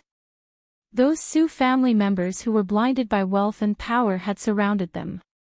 In their eyes, these two sisters were just two little lambs ready to be slaughtered. Is the Sue family holding a feast today? I'm just in time, then. Come. Prepare another set of cutlery for me. Let's talk while we eat. Suddenly, a languid voice echoed in the lobby.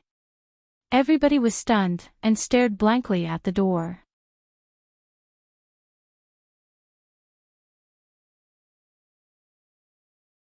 Chapter 326. Chapter 326, Life's Most Depressing Matter. Qin Feng returned with Su Xiaotian. But Su Xiaotian discovered something was wrong once she walked through the entrance of the mansion's main building. She abandoned Qin Feng and ran up to her sister. By the time Qin Feng walked to the mansion door, everyone was confronting Su Qiuyu.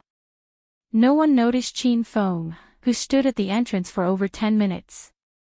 Qin Feng was furious. When had he ever been neglected this way? If this were Acropolis, Qin Feng would have used the Qin family's strength to exterminate the whole family. With one cry, he amazed everyone present. His simple utterance made everyone look at him. Everyone looked at him with different expressions. Most of them were distrustful, wondering where this idiot had come from. Only the beautiful Su family sisters were swept with happiness. Su Xiaotian had seen how capable Qin Feng was in all aspects. Now she counted on Qin Feng to put these aunts and uncles in their places. And Su Qiuyu was mostly surprised. In the morning, she'd called Qin Feng, but she waited for an entire day and he still hadn't come. She thought that she'd gotten the wrong idea about him and that he wouldn't come. Who knew that he'd arrive at the most important moment? But could one Qin Feng turn the situation around? Who is this guy? Uncle Li, how did this person get in here? Where are the Su family guards? How could they let in every Tom, Dick, and Harry? Second uncle regained his senses first, and yelled the name of the Su family's elderly butler. A gray-haired elder immediately ran out with 4 guards in black trailing him. Mister, this is the heart of the Su household. If you have no business here, leave this instant, said Uncle Li as he looked at Qin Feng. I know this is the Su household, why else would I come here? Qin Feng waved his hand carelessly under countless stares, looking like he was in his own house. He minded his own business and walked up to Su Xiaotian, extended an arm, and wrapped her into his embrace. My little wife is here. I was looking to play with her. Gasp. Once Qin Feng said this, everyone in the house gasped in surprise. They all stared at Qin Feng in shock and looked as if they wanted to eat him alive. Su Qiuyu's calm expression changed greatly, becoming stormy. Since when did her little sister hang out with Qin Feng? Su Xiaotian, on the other hand, ground her teeth angrily. If looks could kill, Qin Feng would have died hundreds of times over. Su Xiaotian wanted to fight her way out of Qin Feng's embrace, but he was too strong. The more she struggled, the more it looked like she was leaning into Qin Feng's arms, resulting in an even more tender and lovey-dovey scene. Sinful woman, you really are a sinful woman. Second uncle finally regained his senses and glared ferociously at Su Xiaotian. You've been learning bad things day and night, and now you even have the guts to bring home a wild man. And you're someone's little wife. How unlucky this is for our family clan, how unlucky. Second uncle's denunciation made the others lament again and again. Qiuyu, you and your sister lost your parents early. Xiaotian became such a frivolous woman because you as her older sister didn't teach her properly. Since you can't even control your little sister, how can we let you manage a large family business? Today, as your second uncle, I revoke your position as acting head of household. The Su family needs to elect a new head of household. Your father is the eldest son of the Su family, but he died early in a car accident. Now, as the second son, the head of household position should be mine. Today, the Su family is a mess. Every aspect of our business is in terrible shape. At this time, I'll stand forth to bear too much danger and responsibility. Thus, I hope everyone will support me. In the future, I'll do everything I can to manage the Su family business. Su Qiu-yu's face fell, and cold sweat was about to drip out of her head. She knew second uncle gathered and brought the Su family here tonight to steal the head of household position. Now, he finally could wait no more. He finally revealed his foxtail. Slap. Before the spectators could express their support for second uncle, Su Ming, and before Su Qiu had to make her difficult decision, a slap echoed through the parlor. The originally noisy scene instantly fell quiet.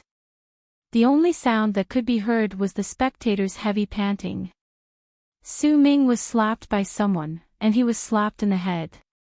And Qin Feng did it. No one saw when Qin Feng had gone from beside the beautiful sisters to Su Ming's side, but no one cared about this.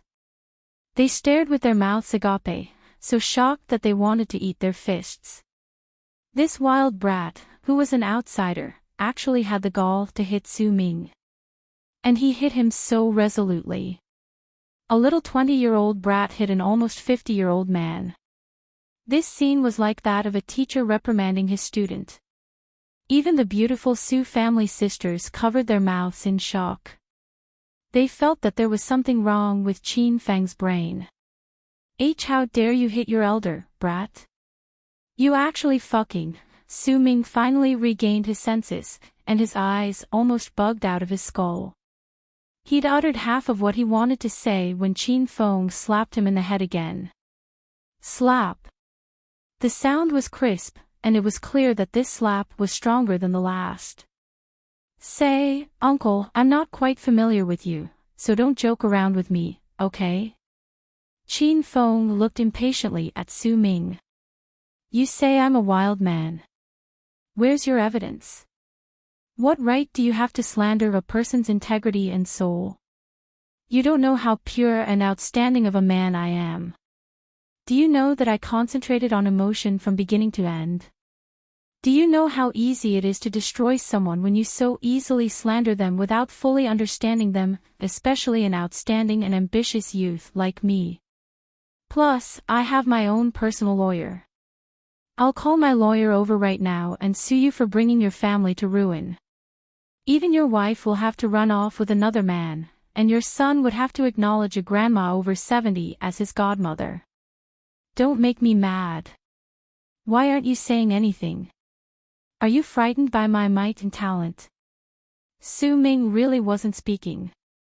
However, this wasn't because he was startled by Qin Feng's background, but he was shocked by the guy's intelligence.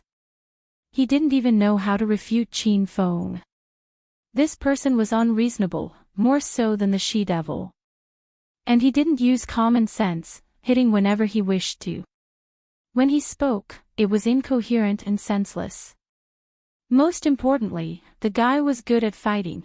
Su Ming didn't even know how he ended up in front of him, much less dodge Qin Feng's 2 slaps.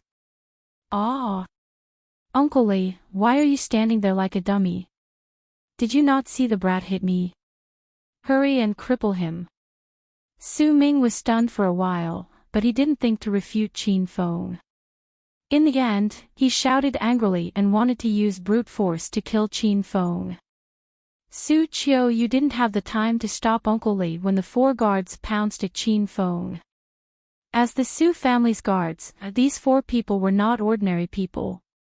2 were underground street fighting experts, and the other 2 were retired soldiers from the special forces. With the 4 of them working together, their power was frightening. Bang! One of the street fighting experts arrived beside Qin Feng and sent a punch at him.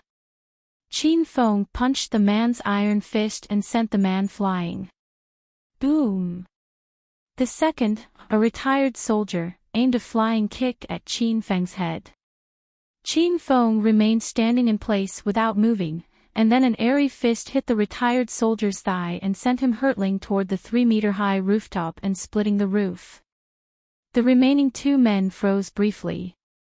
They were startled by Qin Feng's strength, but as the Su family's guards, the two men weren't cowards. After freezing for an instant, they rushed toward Qin Feng again. One of them pulled out a dagger and the other took off his belt. They attacked Qin Feng simultaneously from the right and left, respectively. Qin Feng made no moves this time. He merely stood in place, straight and tall like a pine tree. When the two guards arrived ferociously before Qin Feng, they jerked to a stop. It seemed as though there was an invisible qi barrier, preventing them from getting even half a step closer. They could only be seen using a lot of effort, but they couldn't be seen attacking Qin Feng. Fuck, are you two filming a movie? Is there a need to make it so fake? You two, attack and whip that wild brat to death with your belts. What the fuck are you doing? The Su family spent so much money to hire you men as guards, and this is what you're showing us. Most of the Su family members were business people, so they didn't understand martial arts.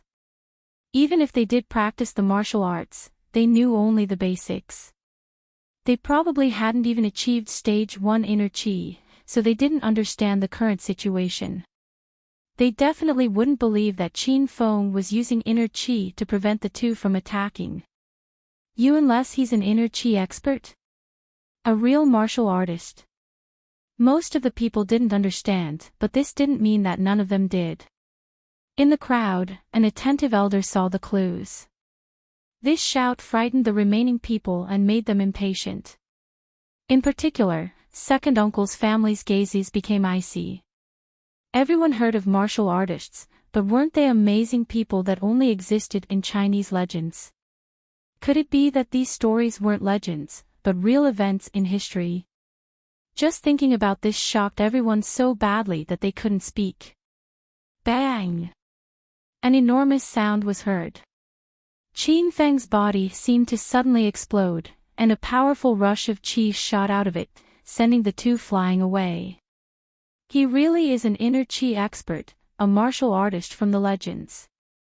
The elder exclaimed again, and everyone panted heavily. Qin Feng injured people without touching them, like the moves in wuxia novels. This was truly eye-opening. Uncle Li was stunned, the Su family was stunned, and Su Xiatian was stunned. They never thought Qin Feng was so powerful. Only Su Qiuyu was calm, because she knew Qin Feng was powerful. Hey!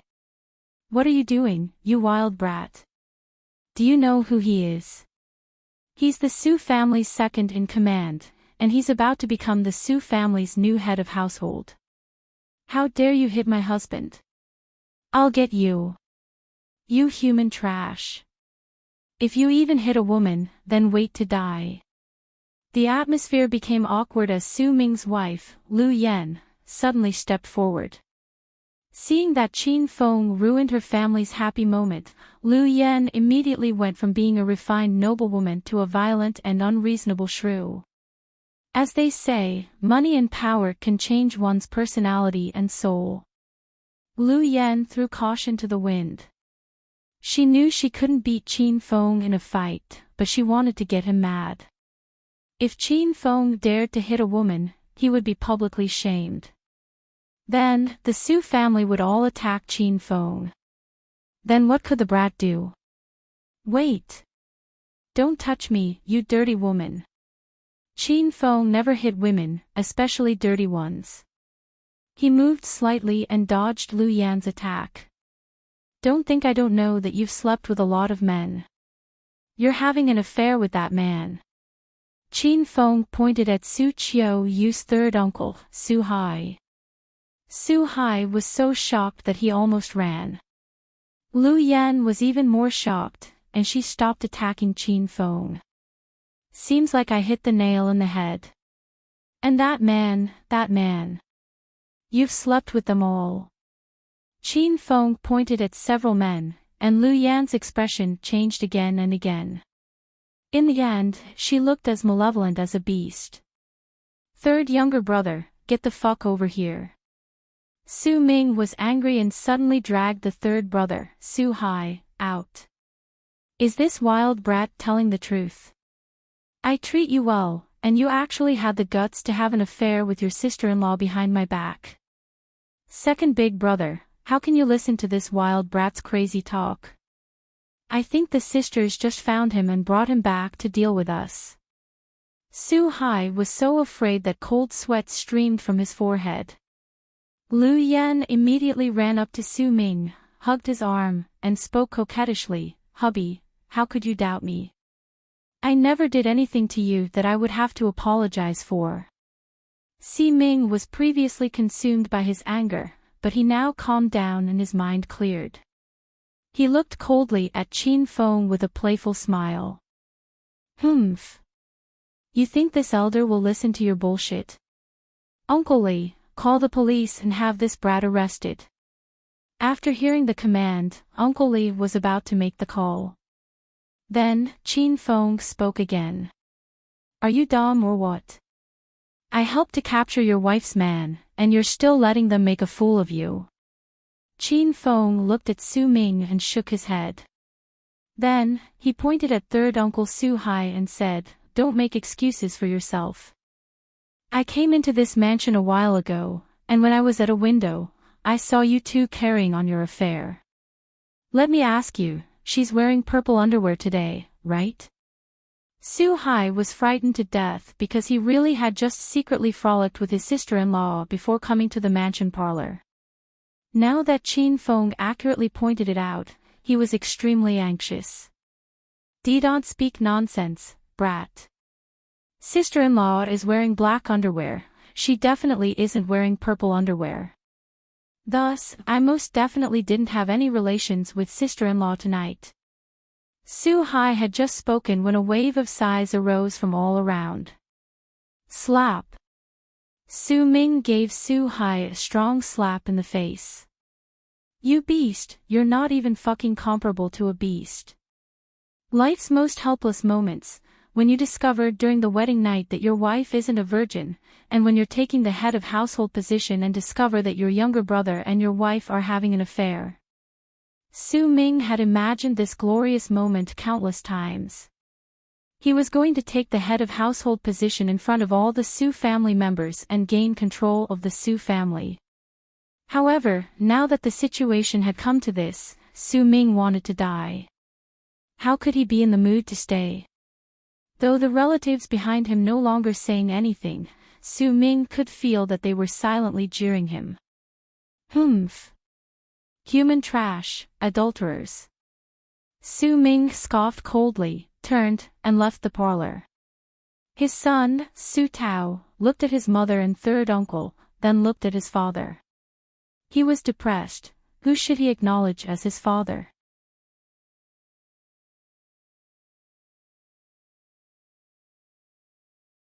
Chapter 327.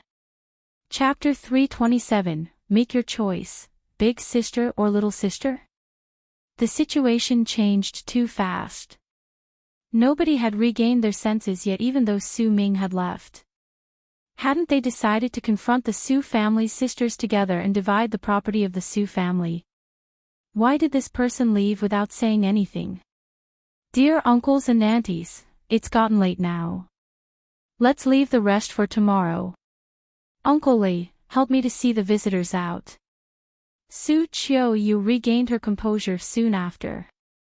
Indeed, she had the finesse to head the Su family. She'd recovered her usual indifferent and strong aura. The folks from the Su family had lost. Uncle Li returned to Su Qiuyu's side and looked at them with a smile, indicating they could leave now. The clamor to vie for the leadership of Su family had been led by Su Ming. Since he'd already gone, the rest of people didn't persist. This was because everybody was afraid of that powerful Qin Feng. More than 50 core and collateral family members shook their heads and sighed as they left. The packed lobby suddenly became cold and cheerless. It was early autumn and the breeze was chilly. Su Qiuyu felt cold in her flimsy dress and she coughed. Her burdens were too heavy, she was afraid she would collapse at any time and not wake up anymore. "Miss Qiuyu, please pardon me for visiting so late. Qin Feng went to Su Qiuyu's side and hugged her lightly in his arms before she realized he was there. She was sheltered by Qin Feng's strong and tall body from the cold bite of the breeze. Su Qiuyu felt a warm sensation surge through her body as she stood in his arms. "Ah! How could you hug my sister? Get your grubby paws off my sister, you rascal." Su Xiatian didn't know when Qin Feng arrived or where he came from. She was so angry that she started hammering Qin Feng. Ignoring Su Xiatian's little pink fists, Qin Feng placed his hands on the small of Su Qiuyu's back, and transferred some qi into Su Qiuyu's body, warming her. "Who should I hug if I release your sister, little wife? Should I hug you instead?" Qin Feng was healing Su Qiuyu's body and at the same time teasing Su Xiatian. Su Xiatian felt an urge to kill Qin Feng. She delivered punch after punch, kick after kick at Qin Feng. However, Qin Feng was rather unaffected even though she wore herself out. "You sweated a lot, little wife. Hurry up and go to take a bath now.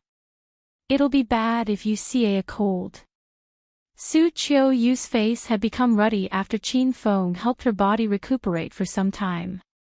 He then released Su Qiuyu and hugged Su Xiatian in his arms. With a beaming smile, he sniffed Su Xiatian's body fragrance and said, "Let's go. Your good hubby will send you back." Su Xiatian wanted to break free of Qin Feng's embrace. However, she realized Qin Feng's hug was warm. The wind was breezy at night and she felt cold after she'd sweated. In the end, she decided not to struggle anymore and remained quiet in Qin Feng's arms. They then went to her room together. "Please take a good bath, little wife. I'll excuse myself now." Qin Feng spun around and left as soon as he saw Su Xiatian to her room. Su Xiatian was dumbstruck by Qin Feng's unusual action. She even felt a little bit lost in her heart. Am I not beautiful and sexy enough? Why did this man leave without asking to enter my room after walking me back? Is he still the vulgar, perverted Qin Feng? Qin Feng returned to the main building's lobby after he departed from Su Xiatian's room. The night was gloomy and the wind was chilly and restless. With a chiffon skirt and a snow-white mink coat draped over her shoulders, Su Qiuyu stood in front of the main building's door. She raised her head and stared blankly at the moon. Her body was curvaceous and graceful and she could easily stir Qin Feng with merely the sight of her back. Her face was as exquisite as the moon, ethereal and unreal. Qin Feng hugged Su Qiuyu lightly from behind. Su Qiuyu's delicate body trembled slightly, but she didn't struggle for her freedom. A handsome man and a beauty embracing while admiring the moon, it was such a magnificent sight. "How did you know second auntie and third uncle have an affair?" Su Qiuyu's indifferent voice wafted over. "Because I'm a genius in external strength and inner qi. I'm very sensitive to everybody's qi. Your second auntie is heavily clad with your third uncle's qi. So I'm certain that the two of them are having an affair," answered Qin Feng while enjoying himself sniffing Su Qiuyu's body fragrance. "Did you really see them having an affair in secret, then? How could that be?" "I came back with Xia Tian, and when we arrived, everybody was already gathered in the lobby." Qin Feng scoffed. "I'm pretty sure both of them did something before they came here. It's because there was more of your third uncle's qi on your second auntie's body than that of your second uncle. So, I pulled a trick on them and bingo. I got it right." And then third uncle's mind thrown into confusion. He couldn't withstand the pressure anymore and blurted everything out. Su Qiuyu nodded her head lightly. She'd been worried that she was wrong about Qin Feng. But now, it seemed that this candidate wasn't that bad at all.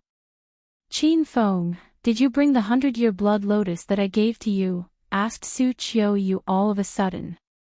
100-year blood lotus. What is that? When did you give it to me? Qin Feng queried with a puzzled face. Su Qiuyu wasn't surprised by Qin Feng's reaction. She then spoke with a calm demeanor. The 100-year blood lotus is the treasure of the Su family, and it's passed down to the next leader of Su family. Before Grandpa was sick, he had handed it over to me and asked me to take care of it. So, Miss Qiuyu must protect it at all costs since it's such an important item. You must buy a few more safes and hide it inside some deep hidden passage. Qin Feng nodded his head seriously. Yeah, I need to keep it safe. The Su family will be a chaos if it falls into the hands of second uncle. Su Qiuyu then added, it's now kept in a very safe place. Is it true? I'm relieved, then. Qin Feng smiled. Su Qiuyu didn't pursue the discussion about the 100-year blood lotus. She abruptly spun around and looked fixedly into Qin Feng's eyes with her pair of beautiful eyes. Qin Feng, do you love me? Qin Feng wasn't surprised. He nodded his head lightly and said, Qiuyu is a beauty that could topple a city and a nation, dignified and virtuous. Of course I like you. Su Qiuyu's countenance became extremely grave. Then stay away from my little sister. Help me suppress the Su family's wild schemes until my grandpa wakes up. After that, I'll marry you. Qin Feng never expected this felicity to come so soon. He was slightly thrilled and said, can I get some reward first? No, you can't. Su Qiuyu shook her head and rejected his demand. Of course, I'll give my blessing too if you favor my little sister more. After everything is done, I'll personally hold a wedding for both of you. You're willing to sacrifice your little sister for the sake of the Su family's business. Qin Feng looked at Su Qiuyu, astounded. Don't you worry. I won't betray my little sister. It's just that I can tell from what I've seen that she likes you. She has never allowed any guy to hug her nor brought any guy out with her. Moreover, she won't allow a guy to casually call her little wife. Maybe she hasn't realized yet, but I think she's quite fond of you. To be honest, I'm really looking forward to you too if you really like my little sister. Su Qiuyu didn't fail her title as Sky City's most talented woman. She was highly intelligent, quick-witted, and agile with her mind. Even though she remained silent most of the time, she had seen through it all. She just didn't want to speak out. I like little sister Xiatian. But I like Miss Qiuyu as well. What if? With a grin on his face, Qin Feng looked at Su Qiuyu. However, before he could finish his words, he was halted by a cold Su Qiuyu. Impossible. What do you think of my Su family? What do you think of my little sister and me? How could both of us marry you at the same time? Then wouldn't be both of us become your mistress and concubine? Sorry. I can't do that. Qin Feng felt awkward. What a quick-witted woman. How can she see through my intentions before I could finish speaking? It's not because I'm intelligent. It's because your vulgarity is too obvious.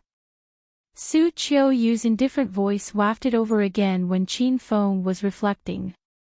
Faced with this intelligent, beautiful and hot woman, Qin Feng suddenly had the urge to run away. Okay, enough talking. Let's go into the room to visit Grandpa. Both of them arrived at a suite under Su Qiuyu's lead.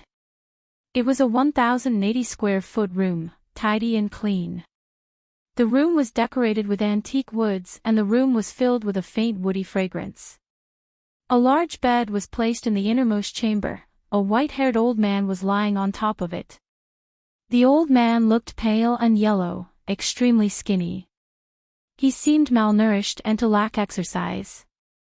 Grandpa. Su Qiuyu rushed over to her grandpa's bedside and cried.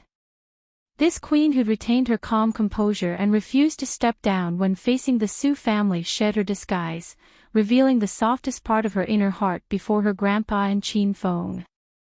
At this moment, she was neither the female leader of Su family nor the Sky City's #1 noble beauty. She was merely a 23-year-old young girl, a little girl that hadn't grown up in her grandpa's eyes. Qiu, the elder has been like this for 3 months.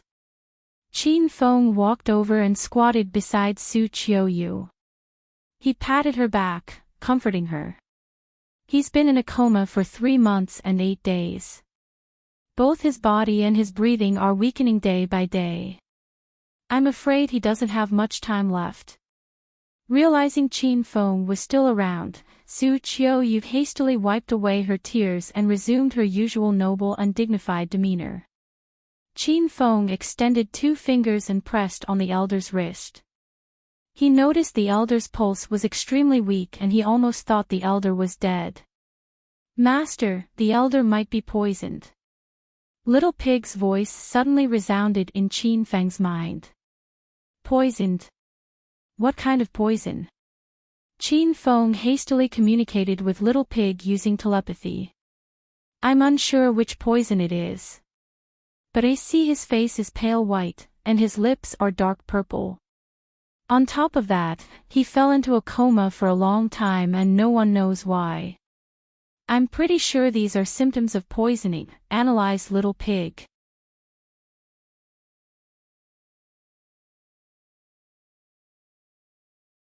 Chapter 328.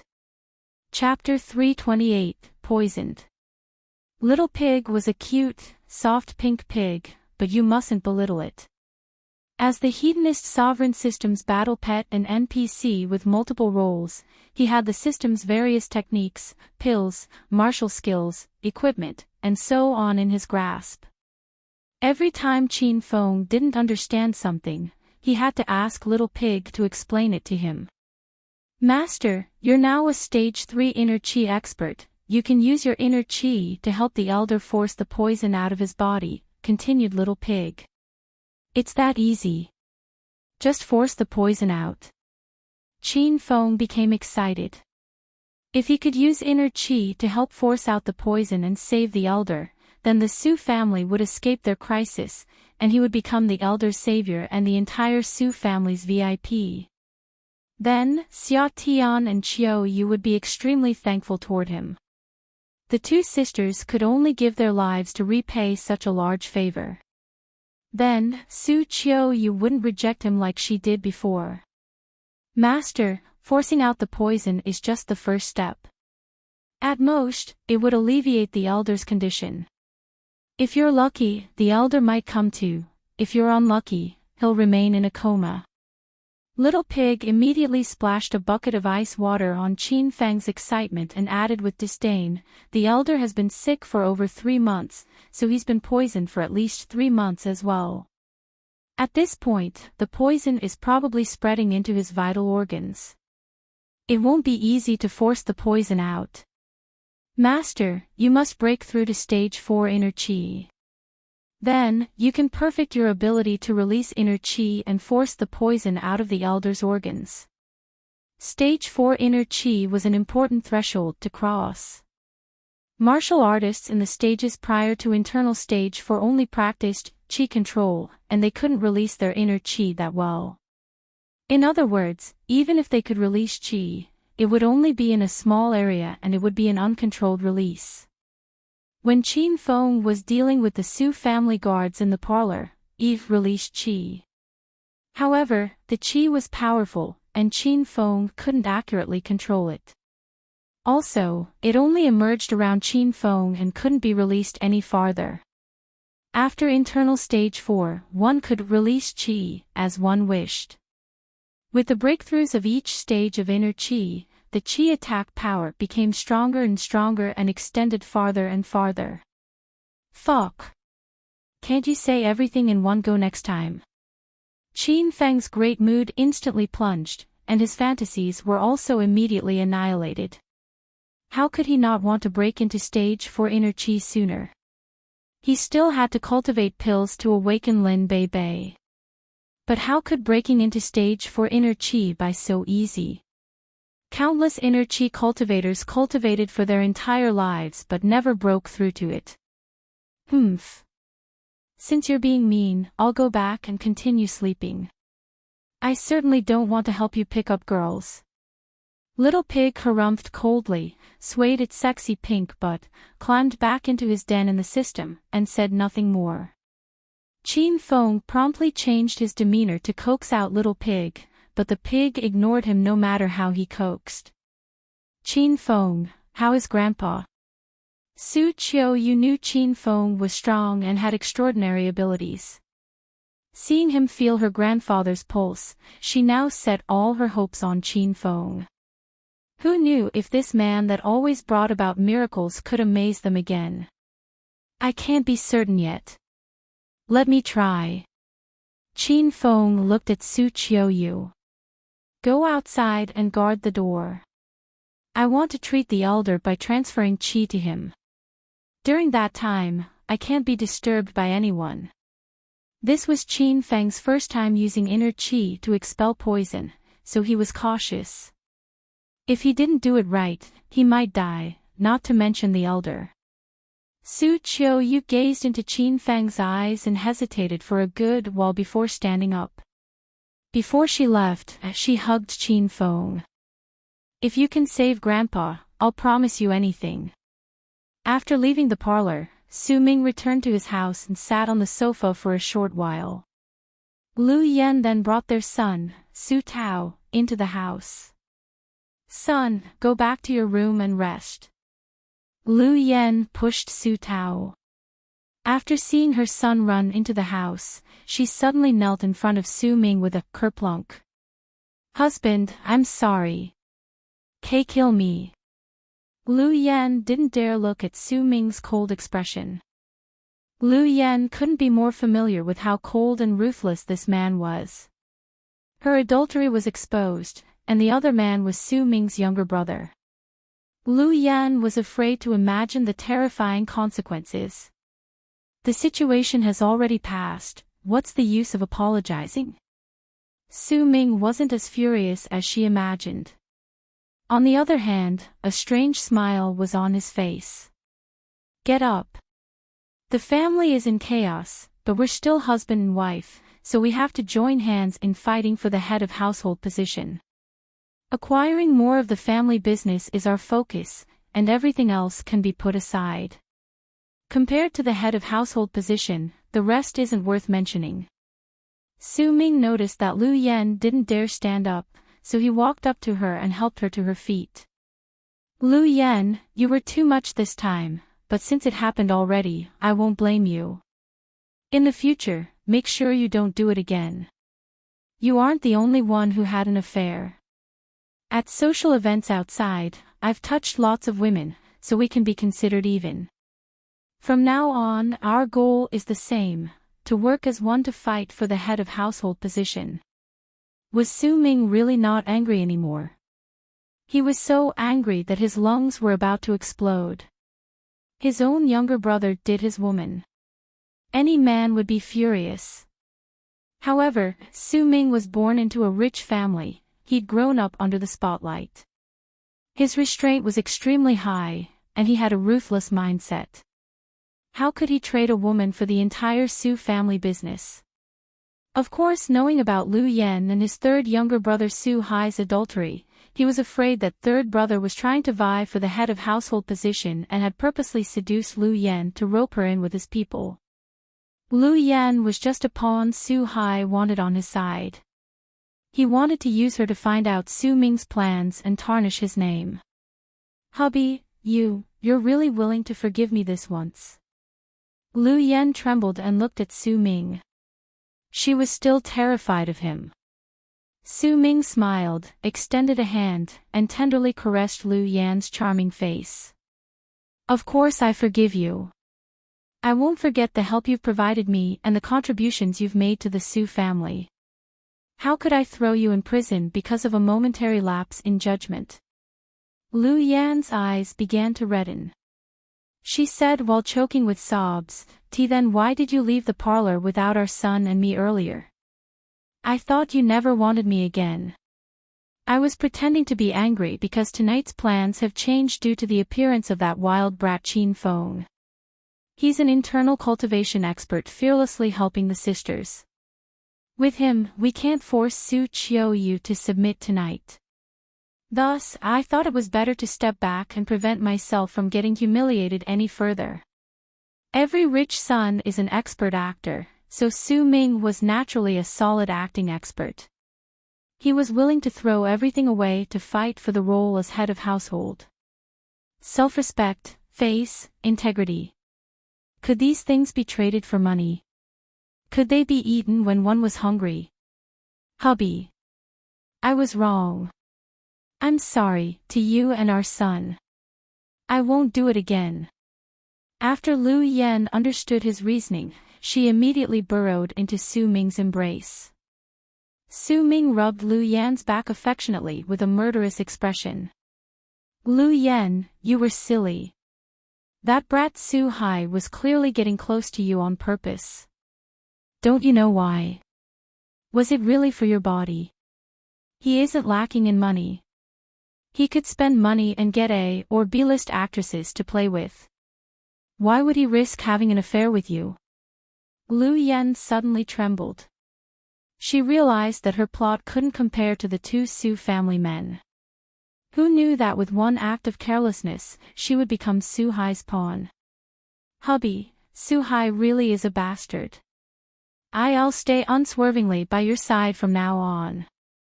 I want to personally take revenge on that stinking brat and make him die a premature death. Lu Yan immediately changed her demeanor. Okay. I've seen your sincerity, and I believe that you just had a lapse in judgment. Su Ming smiled at Lu Yan and said, you suffered a fright today, so rest early. Lu Yan nodded and immediately went into a room in the house. Su Ming smoked in the empty parlor for a long time. Then, he pulled out his phone and called a number. Hey, you're done, right? You're the Su family head now. An elderly voice came over the phone. There was a mistake in the plan. Now the situation has changed enormously.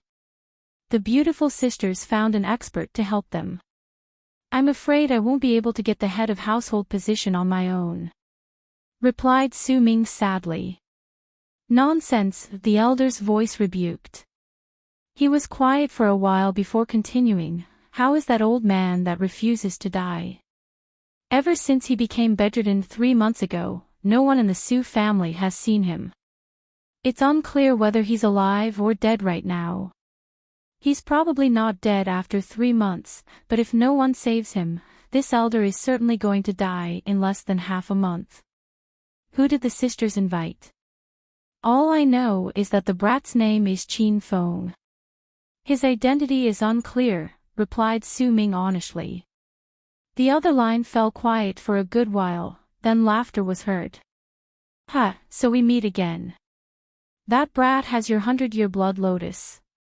My abilities have just recovered, and I was about to settle with the brat. Who would have thought he'd deliver himself to our doorstep? Hold back for now. I'll be there as soon as possible. The call already ended. Su Ming tossed the phone to the side, and his whole body fell limp. Though it was only over the phone, he could still feel a powerful oppression. Those two people were too powerful, even Su Ming felt like an ant before him.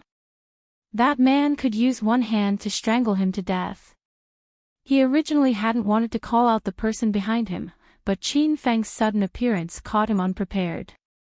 When facing a martial artist like Qin Feng, Su Ming could only hire martial artists to deal with Qin Feng.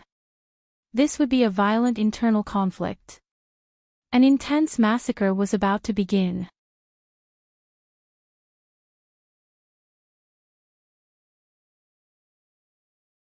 Chapter 329. Chapter 329, I like to be humiliated. Su Qiuyu waited outside her grandpa's room for 2 hours. The moon was getting higher. Suddenly, a bad hunch stirred within Su Qiuyu. Could it be Qin Feng is pansexual? This person is frivolous and perverted. Will Grandpa be fine staying alone with him in a room? Outside the room, Su Qiuyu's imagination was running amok while inside, Qin Feng was so tired that he was bathed in sweat. If he learned of Su Qiuyu's notions about him, Qin Feng would be so angry that he'd vomit blood and die from qi explosion. This was because she had insulted his personality. Qin Feng and the elders sat face to face with their legs crossed on a red wooden bed. The elder was leaning back against the wall while Qin Feng had his hands on the elder's chest. A cloud of steam was emanating from Qin Feng's body, as if he just came out from sauna. Qin Feng had been forcing the poison out from the elder's body according to Little Pig's method. This was his first time utilizing his qi to heal a person, so the process was rather slow. Besides, Qin Feng was merely a stage 3 inner qi expert and he was weak at releasing qi. So, it was even harder for him to circulate his qi within Elder Su's body and force the poison out.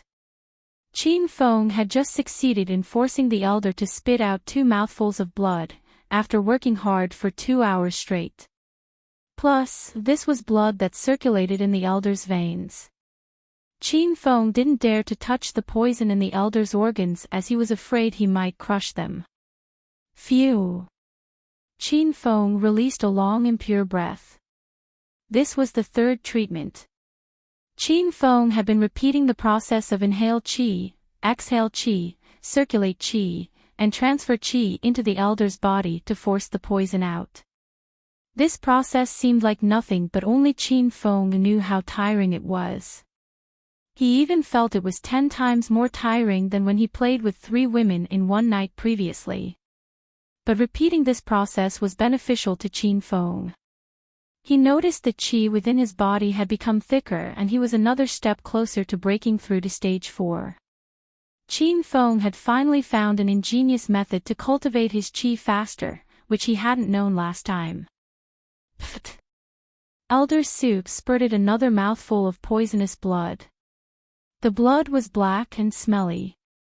Even though Qin Feng had placed a couple of bowls between them to see the elder's blood, he still got showered from top to bottom by this mouthful of bad blood. Thump! The door was opened by somebody at the same time. Su Qiuyu came in to take a look because she was impatient. When she saw that her grandpa had spewed blood, she was so frightened that she rushed forward and hugged her grandpa, and sent a furious glare at Qin Feng.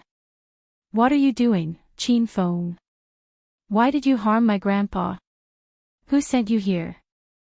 Qin Feng hadn't explained to Su Qiuyu that her grandpa was poisoned, so she didn't know that Qin Feng was actually helping Elder Su to force the poison out of his body. She thought Qin Feng harmed her grandpa when she saw he'd vomited blood. Su Qiuyu had never been so afraid and in despair as she was now. She'd placed all her hope in Qin Feng and she never expected that this guy was a bad person too. She was lost and didn't know what to do. Qiuyu, give me some tissue paper. Your grandpa's bad blood almost blew my head off. Qin Feng brushed off Su Qiuyu's accusation and urged her to get him some tissue paper. Why should I harm your grandpa?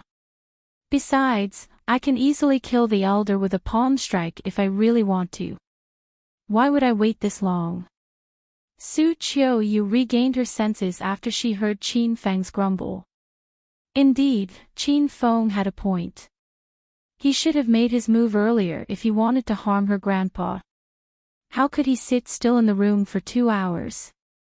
What happened, Qin Feng? Su Qiuyu was ashamed for misunderstanding Qin Feng. Said Qin Feng, looking at Su Qiuyu after he had recovered from dizziness. What? Grandpa was poisoned. Su Qiuyu halted her movement abruptly. This was the first time Qin Feng saw a shocked expression on her face. How could that be? Who poisoned Grandpa? His diet was specially prepared by his own chef and delivered by the old butler, Uncle Li, to his room. How could he be poisoned? Did you guess it wrongly, Qin Feng? Su Qiuyu was so nervous she clung tightly to Qin Feng's arm. Qin Feng felt a sudden leap of sympathy for her. He looked fixedly at Su Qiuyu, and pondered in his heart, how come this dignified, wise, and calm woman suddenly became so restless? Qin Feng knew the reason, of course, Su Qiuyu knew it herself as well. Both of them were smart people, they had already seen through the filthy conspiracy behind this incident. Qiuyu, why do you have to ask me if you already have the answer? It's just that you don't want to accept the truth. Qin Feng placed his hands on Su Qiuyu's shoulders and said earnestly, fighting between the rich and powerful, killing among siblings. These are common in aristocratic families.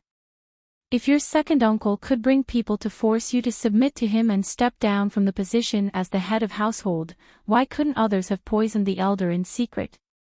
Exactly. Qin Feng had known the elder was poisoned by none other than the people in the Su family. On top of that, that culprit had to be very close to the elder. As for Su Qiuyu, she'd thought of the same thing as well when she learned the elder was poisoned. It was just that she refused to accept the truth, so she lost control.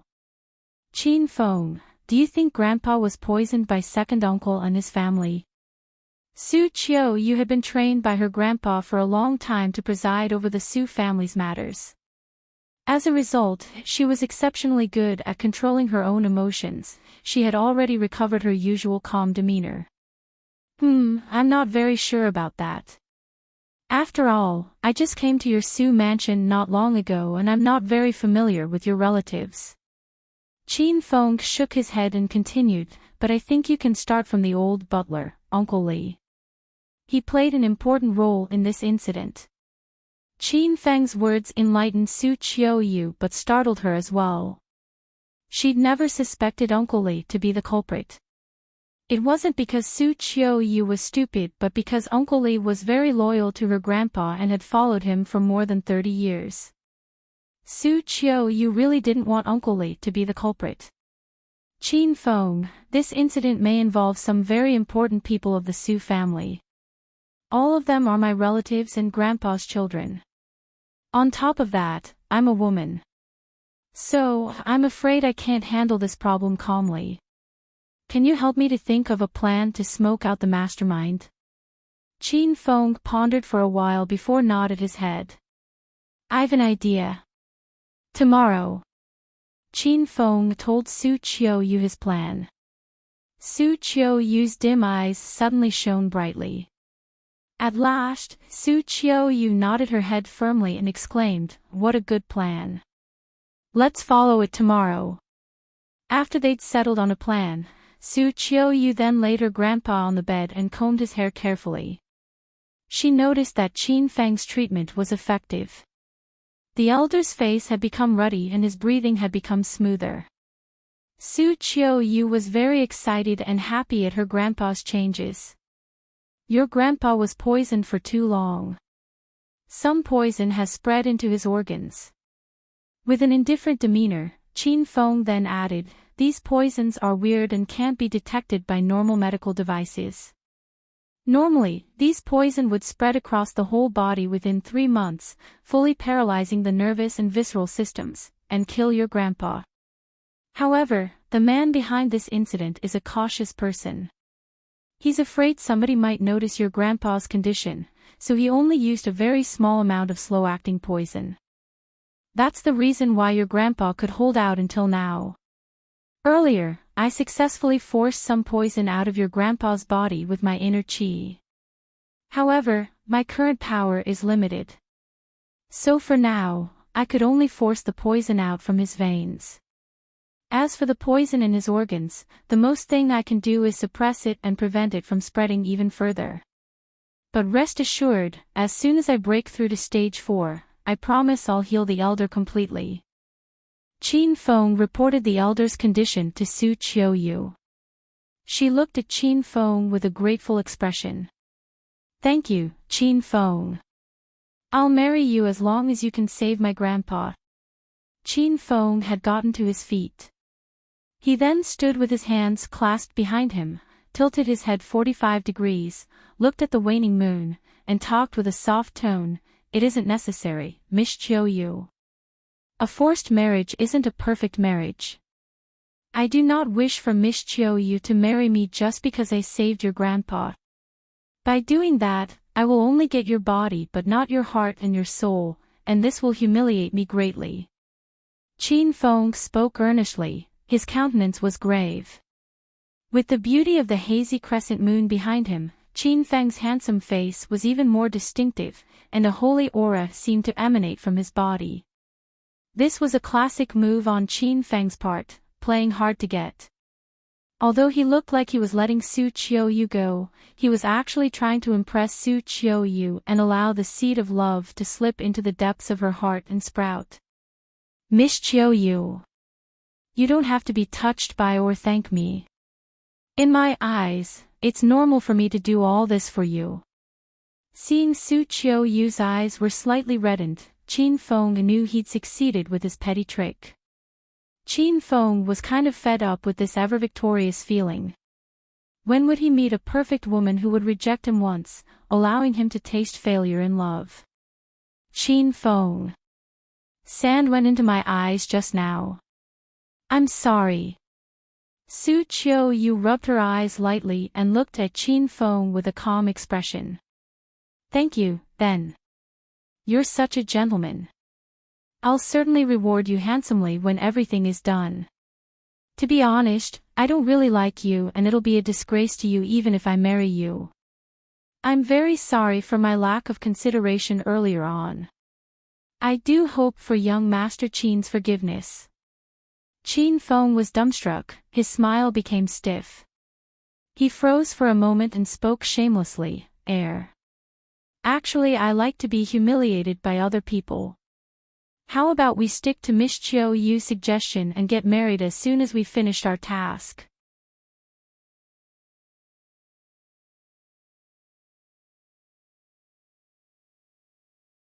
Chapter 330. Chapter 330, Su Hao Nan awakens. In the parlor of the Su family mansion's main building. Early in the morning, the Su relatives gathered once again to continue last night's unfinished business. Su Ming's family stood at the head of the group once again. The husband and wife had their arms intertwined and looked sweet and happy as if the person who committed adultery wasn't Lu Yan, and the person who got slapped in the face wasn't Su Ming. Across from the group were three people, Qin Feng and the beautiful Su sisters. Qin Feng stood to the side with his arm around Su Xiaotian, pretending they were a couple. Su Qiuyu stood in the middle and looked at her aunts and uncles with a neutral expression. Aunties and uncles, you probably haven't eaten yet since it's so early. Uncle Li, is breakfast ready? The Su family clan hasn't had a dinner together in a while. Su Qiuyu glanced at Uncle Li. Uncle Li didn't immediately heed Su Qiuyu's implicit command. He looked at her hesitantly. Qiuyu. Second uncle isn't criticizing you, but look at what you've become. The Su family is in the middle of a calamity. We aunts and uncles are very busy and so anxious we are losing sleep and forget to eat. On the other hand, you sleep and eat well, and you're in the mood for a family meal. Humph. As expected, this girl Qiuyu doesn't have her mind on the family business. With a girl like you as head of household, the Su business could collapse any time. Su Ming had just finished speaking when Lu Yan voiced her agreement. The Su family's prestige has existed for decades in Sky City. This enormous business was built generation after generation with blood, sweat, and tears. How could it fall during our generation? Qiuyu, listen to second auntie and give your second uncle the head of household position. He's the most capable and qualified in the Su family to take on the role. I'm sure that after he takes up the position, the Su family will quickly go back to normal.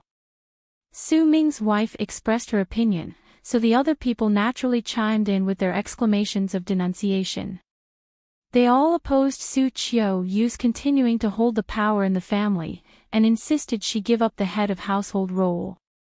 In the face of these challenges and heartlessness, Su Qiuyu was calm as usual. It was almost as if they weren't talking about her. Do you really not want to eat breakfast together?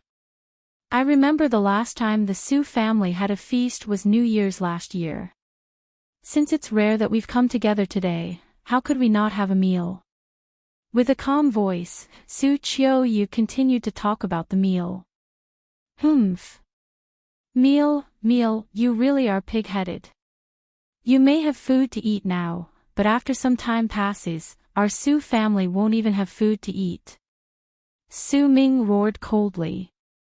Then, step by step, he led the crowd closer to Su Qiuyu. Qiuyu, get out of second uncle's way. Today, I must go into the inner part of the house and see how Dad is doing. I want to talk to him personally and have him transfer the head of household role to me. Su Ming couldn't wait. He didn't know how many years he'd been fighting for this role.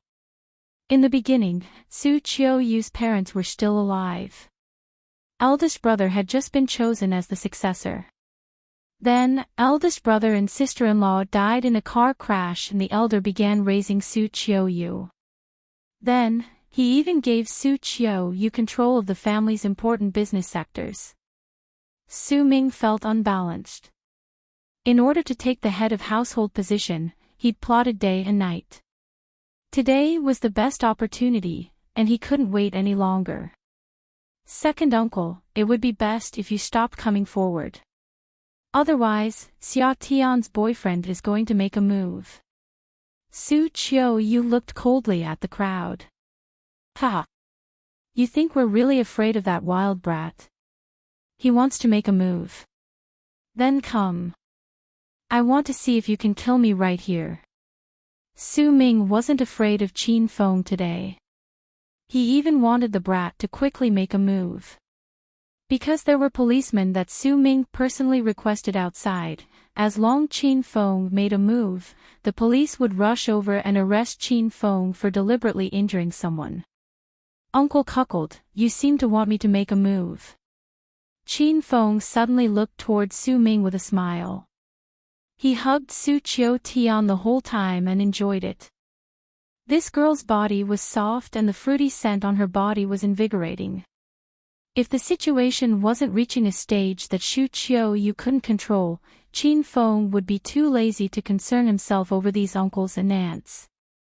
Su Tian rested in Qin Feng's embrace with extreme anger, especially since his hands were dishonest. They kept touching her small waist or pinched her perky behind. If her sister didn't tell her to cooperate with Qin Feng, she would have bitten this human trash to death. Humph. You scoundrel. What can you do other than martial arts? For the Su family's continued existence, I have to force my way into Dad's room even if I have to fight to the death. If you want to hit me, then hurry up. Don't be wishy-washy like a woman. Su Ming did all he could to control his emotions. However, the instant he heard Uncle Cuckold, a flash of frost chilled his expression. Outwardly, he didn't care about this matter, but he actually cared about it a lot. Don't get too excited, Uncle Cuckold. I was originally a rough person. However, now that I'm with little sister Xia Tian, I'm the son-in-law of the Su family. The Su family is the most powerful family in Sky City, so I need to learn to control my temper and learn the hypocritical fronts that this large family puts on, otherwise, if I hit someone and get arrested, then that'll be troublesome. Su Ming's expression changed again. He suddenly realized that he'd underestimated Qin Feng and Su Qiuyu. He didn't think the two of them would discover his intentions so early. However, that was no big deal because Su Ming was going to force his way into the inner room and see what the three people could do about it. I don't have time to talk nonsense with you, I'm going inside to see Dad. Set on no more nonsense, Su Ming rushed into the inner room. Qin Feng and the beautiful sisters didn't stop him. Instead, they stepped out of his way. This action shocked Su Ming and the spectators a bit. They still hadn't gotten a grasp of the situation when an elderly but robust voice came from within the house. What a familiar sound. Little Minger, is there a reason why you're so anxious to see me? Elder Sue's voice was suddenly heard. Some of the cowardly Sue family members almost pissed themselves. Su Ming froze, and his legs began to tremble. He never thought that his father would have awoken. A golden path was formed by the parting of the masses. Passing through the crowd, Su Hao Nan walked over to the sisters with his head high and chest puffed out. All of the eyes fell on the elder's body. His complexion was rosy, and his steps were measured and healthy. His breathing was strong and stable, and his voice was loud and clear. Every step he took was light and soundless, but it struck the spectators' hearts like thunder. He is the Su family's backbone. After 3 months of silence, he stood before the audience again with indomitable spirit. Little Minger, why aren't you saying anything? Weren't you complaining about seeing me? Now you look like you've seen a ghost. Do you not want to see me, or did you think you'd never see me again? Su Hao Nan smiled affectionately at Su Ming. Su Ming was so shocked that his teeth chattered. His brain was addled, and even after a long time, he couldn't even utter a syllable. Su Hao Nan smiled for a while, then looked away. His gaze swept across the faces of the spectators in the parlor. Early this morning, I heard from Chiu Yu that a lot of relatives have come to the house. I considered setting up a table and having a family feast. We haven't gathered in a while, and this is a rare opportunity. But just as I was dressing in the room, I heard the noise outside as if you didn't want to eat this meal. Since this is the case, then why are you all standing here? Go home. Only Elder Sue's voice was present in the large parlor. The rest of the sounds were those of the Su family members breathing heavily with their heads lowered. They all thought the Su elder was on his last leg and wanted to use the opportunity to fight for the family business. Now that the elder stood vigorous and alive before them, how could they not be nervous and afraid? Chiu Yu, Xia Tian, sit at the table with Grandpa. Sit next to me. Since these people don't like eating family feasts, then the 3 of us can just eat. Right, Qin Feng, come sit here as well. Sit beside Xia Tian. Xia Tian is my precious granddaughter, you have to treat her well. Elder Su said these words casually, but it surprised the audience so much that they almost shouted aloud. The elder usually loved the beautiful twin sisters the most, but they were women, so everyone was dissatisfied with having them take over the Su family business. However, the elder acknowledged Qin Feng and Su Xia Tian's relationship in front of everyone. What did that mean? Did he mean to pass the Su family's massive family business to an outsider? Dad. So you were actually fine. That's too great. I'm elated. While the spectators were still stunned, the 3rd brother, Su Hai, led the whole family to sit at the table. You didn't go outside for 3 months, and Chiu Yu didn't give us an accurate statement. I was unable to sleep at night due to worry, and my appetite was gone as well. Now that I see that you're healthy with more vitality than ever, I can finally eat a meal without worry. That's not right. Our whole family was worried to death. I don't know how long we were waiting for this meal.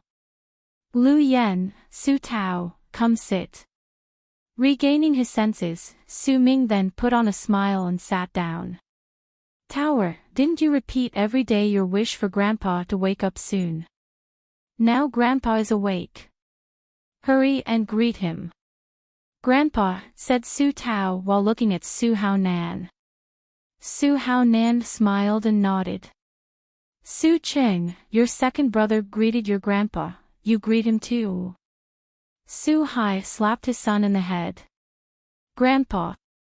We're all really happy that you're better. Su Cheng smiled and greeted his grandfather as well. More and more people sat at the table and began complimenting Su Hao Nan to curry favor with him. At some point the butler, Uncle Li, ran off, but he went to the Qian to instruct that the food be brought out. Su Qiuyu ignored these people's feigned affection. She kept an eye on her grandfather's condition, then brought him food and poured him spirits. On the other hand, Su Xia Tian stomped powerfully on Qin Feng's foot with her high heels. The brat was being dishonest and placing his hand on her purple stocking-clad thighs.